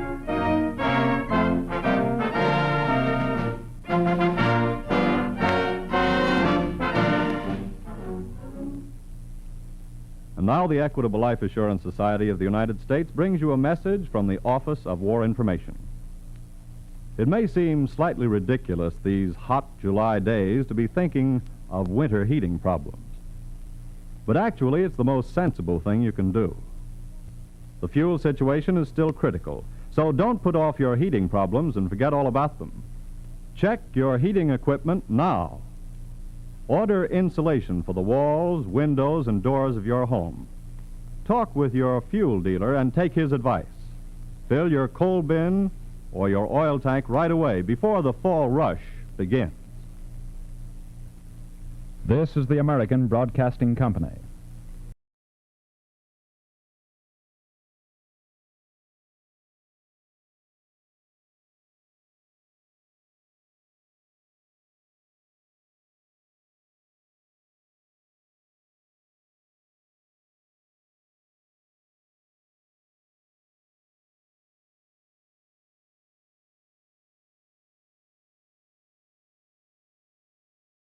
Good evening. This is Crime Classics. I am Thomas Hyland with another true story of crime. Listen. William Palmer always did that when he walked past the tombstones in Rugeley Cemetery. He ran his walking cane across the closely spaced tombstones as if they were a picket fence. And he whistled a jaunty tune as if he didn't have a murder in his heart. It might concern you a little that the tombstones were so near to one another. Well, it so happened that the path William Palmer took was through a section dubbed the popular section, a segment devoted to the turning into dust of folk in the lowest income bracket. William Palmer's using this path because it's a shortcut. He's anxious to see his sweetheart. He carries candy for her and poison for her husband. Thoughtful man. So tonight, my report to you on the Hangman and William Palmer. Who won? Crime Classics, a new series of true crime stories from the records and newspapers of every land from every time. Your host each week, Mr. Thomas Hyland, connoisseur of crime, student of violence, teller of murders. Now, once again, Mr. Thomas Hyland.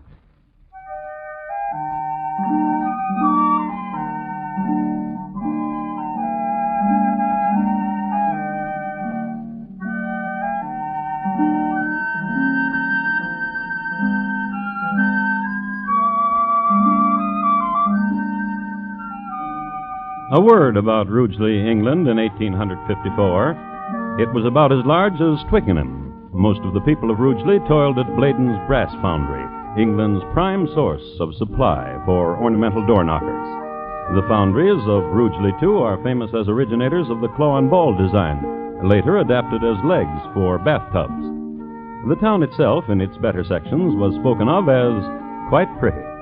There was a heroic fountain in the center of the square, a statue of 3 abducted maidens of 1152. And to this fountain of a forenoon would come the wives of the town to nudge each other and gossip. Down the street from it, the town hall, and around the corner from the town hall, the home of Mrs. Katie Abley and her husband George. Mr. Abley is in bed waiting for his lunch, and Katie is waiting for that. William. And for that. Oh, and you've brought me candy. £5. Oh, cool. Where is he? Oh, he's a bed doctor. How does he feel? Moist. Did you give him the medicine? I did. And no sooner than it went down him that he sat up with a start, looked about him, and lay down again. From then on, he slept fitfully. Katie. Oh, now don't you dare, Doctor. No. Listen, Katie. What is it? I stopped in the laboratory of the hospital and I got a new medicine. The ones you've given my husband so far have just been keeping him sick, Doctor. Your husband has an amazing constitution. What is the name of this new medicine? Strychnine. Why haven't you used it before? Traces of it are easily to be detected. And why are you using it now? Well, this morning at the pub, I stopped in for a dram. I met a man, a doctor. He's 80 years old and has newly come to Rugeley. He wants so much to make friends. And, Katie? Yes? He has the authority to sign birth certificates. And if someone should die? He has the authority to sign death certificates. Doctor, Yes. I've got some piping hot broth. Of what? Kidneys and such. Seasoned well. With rosemary and thyme and basil. Add this to it. Coo.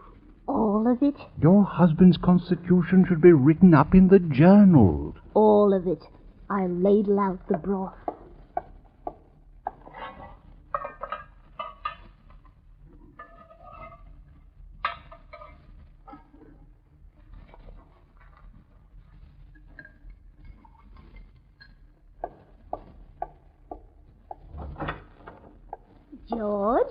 George, I've brought you some nice broth. Here, now you let me spoon it for you. That's a nice boy. Eat up all the kidney broth.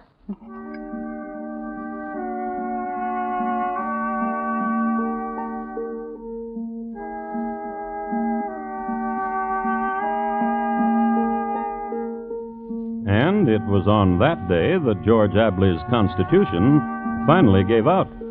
Dr. William Palmer summoned his new 80-year-old friend, Dr. Bamford, and in deference to the aged doctor's failing eyesight, Palmer moved the deceased over into the light.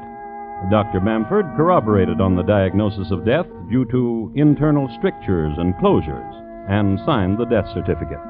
Dr. Bamford had found a friend. It was barely 6 weeks after George Abley had been deposited in Rugeley Cemetery in the North Plot, above the popular section, when this happened. You don't love me anymore, Doctor. Of course I do. Katie. I've no more money, if that's what you want. But your husband left you £1,000. And I've given you all but a pittance. And you've no more? You don't love me. And you've no more? No. Once I loved you, Katie, but no more.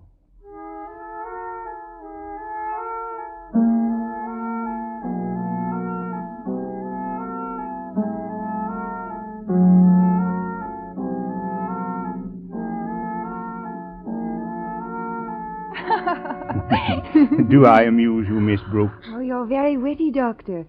You'd better listen again with your stethoscope and make sure. My diagnosis is correct. Your heart is kind and generous, and it beats quickly. Does it? Now, listen to mine. Oh, surely you're joking. No, of course I'm not. Here, put these pieces in your ears. And do you hear it? Bump, bump, bump, bump, bump. Just the way yours goes. Bump, bump, bump, bump, bump, bump. Here, let me take that stethoscope. May I make a confession, Doctor? As if there were anything for you to confess. Oh, but indeed there is. Yesterday... At the racetrack?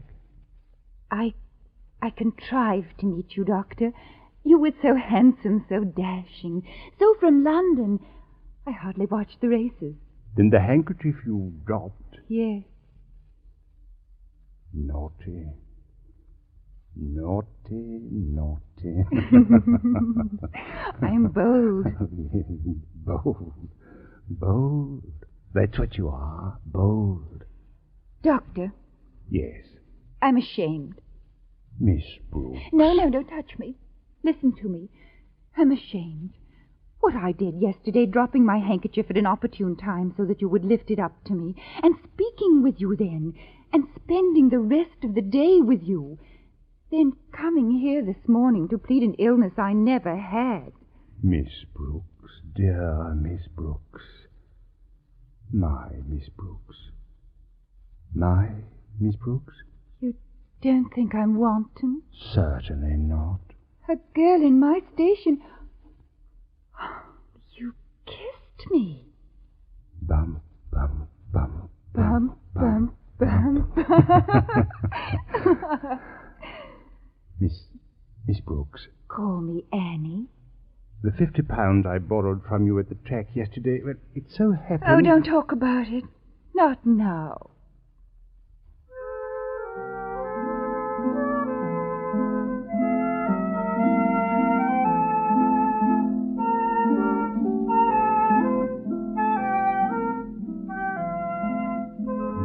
wed.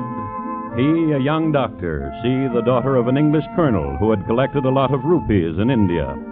It is interesting to note that this is the same Colonel Brooks who was known around Calcutta in the 30s as Adorable Brooks, a name which stemmed from leading a charge against the Gurkhas, armed with only a polo mallet, this on a wager. His daughter Annie, as we have seen, had inherited a good deal of his dash, all of his big game hunting trophies, and every month a check.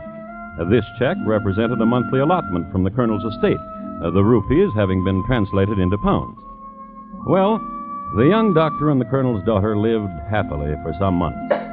Champagne for breakfast, and in the afternoon, when the season was right... Come on, mermaid. Come on, mermaid. Mermaid! Mermaid! Oh. Dear. What do you want? Oh, don't be cross. Here's some more money. I love you. I love you, Annie. Good, good, Annie. Dear, Yes? that's the last of it for this month. But it's only the 5th. And we've been to the races for 5 days. Don't worry about it, dear. You can always borrow until my next check. You always do.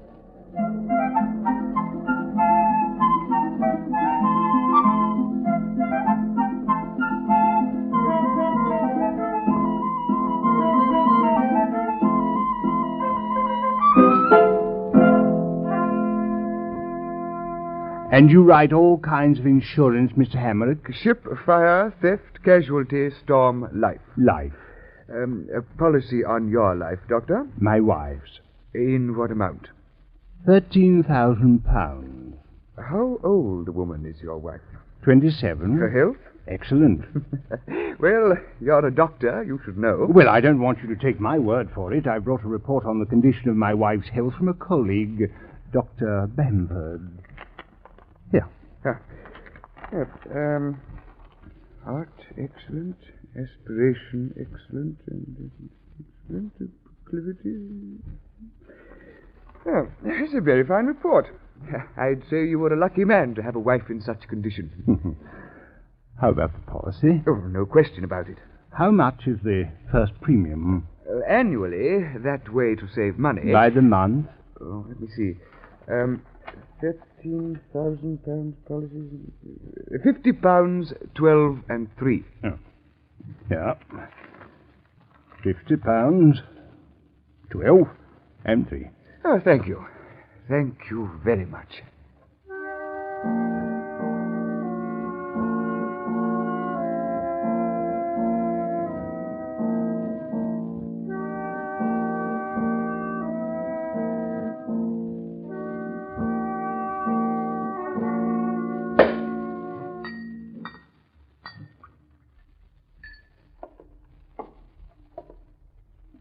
Annie. Annie, wake up. Wake up, dear. Hello. Champagne.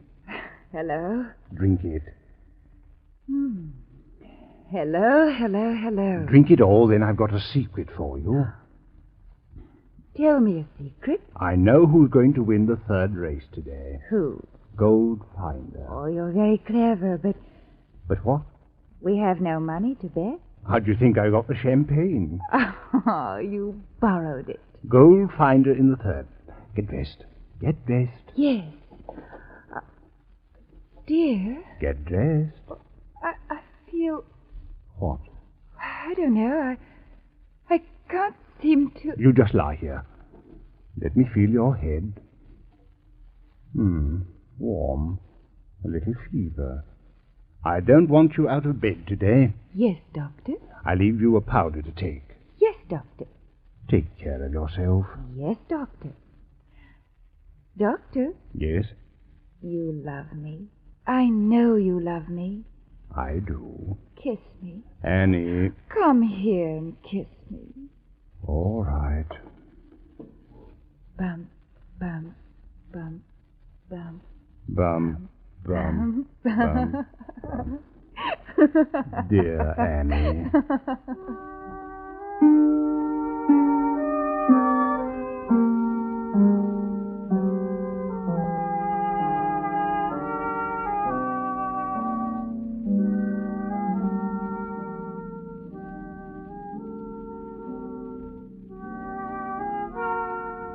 Just before the third race, a messenger located Dr. Palmer at the clubhouse turn. He told the doctor that his wife had been found dead by the cleaning woman. Goldfinder paid £4.3 to place. Dr. Palmer had him to win.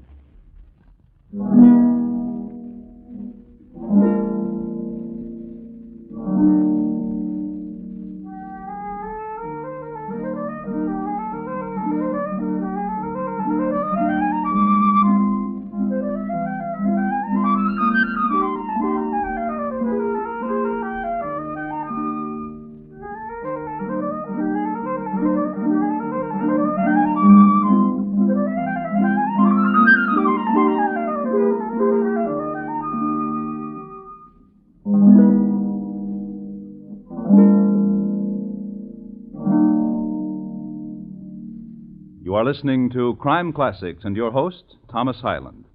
This Friday night, Mr. Keene, tracer of lost persons, takes on the beautiful widow murder case. It's a thrilling seesaw battle between ruthless underworld forces and the old investigator, as Keene closes in on the facts of death related to one of his most fascinating and dangerous assignments. Mr. Keene, tracer of lost persons, Friday nights on most of these same CBS radio stations. Don't miss him. And now, once again, Thomas Hyland in the second act of Crime Classics, and his report to you on The Hangman and William Palmer, who won.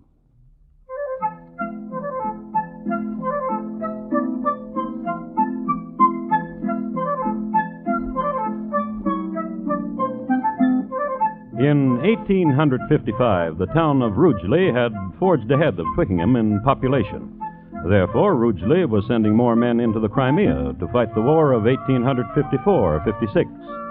Queen Victoria had been on the throne for 18 years, and her son Edward was the Prince of Wales. This was the year, too, when Haskell Blaine of Virginia came to England to astound the royal court with his frontier wit and jackanapery. And in this time of movement and stress, the town of Rugeley little noted the passing of Mrs. Ann Palmer. She was laid to rest in the Rugeley Cemetery in the South Plot, below the popular section. Not before, however, the venerable Dr. Bamford had signed a death certificate certifying that Annie had died because of congestion of the heart and attendant malcoloring of the blood. Dr. Palmer grieved, collected the £13,000 insurance, and bought a couple of horses. One of them, the roan named Lodestar, won a race, but Lodestar pulled a tendon prancing in the winner's circle and had to be destroyed. In 6 months, Dr. Palmer was £20,000 in debt. But Dr. Palmer had a system. And these visits of yours, brother, are like freshets of spring rain. How did Dr. Woolsey treat you here, Walter? Oh, he's tapered me whiskey down to a glass in the forenoon. William. Yes? My being a drunkard, blood brother to you, a drunkard. What's it done to you in the city, William? Why, nothing. Oh, not much. Physician brother to a drunkard. Dr. Woolsey will take care of you. William, what have you got in that package you're carrying? Let's walk a bit. The sea air's a tonic. Well, from these cliffs on a clear day you can see France. What have you got in that package, William? A gift purchased at the inn for a friend of mine. Oh. I have a surprise for you, Walter. Oh, what? Here, hold this package while I... No, don't open it, Walter. It's not for you. Then what's my surprise? Here, a life insurance policy. The what? Life insurance for £13,000. My life's worth that much to you, brother. So that you'll take care of it better, for my sake. Such a brother you are. Brother. What is it? What's in the package? Why? Oh, from the shape of it, it feels like a bottle. What kind of a bottle, Walter? Whiskey. Again, then. What kind of whiskey? And if I guess? We'll open it and see. Guess. Scotch whiskey. Yes, but whose? McPhairfield's. Open it and see. McPhairfield's Scotch whiskey. Brother. What, Walter? May I open it? No. I run with it. I'm fleeter than you are, and you shan't catch me. And when I run away from you, I'll open it. Where will you run to? There, to the point there on the cliff where the hedgerow stops. Oh, please, William, please. If you run from me and I can't catch you, it'll not be my fault. Run. Run! Run.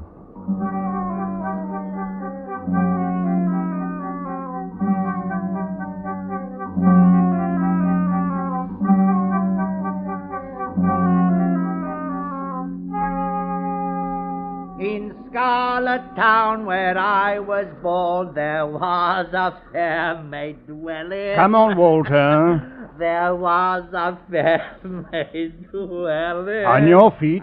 We'll walk away your drunkenness. Yeah, up we go. There was a fair maid dwelling. Don't walk in that direction, Walter. You'll fall off the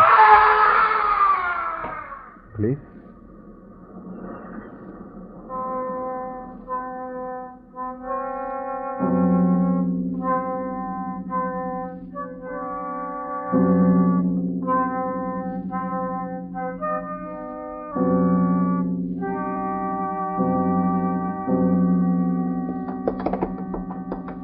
That's not a horse race. That's a funeral. By some misadventure, the black stallions which drew the hearse of Walter Palmer had been frightened, and they bolted and ran away. Walter's coffin was thrown to the ground and torn open, revealing to the stunned housewives in Rugeley Square the broken form of a man who had fallen off a cliff. Or, as the death certificate that was signed by Dr. Bamford read, multiple skull separations. Now that's a horse race. A week later. Run, Sea Nettle. Run, run, run! Oh. Dr. Palmer on a typical afternoon. While he goes to bet another loser in the next race, let's do a little figuring here. He was 20,000 pounds in the hole a few months after his wife died, and he collected 13,000 after his brother died. That left him still 7,000 in debt, as of a week ago. It took the doctor 7 days to get himself another 10,000, altogether 17,000 pounds in debt. That's how much Dr. Palmer owed his various acquaintances. You might be wondering what he's been doing in the medical line all this time. Nothing. Not a thing. A few pills prescribed in return for favors received, and that's about all. As far as his office was concerned, he had long since given it up, and had sold his equipment, and had sent his magazines on to his friend, Dr. Bamford. Now we come to a turning point in Dr. Palmer's life. He met a fellow named Cook, John Parsons Cook. It was a turning point in Cook's life, too. Ganymede. That's the horse who'll win the fourth. Ganymede. Bet handsome lad, can't lose. Well, if you say so. Handsome lad, can't lose. Yes, he could. He did. And the next day... Fleet King and the Lady Barbara Stakes. I had information. Don't be a fool. Well, what have you heard? The gelding from India, Makjur. Very well. Makjur. The jockey told me. The jockey told a fib. What's more, it was whispered he had a few kid on Fleet King, who, incidentally, kicked Lady Barbara while she was draping him with the flower blanket, and made her all right again. In spite of consistent losses because of Palmer's advice, John Cook remained a loyal friend to the sporting doctor. In fact, he grew poor with him, but always with a smile. Oh, Palmer. You're my friend. My friend. And one morning... Palmer!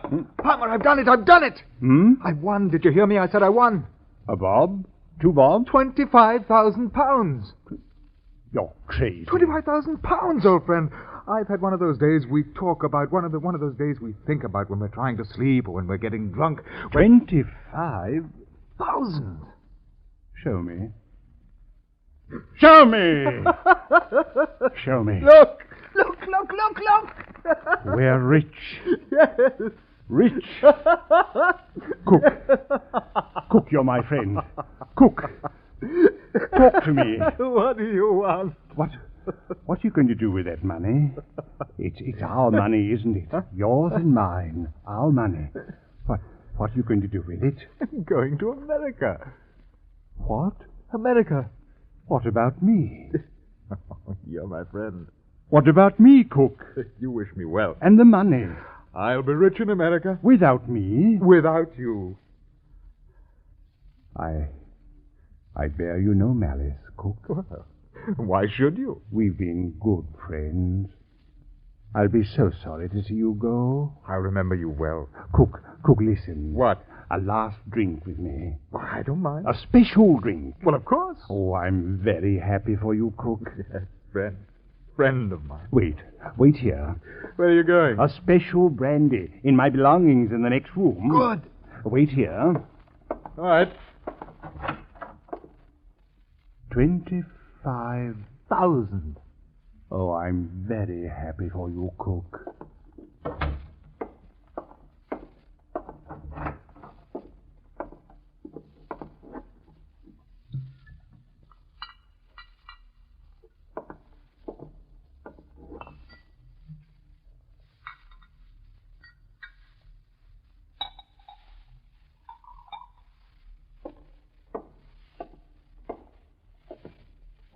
Open the door for me. My hands are full.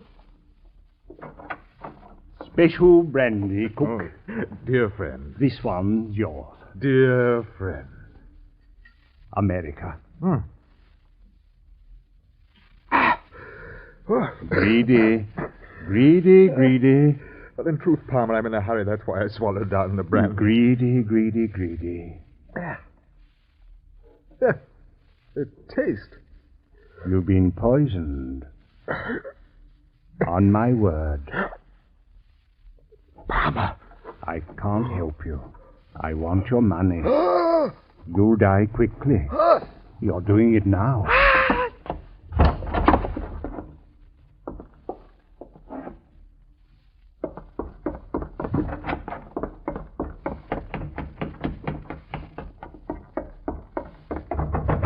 Dr. Bamford! Dr. Bamford, come quickly! A friend of mine just died, Dr. Bamford, from occlusion of the heart valves. Come quickly. Bring your pad of death certificate, Doctor, and your indelible pencil. Quickly. Here, I'll help you, sir.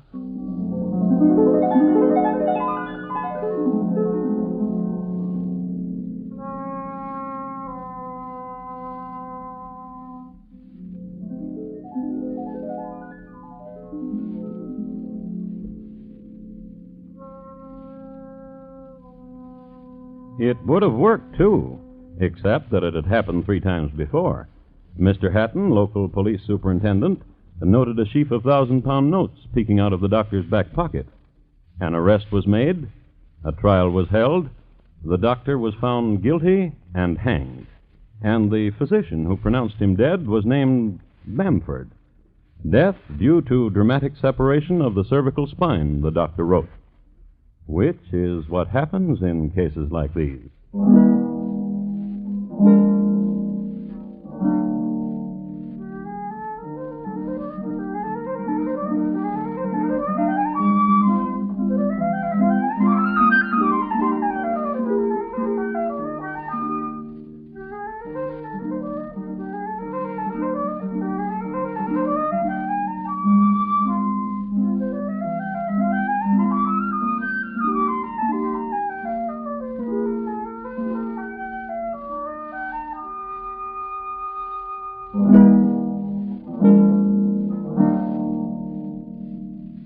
In just a moment, Thomas Hyland will tell you about next week's crime classic. William Palmer, tonight's crime classic, was adapted from the original court reports and newspaper accounts by Morton Fine and David Friedkin. The music was adapted from themes of the period and conducted by Bernard Herrmann, and the program is produced and directed by Elliott Lewis. Thomas Hyland is portrayed on radio by Lou Merrill. In tonight's story, Jay Novello was heard as William Palmer. Featured in the cast were Betty Harford, Ellen Morgan, Joseph Kearns, Ben Wright, and Alastair Duncan. Bob Lamont speaking. And here again is Thomas Hyland. Next week, Glandier, France, in the year 1840, and the interesting events which occurred when an iron smelter's wife sent her husband a gift. My report to you will be on the 7-layered arsenic cake of Madame Lafarge. Thank you. Good night. It's true that things happen on a smaller scale and fewer things happen at one time in a small town, but human interest is at a high level in rural America, where people have more time to stop running and to live. That may be why Rogers of the Gazette, starring Will Rogers, Jr., is such an interesting radio series. It's packed with human values and human interest. Hear Rogers of the Gazette tomorrow night on most of these same CBS radio stations.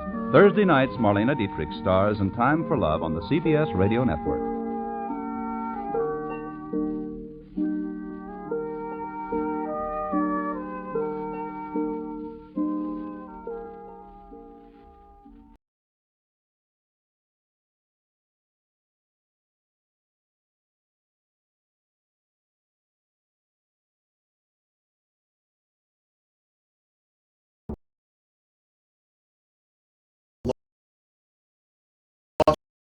you on an unforgettable journey, where to be as we uncover this embark on a Brazilian odyssey.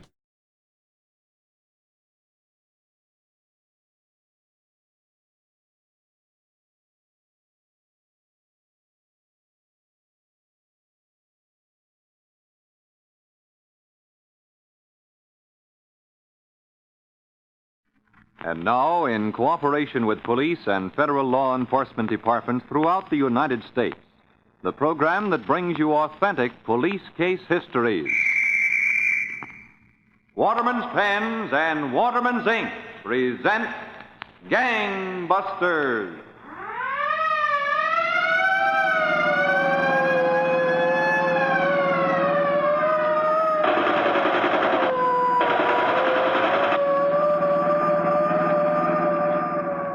This nation is now in the midst of a serious crime wave, and we must stop the attempts of the lawbreakers to tear down here at home the very ideals for which we have fought.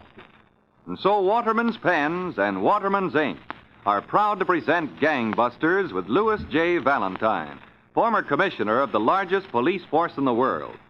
Commissioner Valentine will interview by proxy Harvey Scott, superintendent of the Pittsburgh, Pennsylvania Police Department. Commissioner Valentine. Well, Superintendent Scott, tonight's Gangbusters case should be quite an unusual one. It is, Commissioner Valentine. How have you decided to start it? Well, in Pittsburgh, there was a certain professional wrestling school run by a pretty rough type of wrestler. He was known as Hammerlock. A few years ago, this Hammerlock walked up to the mat with a rather slight of build, pasty-faced man who had dropped in for a lesson. Lie down on the mat. This way? Yeah.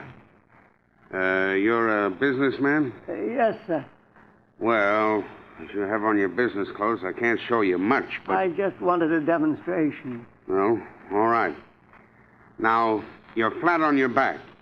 But you've got to learn how to keep a man flat on his back. Yes. Now watch. I fall on my left knee beside you.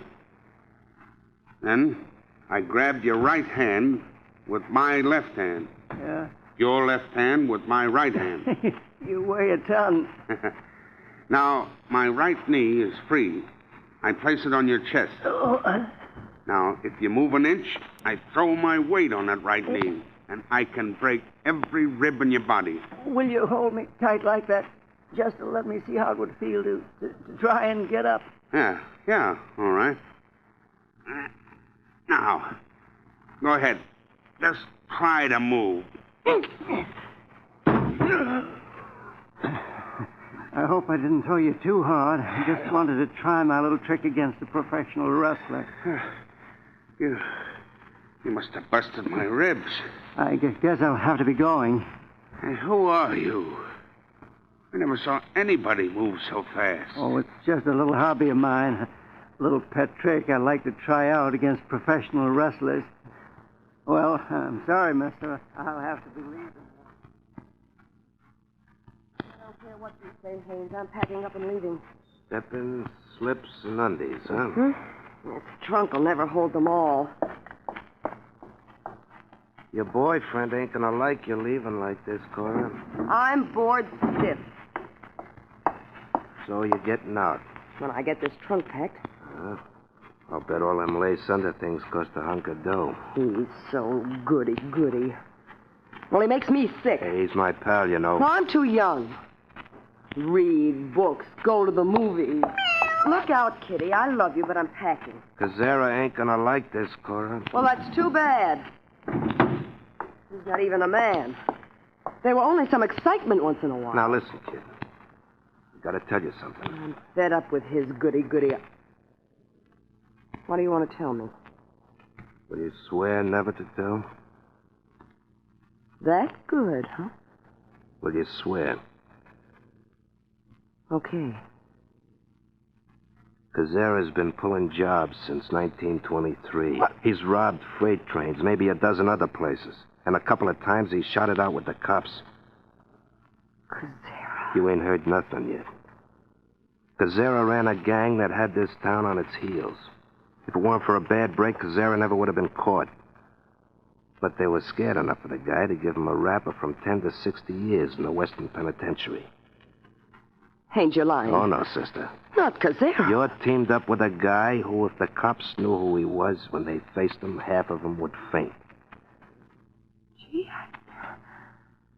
I wanted excitement, but I didn't bargain for all this. You better get them pretty little undies back in the drawers before he gets here. Why, he wouldn't think nothing of killing me if he wanted to. You said it. Oh, hello, Haynes. Hello, Kazera. Hello, honey. Hello, Kazera. I'm glad to see you. Oh, it's warm out. Yeah, it's kind of hot in here, too. It shouldn't be, though. Us living up on the 8th floor. I wouldn't mind a good, cool lemonade. Oh, the trunk. Oh, yeah. While you were gone, I got a telephone call that my mother was sick, a heart attack. Oh, I'm sorry. I was packing to go see her, and then I called the doctor, and he said she was much better and I wouldn't have to come, so I'm unpacking. That's good. I'll help you to unpack then. Oh, well, first I'll fix you a lemonade. Oh, good. That's fine. I'm glad you're here, Haynes. Yeah, I know. I just happened to drop by. Good. I'm glad you like Cora as well as you do. I dislike that cat. Come here, kitty, come here now. Now, nice kitty. Now, nice kitty,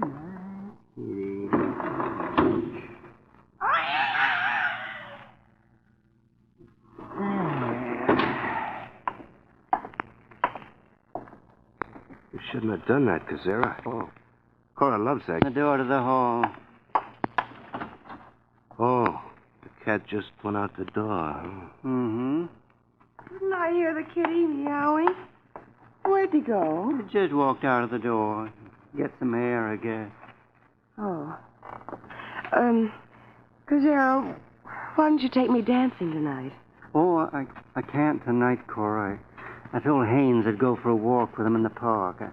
I've got a few little things I want to talk.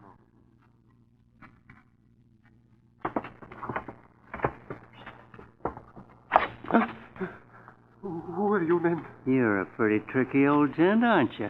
Please, you'll put down the gun, please. A big wholesale house, and instead of a safe, you wrap your money all up in greased paper and hide it here in your cold storage room. Get it, pal? Sure. Please, it's all the money I got. You know, some people recently have been very foolish. They've tried to identify me to the police. It's a big mess of it here, boss. Just shove it in your bag. Now, you won't identify me to the police. Please, I'm an old man. There's a lot of money there. Take it and go away. You got a big haul, boss. It was all done up in nice little packages. That's why I cased this place for a week. Now, mister, it's your turn. Holy smokes, you threw him right over your head. The fall knocked him unconscious. Come on. Close the refrigerator door. Right. That'll hold him. Icebox starting to freeze again, Kazera. What do you know? Maybe you'll be frozen stiff.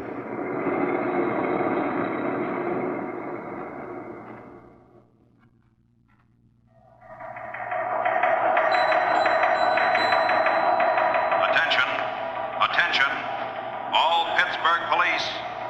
Greenfield's wholesale establishment just robbed. Owner locked in cold storage room and in serious condition. This unnecessary cruelty points to Matthew Kazera, dangerous gunman who's been terrorizing Pittsburgh. Report to headquarters for confidential instructions.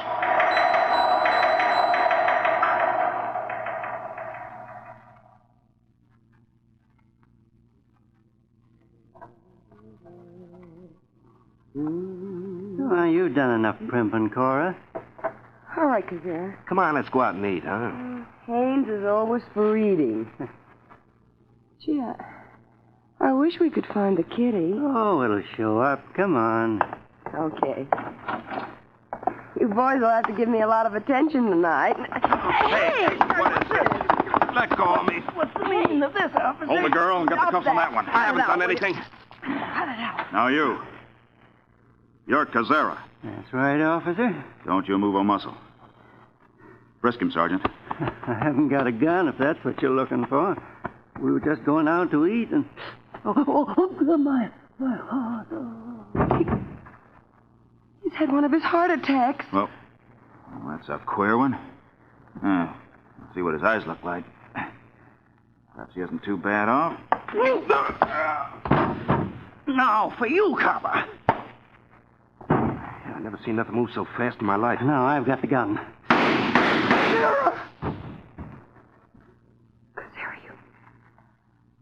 Killed him. I wasn't trying to kiss him. Well, you two will have to look after yourselves. I'm getting out. What'll I do? Now I'm in on a killing. Hey, try to get these cuffs off me, Kazera. Hey, Kazera, you can't leave us like this.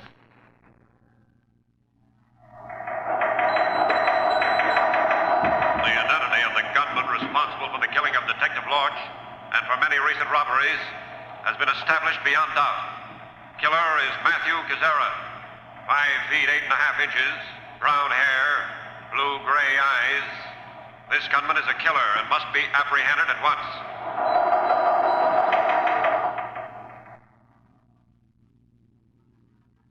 Well, Superintendent Scott, with the identity of Kazera established and police on the alert for him, I know the rest of the case will be even more exciting. But right now... Every day, millions of people listen to Fraser Hunt report the news. This famous war correspondent and radio commentator writes, and I quote Mr. Hunt, "The finest fountain pen I've ever written with is my new Waterman's Taperite. It writes as smooth as satin, makes such clean, clear lines, and to top it off, it's the best-looking pen of all." Well, thank you, Fraser Hunt. Friends, so many of you have been waiting patiently through the war years for a good quality fountain pen, you'll want to go to your Waterman's dealer and see America's newest pen, the new Waterman's Taperite. You'll want it the minute you lay eyes on it, sleek, slim, trim. You'll say, it is a beauty.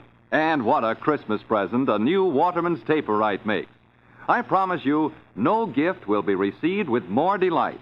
But better start buying now because the demand will exceed the supply. You can get Waterman's pens and Waterman's pen and pencil sets, both the new Taperite design and the new standard point design, in a variety of styles and prices. Every one built to the standards of craftsmanship which have made Waterman's pens famous for their superlative writing. For America's newest, finest pens, ask for Waterman's. Now back to Gangbusters and Commissioner Valentine. Superintendent Scott, police bulletins had been issued for Matthew Kazera. Yes, Commissioner Valentine. But Kazera was as wary and cunning as ever. He had other plans.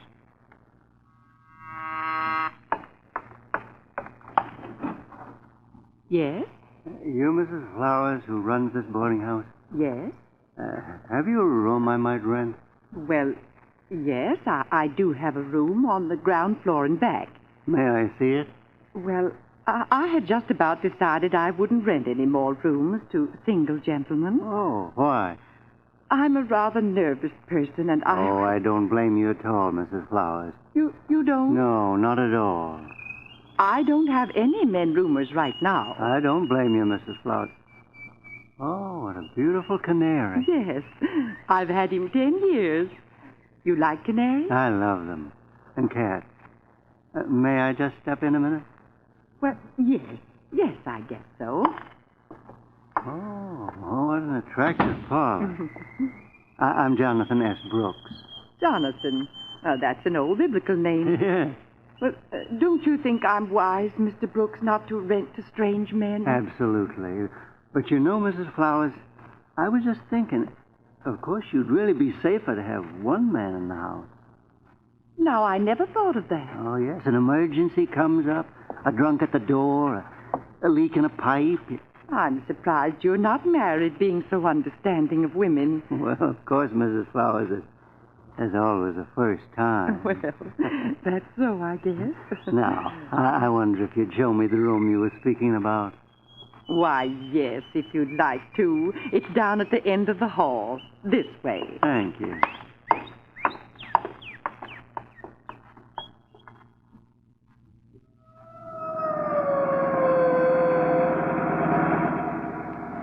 Car 1, calling headquarters. I'm getting you, Detective. I've just finished talking again with Haynes, Kazera's partner who was captured with Cora, his girlfriend. Nothing new on the whereabouts of Kazera. Then, take your map of Pittsburgh, Benaki. The one we divided up into squares. We'll have different squadrons cover each square for rooming houses. You're to take square 5. Yes, sir. Step on it, Tom.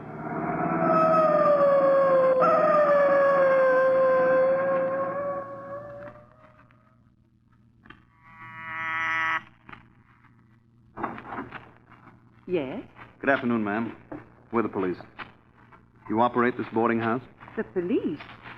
Why, yes. Yes, I'm Mrs. Flowers. Won't you step in? Thank you.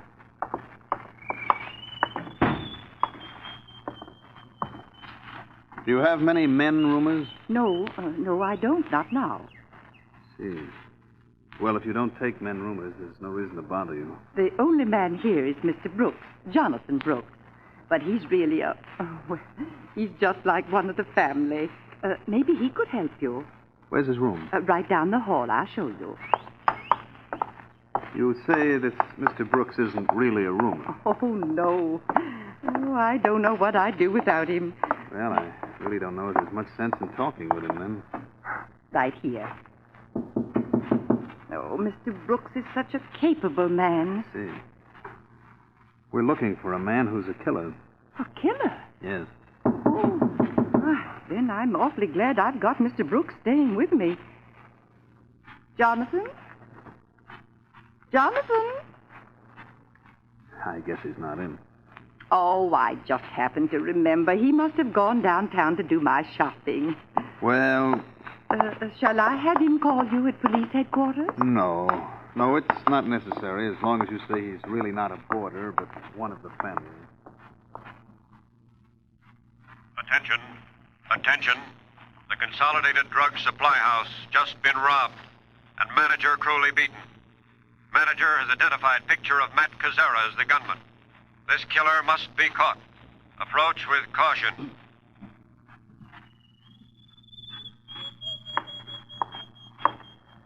I think I'll go downtown and do a little shopping, Mrs. Flowers. Why, yes, Mr. Brooks.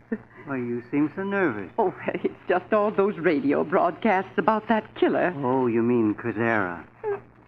Yes. I won't leave you if you don't want me to. No, I'm all right. Well, then I'll see you later. I won't be gone long, Mrs. Flowers. All right. Operator. Number, please. Get me the police department. Quick, the police department. Police Department.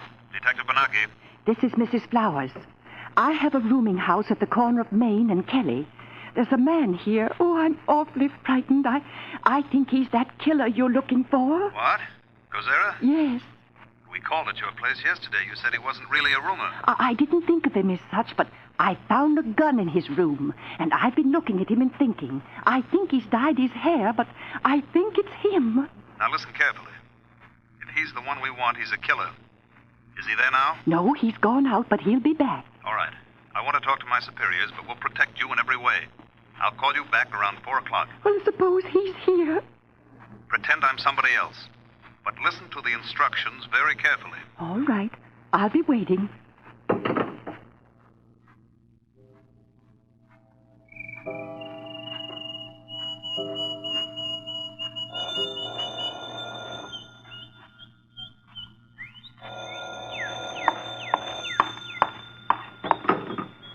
Hello? This is Detective Benaki. Are you alone? Yes?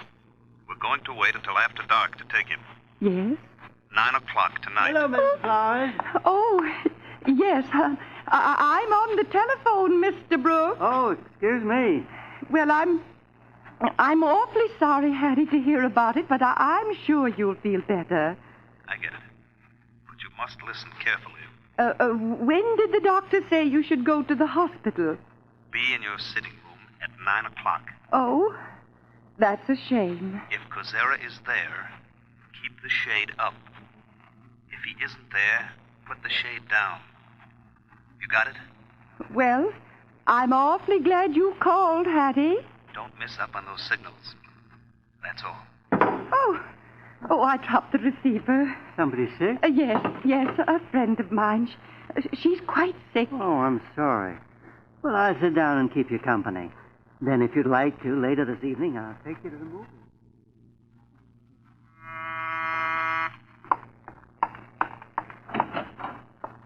Come in. Miss Flowers, this is Inspector Monahan. How do you do, sir? How do you do, Mrs. Flowers? We could tell from your sitting room shade Kozera wasn't here. But he'll be back any second. I'm going to try to take him in this hallway. Now, the sitting room on this side. Blank wall all along here. His room is at the end of this hall. Let's see just where. That's his room. Mm-hmm. And there are the cellar stairs. Wasn't there a cellar door there? Yes, sir, but he took it off and didn't put it back. Oh. All right. Let's get back up the front door. Now, there may be some shooting. I want you to go upstairs. Oh. Yes, sir. Detective Benaki, we'll darken the hall so we can make a grab as soon as Kozera comes in the door. Right. Snap the light. Remember, this guy's dynamite, Inspector. There's the signal. You sure? Positive. That was no regular telephone ring. Charlie's watching the house across the street. I told him if he saw Kozera coming to have the operator just tinkle the phone. Look, turning in. That's him, all right. We've got to be positive it's Kozera, though. As soon as he closes the door, you jump from there. You'll be hitting him from that side. And lock his arms to his side. Quiet. Watch yourself.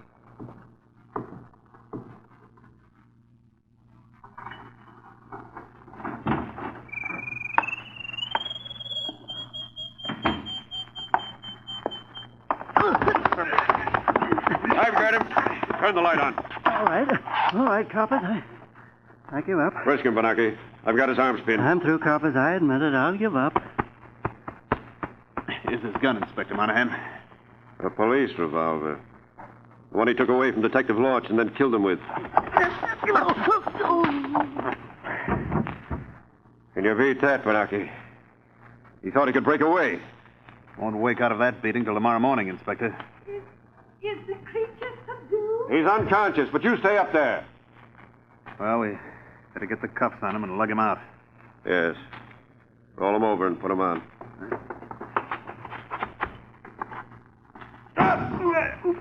None of your tricks, Kozera. No. This is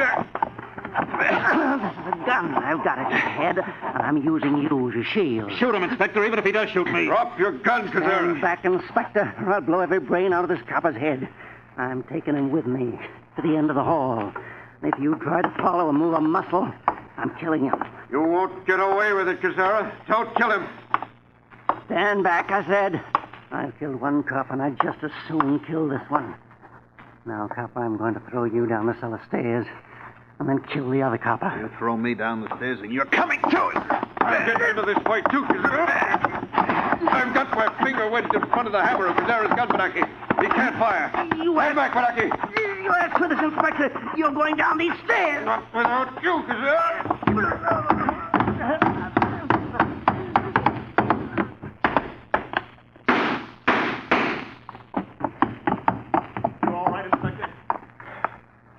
Yeah. Instead of Kozera landing on top, I landed on top. He tried to get my gun. I let him have it. Roll him over. A bullet through his heart. One through the head. This time, Kozera really is dead. Superintendent Scott, I want to congratulate Inspector Monahan and Detective Benaki for getting this killer. Yes, Commissioner Valentine. And everyone in Pittsburgh gave a sigh of relief when they knew that Killer Kozera was finally dead. Now we come to one of the most important parts of our program, the broadcasting of police bulletins and wanted notices concerning persons most urgently sought by the police at this time. These clues, which are broadcast by gangbusters as a public service to help combat the present crime wave, so far... It's Hopalong Cassidy.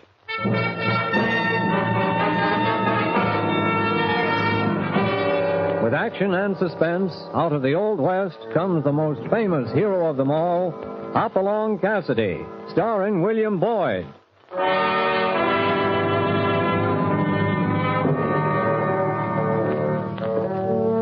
The ring of the Silver Spurs heralds the most amazing man ever to ride the prairies of the early West, Hopalong Cassidy. This famous hero thrills his 60 million fans with action and dangerous adventure. In the role of Hopalong Cassidy is the popular star of the motion picture series, William Boyd. And appearing as that laughable old character, California, is Andy Clyde. Now to our story, The Red Death.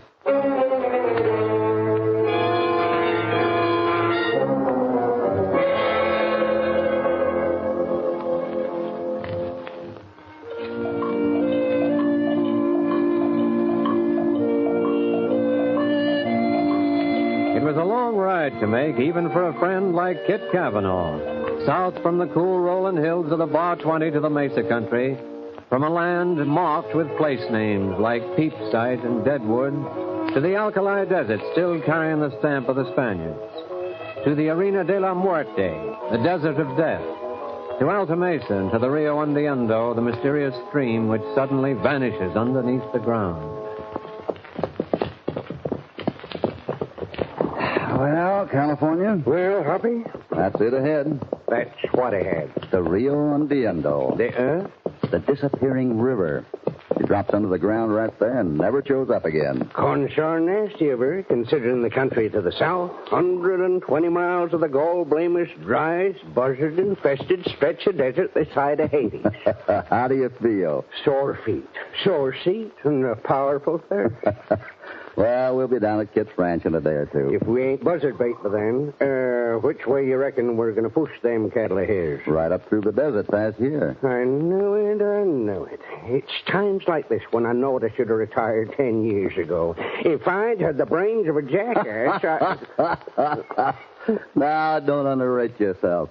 You're smarter than any jackass I ever knew. Well, there's a nice... And it won't be much of a trek pushing 500 head up the arena. All right, Hoppy. Just do me one favor. You ride back in the Dragon, keep an eye out for straggling dogies.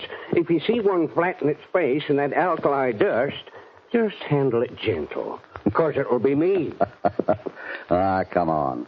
Let's get down to the stream and fill up our canteens. It'll be dark in a few minutes. We can cool off down there and hit the desert after sundown. What's that? Shots over there. Come on.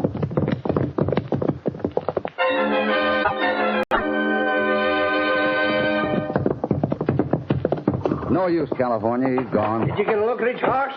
Too dark. Oh, that critter was fast as a streak. Hey, what you picking up there in the trail? Oh, nothing. Where'd the shots come from? Down there by the stream. Come on, let's take a look. Probably someone potting at a jackrabbit. Yeah? Then why'd he ride off like a posse was after him? Well, that's a good question. Wait, hold it. Huh? Look. Leaning against that rock over there, next to the water.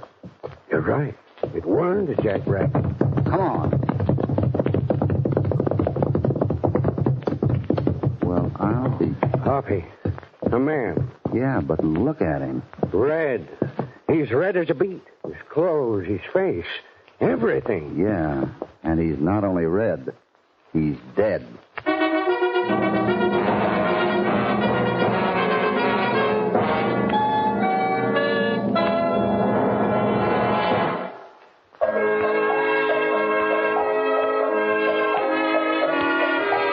It's 2 days now since the shots and the fleeing horsemen led Hoppy and California to their amazing discovery at the edge of the Rio Hundiendo, the body of a man colored a brilliant red from head to foot. Meanwhile, at the ranch house of Kid Cavanaugh... You know something, kid? I don't think you're being very smart. Why not? Well, you'll never get anywhere with this outfit. You know that. I'm driving 500 ahead north in a couple of days, Cantrell. That's nothing to sneeze at. Besides, there's something else. What's that? You haven't told me why you want to buy me out. What do you mean? I just finished telling you. Even if you are short of water, you've got some good grazing here. With my water, I can build this up to 1,000 head. Besides, I need the right of way. Now, look, I've only been here a couple of years, but I think I know what's going on around here. A dozen ranches in one miserable town all squeezing out every drop of water there is. This country won't support one more beef critter than is here already. So don't you tell me you could put 500 head more on this place if you bought it. I offered you a fair price, didn't I? Yeah, too fair. If you'd made it a couple thousand less, I might have thought you were on the square. Okay, kid. For now. For now? Yeah. Never can tell. Something might happen to change your mind. Kid. What is it, Martha? I don't know. Something's wrong. Huh? The cattle out by the corral, they act like they're sick or something. Sick? You see what I mean, kid? No. No, I don't. Well, just think it over, will you? By the way, your friend Cassidy's in town. I just saw him heading for the sheriff's office.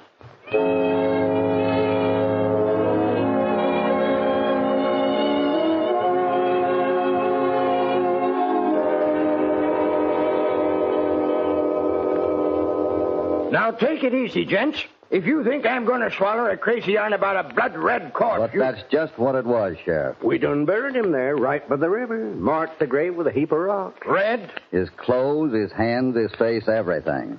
We'd have packed him down here, but we were loaded up already, and with 100 miles of desert to cross... Yeah, but red. A dead man that's red ain't the... What's that, Sheriff? Oh, this here's Doc Galloway. I sent for him when you told me about this. Hello, Hoppy. Howdy, Doc. Doc, what'd you say if I told you these gents ran across a red corpse? Red? Yeah. Where? Rio Ondiendo, right where she disappears. Near the water? That's right. It can't be. The Red Death. The what? The Red Death. It swept through this section years ago. Sort of a legend now, but it does have a basis of truth. What are you talking about? The springs, the water holes all through here suddenly turned red, became poisonous. Killed humans, horses, everything. Like the plague. Probably a bacteria, some kind of germ that suddenly increased beyond all reason and... All this wasn't anything like that, Doc. This man died from something else entirely. 44 Irish. Sudden concentration of lead in their sacroiliac. He was shot. We got a glimpse of the killer as he rode off. Well, I'll send a deputy up after the corpus delicti, and maybe we'll know more about this red business. Reckon we'll be able to find the grave if you marked it, like you say. Hoppy. Kid, how are you, boy? Well, I'm okay, I hope. California. Kid? You don't know how glad I am you're here. Well, I'll be... No, wait a minute, Doc. I want to see you, too. Want you to come out to my ranch if you can. What's wrong? I don't know. A bunch of my cattle suddenly took sick like they were poisoned or something. Poisoned? Yeah. And a funny thing, that spring of mine, the water's running red.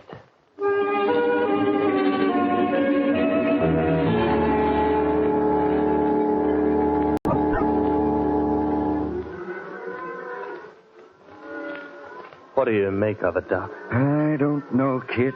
Come on, Doc, tell me. Please, Doc. Well, I'm afraid they are poison. I knew it. Martha, please. I can't help it, kid. It almost seems like something's working against me. Look, dear, it's not going to help I any... know it. I guess I'm just a coward or a quitter or something. It's just that it's happened this way every time. We build a lot of hopes. We start out telling ourselves that this time we'll lick Martha. it. What's the world got against us, kid? Martha, you don't know how you're making me feel. Not your fault, Doc. I sold you this ranch. You couldn't know about this. I know that, but look, let me do this, will you? What? I'm all alone. I have no family. I've got plenty to get by on. What if we just forget there ever was a deal? You mean you'd... Doc. Let me test the water first. We'll make sure before we go any further. If it's what I think it is, I'm willing to call it off. You know the old saying, satisfaction guaranteed or your money back? I don't know what to say, Doc. Well, then, don't say it. I'll say this much. I don't do business that way. If I took on a load of poisoned water with this ranch, I'm stuck with it. Kid. I'm sorry, Martha. Here comes Cantrell. Yeah. Brace yourselves, everyone. What's the verdict, Doc? Red plague? If it is, you'll know soon enough, Cantrell. Yeah? When it hit this country last time, it took every ranch in the district. Funny thing, Doc. I'm not worried at all. And Kip. Yeah? The offer's still good if you want to sell out. Only the price has changed. It goes down $1,000 a day until you make up your mind. Maybe you'd better get out of here, Cantrell. Sure, Doc. But just remember that, kid. $1,000 a day.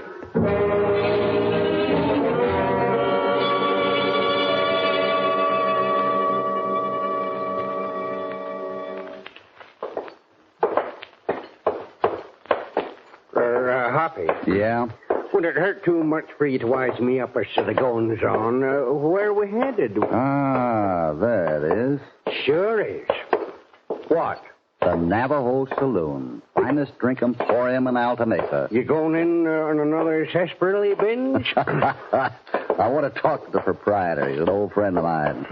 For a teetotaler, you know more bartenders than any man living. Sometimes I got my doubts. His name's Eustace. Eustace Culpepper. And if he ran for president, I'd vote for him. Well, here we are. After you, California. Thank you, Mr. Cassidy.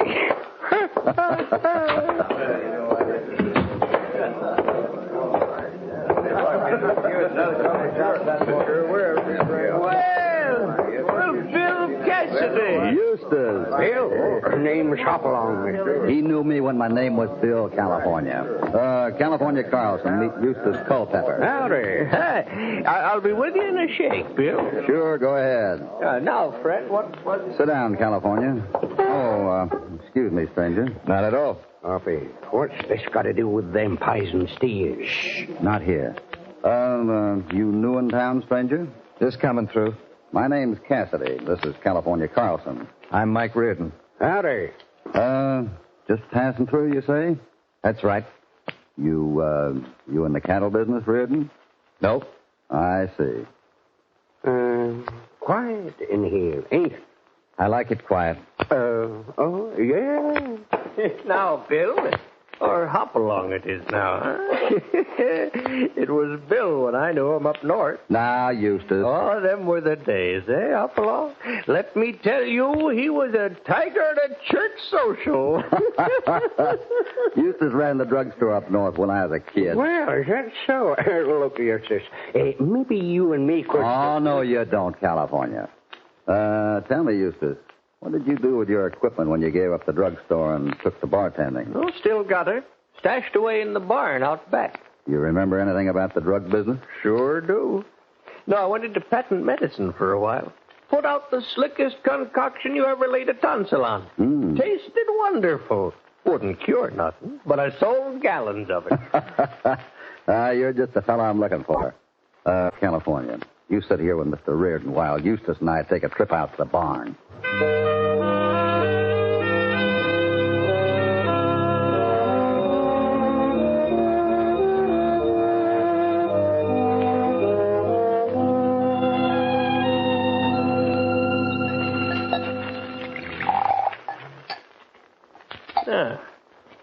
Yeah, we'll just let her set till she clears up.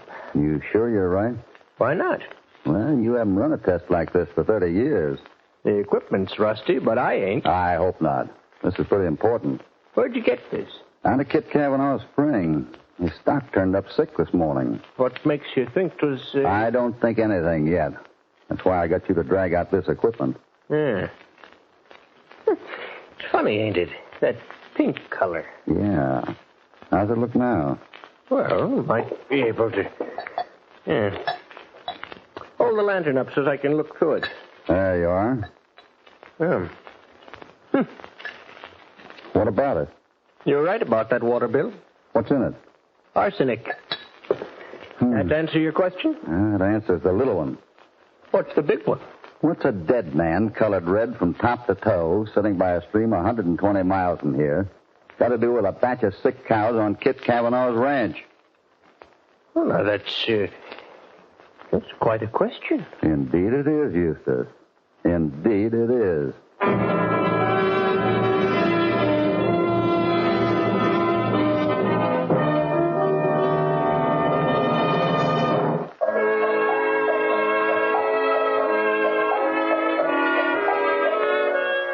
It's late in the evening, and Hoppy in California returned from Alta Mesa to Kit Cavanaugh's ranch at the edge of the desert. Hoppy. Yeah, Kit? Do me a favor, will you? Stop pacing the floor. Second the motion. I'm getting nervous. I'm sorry. This thing's beginning to get me. It's simple enough. I bought myself a spring full of poison water. It's not that simple. Why not? This isn't the first arsenic well around here. I bet it's the first one turned arsenic overnight. No, there's more to it than that. Cantrell's still willing to buy. You sell to him and I'll break your neck. You're a little late. Huh? You mean you... No, I didn't sign anything, not yet. But every day I wait costs me $1,000. What did you tell him? Said I'd be willing to talk business in the morning. Now, wait a minute. You listen to me, Kit. I'm through listening to anyone. Whose ranch is it? Yours? Who's gone broke if the cattle die? You? Kit. All right. Sorry, Hoppy. I guess I'm falling to pieces, what with Martha and all to think about. Sure, I know. But there's something more to it.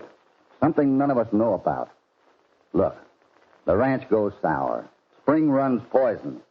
Yet look at Cantrell, willing to buy. And at a pretty good price, too. And Doc ready to give you back your money and take title for the spread. Does that make sense? No. I can't help feeling all of us has got something to do with that dead man we found up north. Oh, but doggone, Hoppy, how can that have I don't know. Call it a hunch if you want. Everybody's getting jumpy around here. Now, take that deadhead feller we sat with back at Eustace Culpepper Saloon. What was that, California? That feller we sat with. What did you call him? Deadhead. Why deadhead? Oh, well, that's about the only thing he'd tell me. Don't know his business or nothing, but when I asked him how he got to Alta Mesa, he said something about he deadheaded in on the stage. You're sure he said that? Yeah, but what... That's it. I knew there was a connection between that man at Disappearing River and this thing here. What do you figure? I'm going down to the hotel. He's probably staying there. I want to talk to that bird right now.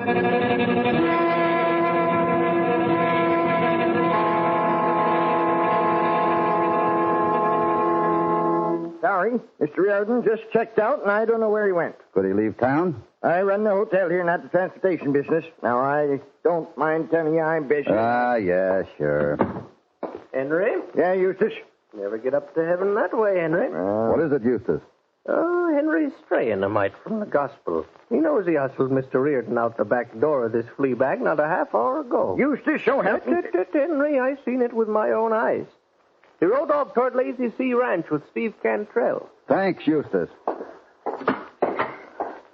Eustace Culpepper, I ought to... Now, you never busted your word to Cantrell, Henry. I mean, for that $5 he slipped you to shut up. Wait. After all, 'twas me that told Cassidy.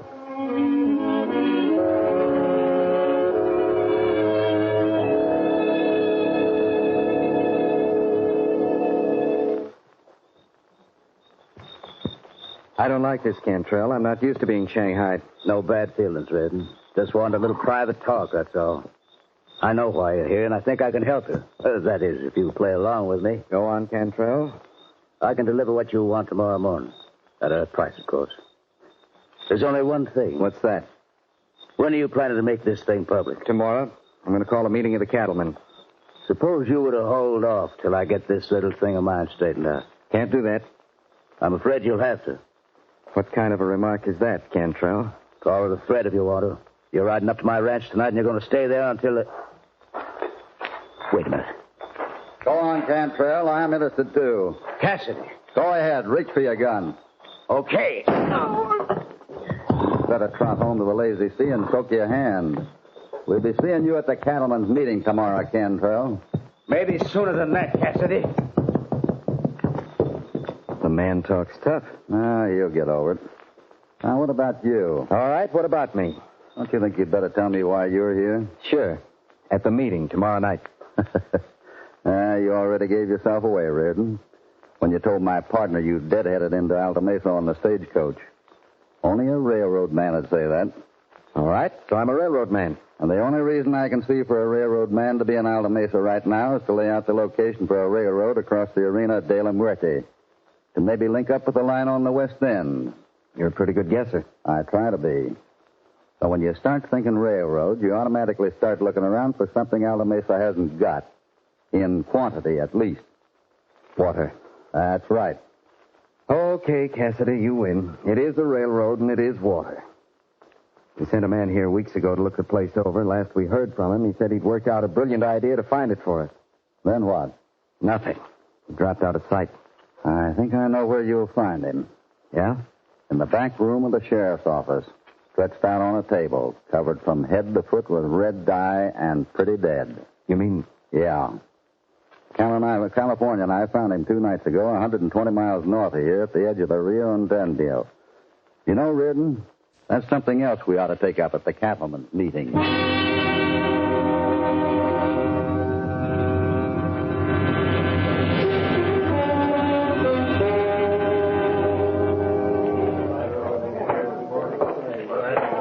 Hiya, Cantrell. Hi, Doc. Good to see you. All right. May I have your attention, please? You've already been told that the railroad I represent is planning a line across the Arena del Muerte to link up with the other side. I don't need to go into what that'll mean to this section. Here at the edge of the desert, a town will spring up that'll grow into one of the big cattle shipping centers of the Southwest. But all of our thinking up to now has run up against a stone wall. The one thing that keeps this section down, the thing that limits the number of cattle you can raise, the thing that keeps this town down to a crossroads, is water. That's right. Every drop of water available here now is being used. We'll need 100 times as much if we're to think about running the railroad through here or building the town to go with it. How you going to do that? Can't get water where there ain't none. Now, let me draw a diagram on the blackboard here. Here's a triangle. At the point of it, at the top, is the spot where the Rio Andando disappears into the earth, 120 miles north of here. Well, what good's that doing us? If we could tap that river under the ground, we'd have all the water we need and more besides. What do you think of that? Now, along the bottom line of the triangle is the Alta Mesa country right here with its dozen or so ranches, all existing on the seeps that come to the surface. The engineer we sent here a few weeks ago figured one of those seeps might connect with the river itself under the desert. If we could find which one, it'd be simple to develop it, to drill down and tap the main stream. But which one of the seeps? Well, there's a whopping lot of them. So our engineer figured out a simple plan. He rode north to the point where the river disappears and poured red dye into it for 3 days. Sure enough, day before yesterday, the spring at one of the ranches here ran red. The Kit Cavanaugh Ranch out at the edge of the mesa. Kid. What, honey? Our ranch. Oh, Kid. Mr. Cavanaugh now holds the development of this section in his hands. I hope we'll be able to work with him in following it through. Just a minute, please. Just a minute. There's one thing more. Mr. Reardon left at the meet to mention that the railroad engineer isn't with us tonight to see how his plan succeeded. Because someone in this room who had an eye on the money that water'd bring here murdered the engineer and left his body up there by the Rio Andando. Right here. I think we can find out who that is. His horse dropped the shoe on the trail up there right after the killing. He rode him over 120 miles of desert trail on a bare hoof. The left hind one. Everyone will keep his seat while my partner checks the horses at the tie rack outside. If the horse isn't there, we'll all stay right here while the ranches are searched till we find him.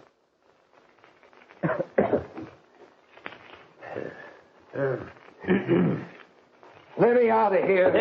Hey, you got a gun. Put down that gun, you.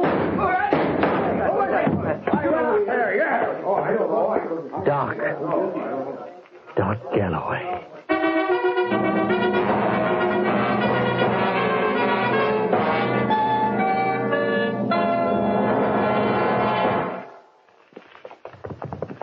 Gosh, Hoppy, I don't know how to thank you for all your... Oh, forget it, kid. Let's think about those cattle we're going to start north tomorrow. Oh, let's not. Doggone it, Hoppy, you sure pulled the rabbit out of the hat with that horseshoe. I was wondering what you picked up back there at the Rio. Yeah? You know, seeing old Eustace Culpepper reminded me of something I learned when I was a kid and my mother made me go to Sunday school. Something in the Bible that says, the guilty flee when no man pursueth. How come? Well, you saw that horseshoe, didn't you, California? No? Why? That thing I picked up on the trail had been there since 49. And besides, it never belonged to a horse anyway. It belonged to a mule.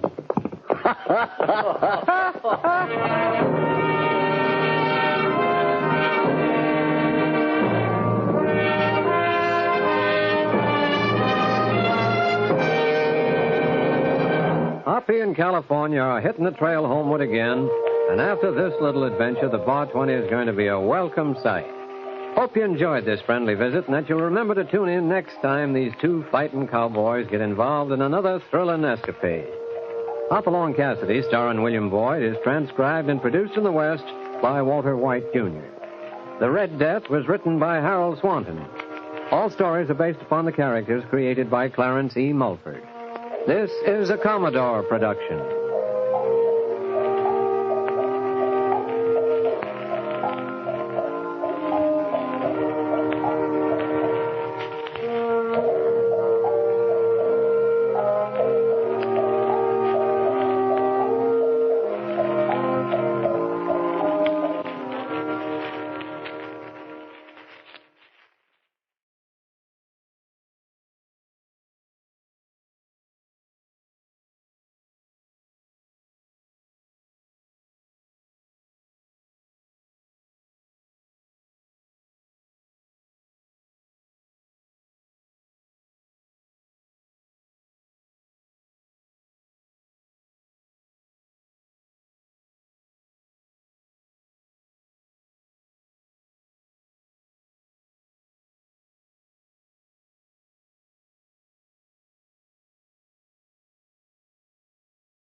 P-O-S-T. P-O-S-T. Post. The cereals you like the most brings you the Roy Rogers Show, starring the king of the cowboys himself, Roy Rogers. It's roundup time on the double R bar. So saddle your horse, 'cause we're gonna ride far. The Double R Bar Ranch transcribed stories and songs of the real West with the Whippoorwills, the wisest trail scout of them all, Jonah Wild, played by Forrest Lewis, the Queen of the West, Dale Evans, and in person, the king of the cowboys, Roy Rogers.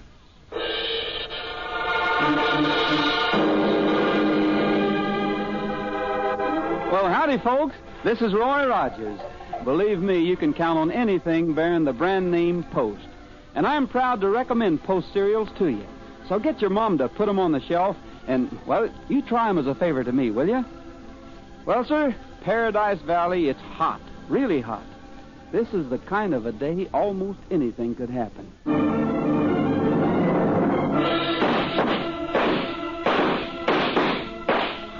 Oh, Bailey, take the money bag, right? We'll split the loot at the meeting place like we planned.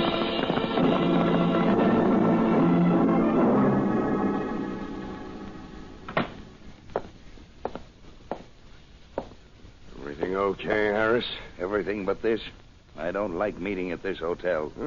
Because Dale Evans runs it? She won't give us any protection. Our boys don't hang out here. That's why I figured it was safe. Nobody ought to think of us hiding out here. Anyway, we'll be heading for the desert as soon as Bailey shows up. Bailey should have gotten here before us. The law trails you and me. He got away clean. Give him a little time. Fisher, Bailey's carrying the loot from the holdup. We trusted him with that money. Bailey isn't a fool, Harris. He knows we know him and all his hideouts. He knows if he tried to run off with the loot, we could track him down within 2 days. Hey, listen. Somebody's out there. Get your gun ready. Who is it? Come on in, Bailey. You got here after all. Yeah, had a little bad luck, boys. Okay. Where's the loot? Let's split it now. Well, there's something I want to explain. I've had some bad luck. Don't give us a lot of talk. Hand over the money. Come on, Bailey. We want to get out of here. But I lost the money. You don't try to pull that on us. I couldn't help it. The law was after me. I thought it was anyway. And here, now, wait a minute. You're taking this all wrong. We want that money, Bailey. Right now. Put away your guns. I'm not double-crossing. No, don't. No, I'll get out of here. Stop him, Fisher. Stop him. Bring him down. Get on out there and get on the street. As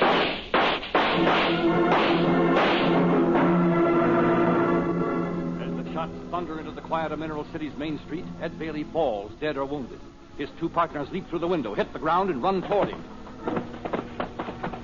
Hurry, Fisher, hurry. If he's only wounded, the law will get him and he'll talk. And that's not all. We need the money, and he knows where it is. He was lying to us. As the gunmen close in on their fallen companion, Roy Rogers and Jonah Wild, Roy's partner, come out of the store across the street with gun hands ready.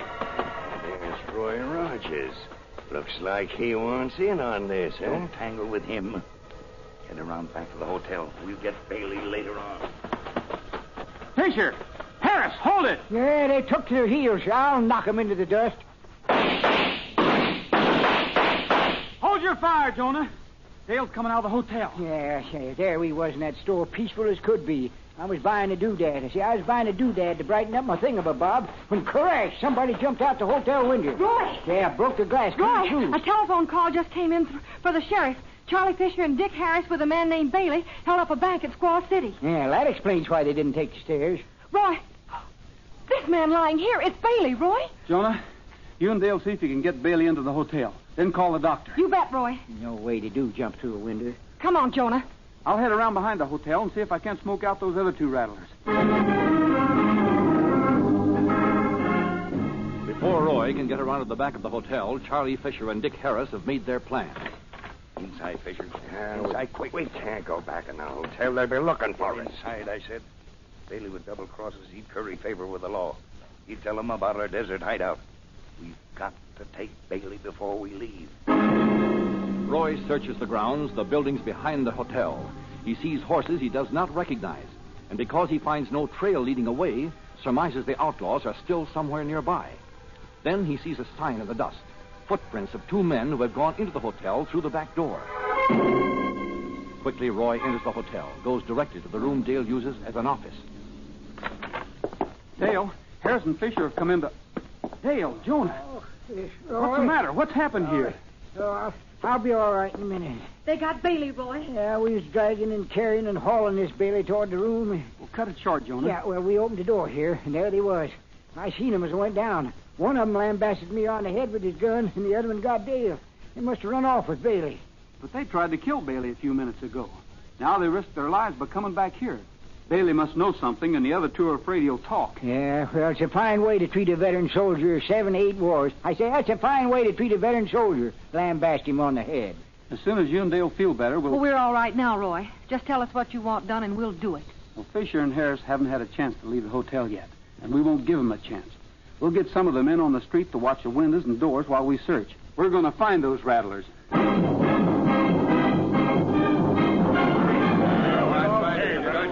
Watch every door and every window, you fellas. Don't let anyone out. Okay, I'll be back as soon as I've found what we're looking for.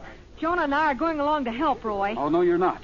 Stay here and help the men guard. Now, look here, now. What would General Thomas Kenneth Rowe say if he heard a veteran of his army consented to do only guard duty after being lambasted on the head? Why, now, listen, Roy, you may need help, and I should be with you. I know every inch of this hotel, and I know every corner where they might be hiding. Well, all right.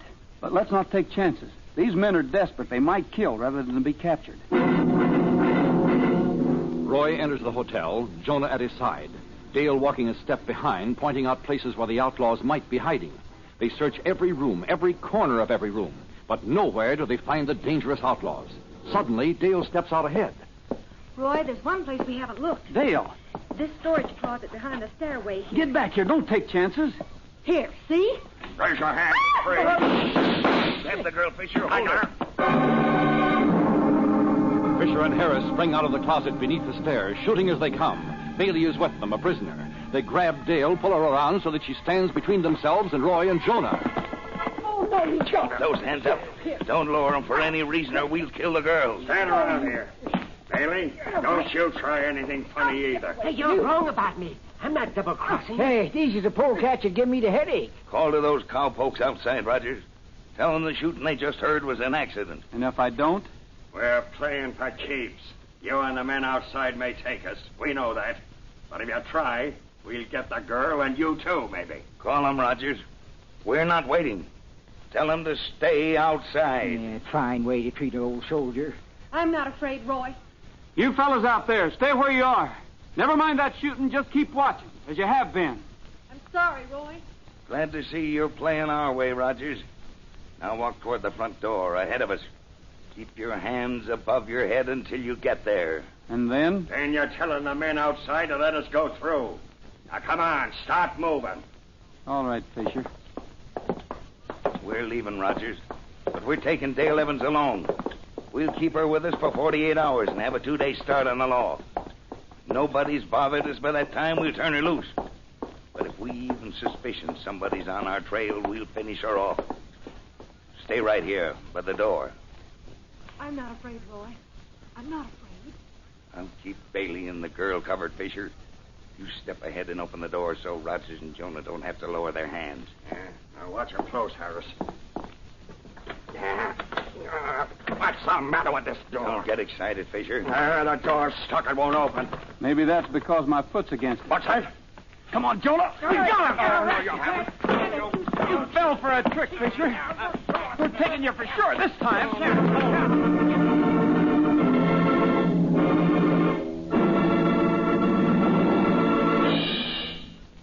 Here's exciting news for all you buckaroos.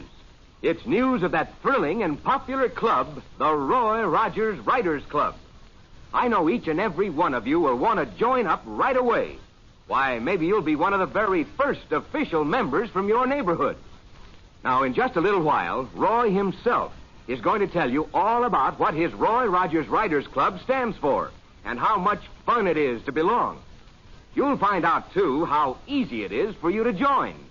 So, get your pencil and paper and be ready for the big news right after we hear the rest of our exciting adventure.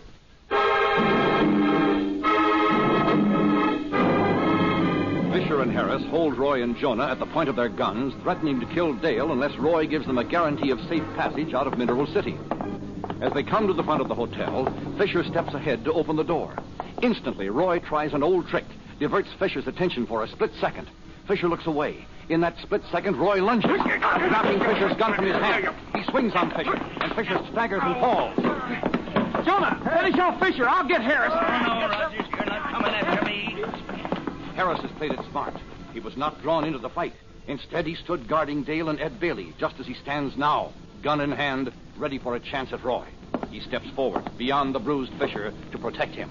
It's all over, Rogers. Raise your hands again. Be thankful you have friends outside. Otherwise, I'd have killed you. On your feet, Fisher. Sure, Harris. Oh, Shaw, for a minute there, my headache started to go away. You'll open the door yourself this time, Rogers. Anything to oblige. Hold it. If there's any more funny business, I will shoot. That's a promise. All right, now open the door. Tell the men outside to let us through. Go ahead, Roy. I'll be all right. Rogers, I said open the door. Here you are. Now call to your friends. You won't have the upper hand much longer, Harris. Yeah, don't now if the truth was known. Hey, fellas, these people are coming out. They're the rattlers we're looking for, but I want you to let them go through your line. Let them go through. They've got Dale. Her life's at stake. So don't raise your hands to stop them. Let them go through your line.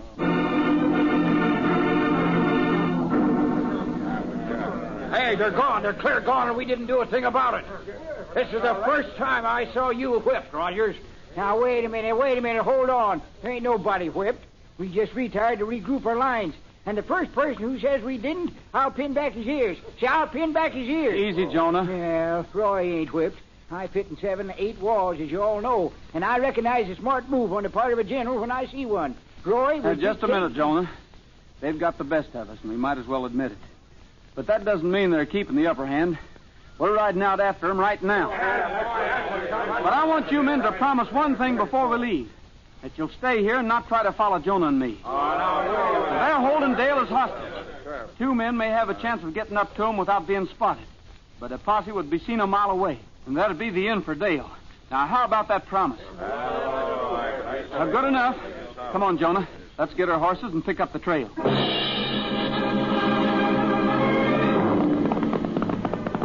Up here, Jonah. Up on these rocks. Yeah, I'm coming, Roy. Whoa, here, Trigger. Whoa, boy. Whoa, Titus. We should be able to see him from here. Yeah, and I wish I had the spyglass General Thomas Kenneth Rowe used to have. He could see a sandfly crawling across the cactus at 300 yards without batting. Hey, there they are. Both of them. And Dale. Eh? Where? Headed towards Rocky Gulch. Sure enough. I'll fix him. Hold it, Jonah. Put that gun away. I'll get that, Dad Rat. Well, they're out of range. They're a good mile ahead of us. You're only tipping them off that we're on their trail. You'll be putting Dale in danger. Yeah, that's right.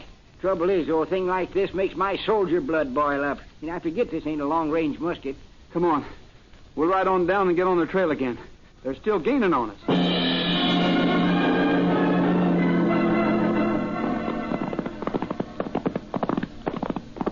Getting dark, Roy. Yeah, I know.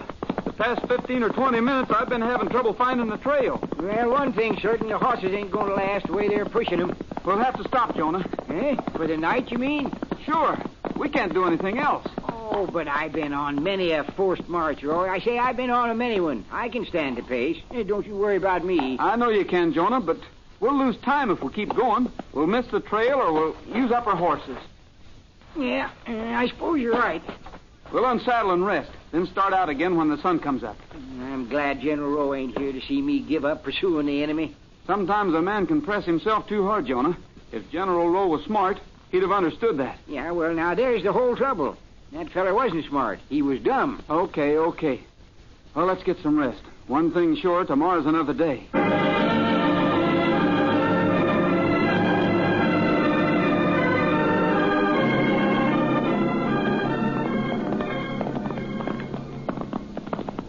Doggies, sun's hot early this morning, ain't it? Yeah, don't make no difference. We're on the trail. Looks like they mean to head straight across the desert, Jonah. Yeah, they're playing it smart, that's what. Once they get across the desert, they'll be in a different state. The law will have a hard time bringing them back. Wait a minute here. Whoa, Trigger. Whoa, boy. Jonah, you've just given me an idea. Oh, sure, it's nothing. Got lots of them. Learned them the hard way, too. See, I learned them the hard way on the field of battle. They are trying to get across the state line. And they figure to do it within 48 hours while Dale is still with them. No, sirree. I never was no parade ground, Horatio. But they're taking the back trail in order to keep away from the main roads. That adds 30 miles to the trip. And it means they'll have to go without water except for, well, what they may have in their canteens. Yeah, they'll be real thirsty before they finish their trip. They and the horses both. There's just one place on the back trail where they can get water. Last Hope Springs. Let's see. With any luck, They'll get there around noon tomorrow. Be as thirsty as a dried-up camel. Say, we could take the main trail and save that 30 miles, then cut across to the springs and be there ahead of them. Yeah, be waiting when they stagger up there all dry and parched. I tell you, Roy, I hate to slap myself on the back, but there is nothing like a battle-scarred soldier to give man ideas. You're absolutely right, Jonah. And while we're riding, I wish you'd think up another idea how we're going to handle the situation after we find these rattlers to keep Dale from getting hurt. Roy and Jonah ride carefully to save the strength of their horses, knowing they'll be at Last Hope Springs hours ahead of the outlaws. But Harris and Fisher, guarding Dale and Ed Bailey, ride under pressure, trying to make every minute count. They use their water sparingly. The heat is intense. You gotta let me stop. I'm wounded. I'm in pain. Fisher, do something about that man. I can't go any farther. I got a fever and I need water. Pull that horse around. Get in line. No, I'm stopping. I won't go any farther. Get in line. I said nobody's stopping. Wait a minute, Fisher. I'd rather die and go on. With my wound hurting me like this. We ought to finish her right here. You're no worse off than Dale Evans. You don't hear her complaining. Yeah, but I got this wound. There's nothing you can do that would make me complain. Get down off of that horse, Bailey. You're not going to kill me. Get down off of your horse. Oh, I'm sick. My throat is burning. Here's water, Bailey. I've got a little left. Don't give it to him. We need the water for ourselves, Harris. Would you like a drink, Bailey? Yes, please. But you're the man who lost the money bag. You lost the loot from the holdup. Don't talk in front of her, Harris. Why should we give you any water? Yeah, but I hid the loot. I didn't lose it. What, you dirty... Yeah, give me a drink. Give me a drink, and I'll tell you where the money is. Tell me first, before you get a drink. In the hollow of that tree that lightning struck, just north of Mineral City, near Fred App's place. Yeah, come on, give me the water. Here. Yeah, thank you. Harris, we need that water for ourselves. There's only a few drops, Fisher. We can get along for a while. We'll reach Lost Hope Springs by noon, and there'll be plenty of water for everybody then. The wounded Bailey licks the last few drops of water from the canteen greedily as his hate-filled companions watch.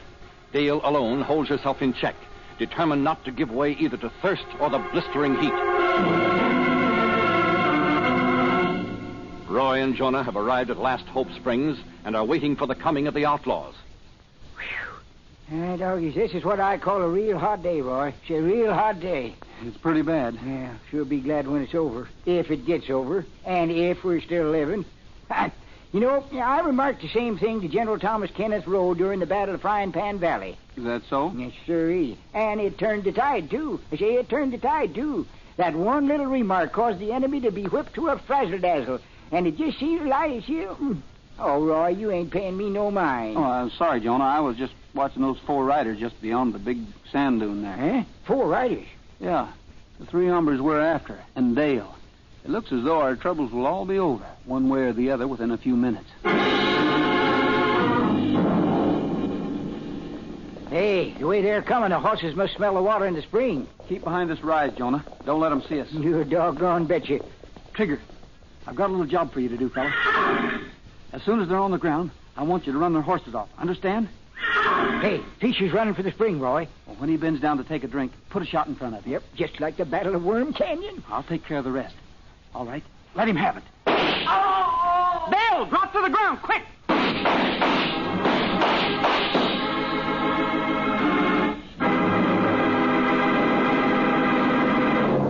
Have you got that pencil and paper ready? Well, hold on. Here comes a special surprise for you from Roy Rogers himself. Howdy, friends. This is Roy Rogers. I'm especially pleased to be able to extend a personal invitation to you from Dale, Trigger, and myself. We'd be mighty proud to have you become a member of our Writers Club. Maybe you've heard about our Writers Club already.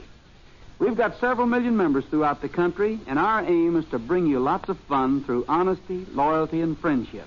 And I'm sure you'll gain a lot of fun being one of our members. Of course, you'll get a beautiful membership card entitling you to all the rights and privileges as a Writers Club member. And you'll get an official badge to wear, too. Here's the big surprise. Every single member gets a big 16-page comic book in full color. This is our official Roy Rogers Writers Club book. It's packed with adventure about Dale, Trigger, Bullet, and me. And oh, yes, you'll get a full-color autographed picture of Trigger and me. We'd be mighty proud to have you become a member, and if you'd like to be one, here are the details on how to join. Yes, friends, card, badge, comic book, and picture. All yours when you join the Roy Rogers Writers Club. And to become a member is so easy. Just take the top from one regular-size package of any of the swell-tasting Post cereals.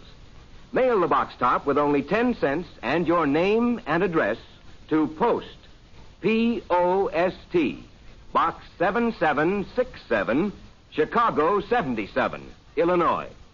Now, write that down while you remember it. That's Post, Box 7767, Chicago 77, Illinois. That's all there is to it. Just one Post cereals box top, 1 dime, your name and address, and you're a member of the Roy Rogers Writers Club. Have fun. Join up today.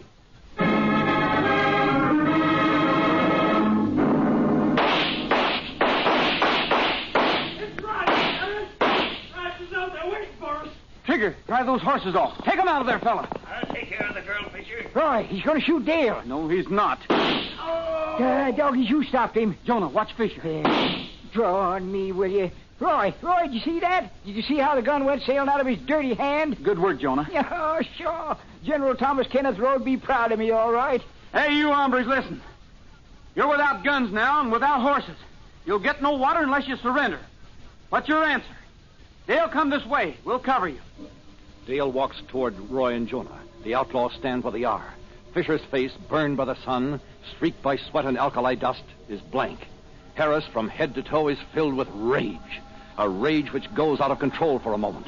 He's whipped. He knows he's whipped. He'll go to prison if he gives up. But if he doesn't give up, he holds himself in check, then says unsteadily, We surrender, Rogers. We're your prisoners. We'll walk this way. Keep your hands over your head. We got him, Roy. We got him. The 3 men come forward slowly. Bailey, weakened by the effects of his wound, drags himself across the hot sand. Within minutes, Trigger has rounded up the horses. The outlaws are securely roped, and then with Dale at their side, Roy and Jonah ride herd on the gunman towards Mineral City. I don't want another ride like my last one, I can promise you. Well, Jonah and I were worried about you for a while, Dale. Weren't we, Jonah? Yeah. One good thing, though. If they hadn't taken me, we might never have found out where they'd hidden the loot from their holdup. Yeah, some good came out of it anyway. Jonah, you're not saying much. Well, I'm thinking. Thinking? About what? Well, sir, today at the Battle of Frying Pan Valley, when I remarked how hot it was to General Thomas Kenneth Rowe. Yes, sir, it is, Joni. He always called me Joni, General Rowe did, yeah. Yeah, it's too blamed hot to fight, he says. And he walked off the field. But I thought you said you won that battle. Oh, sure, well, yes, we did. Washington got so mad at the general for walking off the field of battle, they fired him. Yeah, he went and joined the other side, and he didn't know nothing without me to advise him, so he led the other side straight into defeat. And we won. Brother. Now, Dale, don't you start doubting Jonah's word. He's my hard-riding sidekick, and I wouldn't be worth anything myself if it wasn't for his advice. Oh, no, sir. Jonah, here's your gun. You dropped it back there during the excitement. I guess you kind of forgot to pick it up. Oh, sure.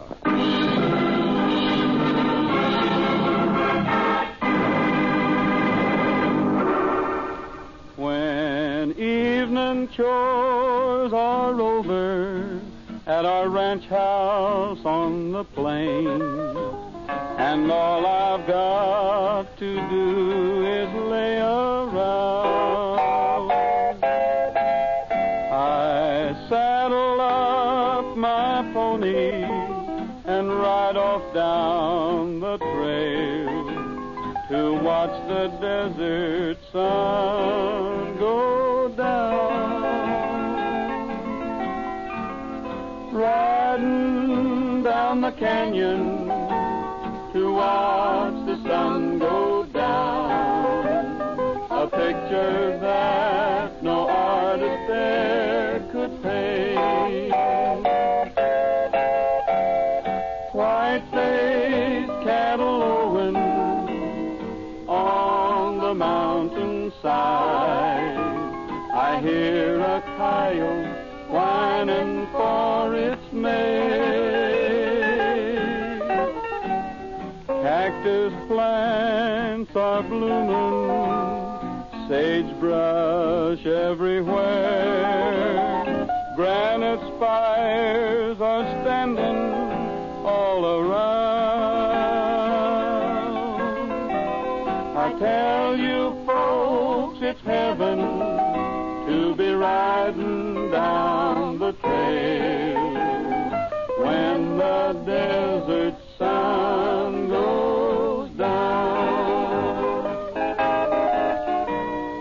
Riding down the canyon to watch the sun go down.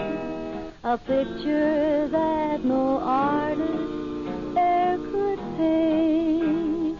Do-do-do-do-do, white-faced cattle lowing on the mountainside. I hear a coyote whining for its mate. Cactus plants are blooming, sagebrush everywhere. Granite spires are standing all around. I Tell you folks, it's heaven to be riding down the trail when the desert sun goes down. When the desert sun goes down. That's all for now, folks. This is Roy Rogers saying to all of you from all of us, goodbye, good luck, and may the good Lord take a liking to you. See you next week.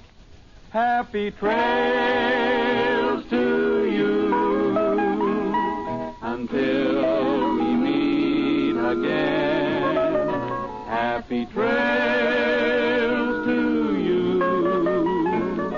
Keep smiling until then. The Roy Rogers Show is brought to you by Post Cereals, each week at this same time, with the Whippoorwills, Forrest Lewis, Dale Evans, and the king of the cowboys himself, Roy Rogers. An Art Brush production transcribed, directed by Tom Hargis, script by Ray Wilson, music by Milton Charles. Featured in today's cast were Frank Hemingway, Howard McNear, Bill Green, and Leo Curley. This is Art Ballinger speaking for P.O.S.T. Post Cereals. Happy trails to you until we meet again. Happy trails to you. Keep smiling until then. Who cares about the clouds if we're to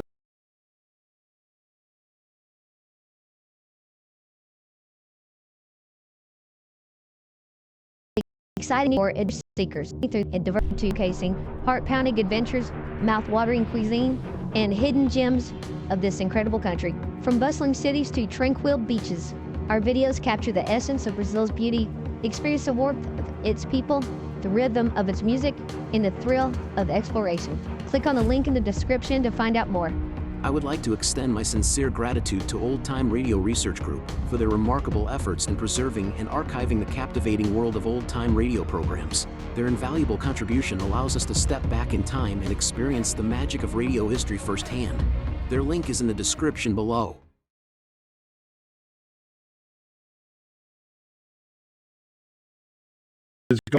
If you're listening /C/GAR, we will continue in just a moment after the national anthem.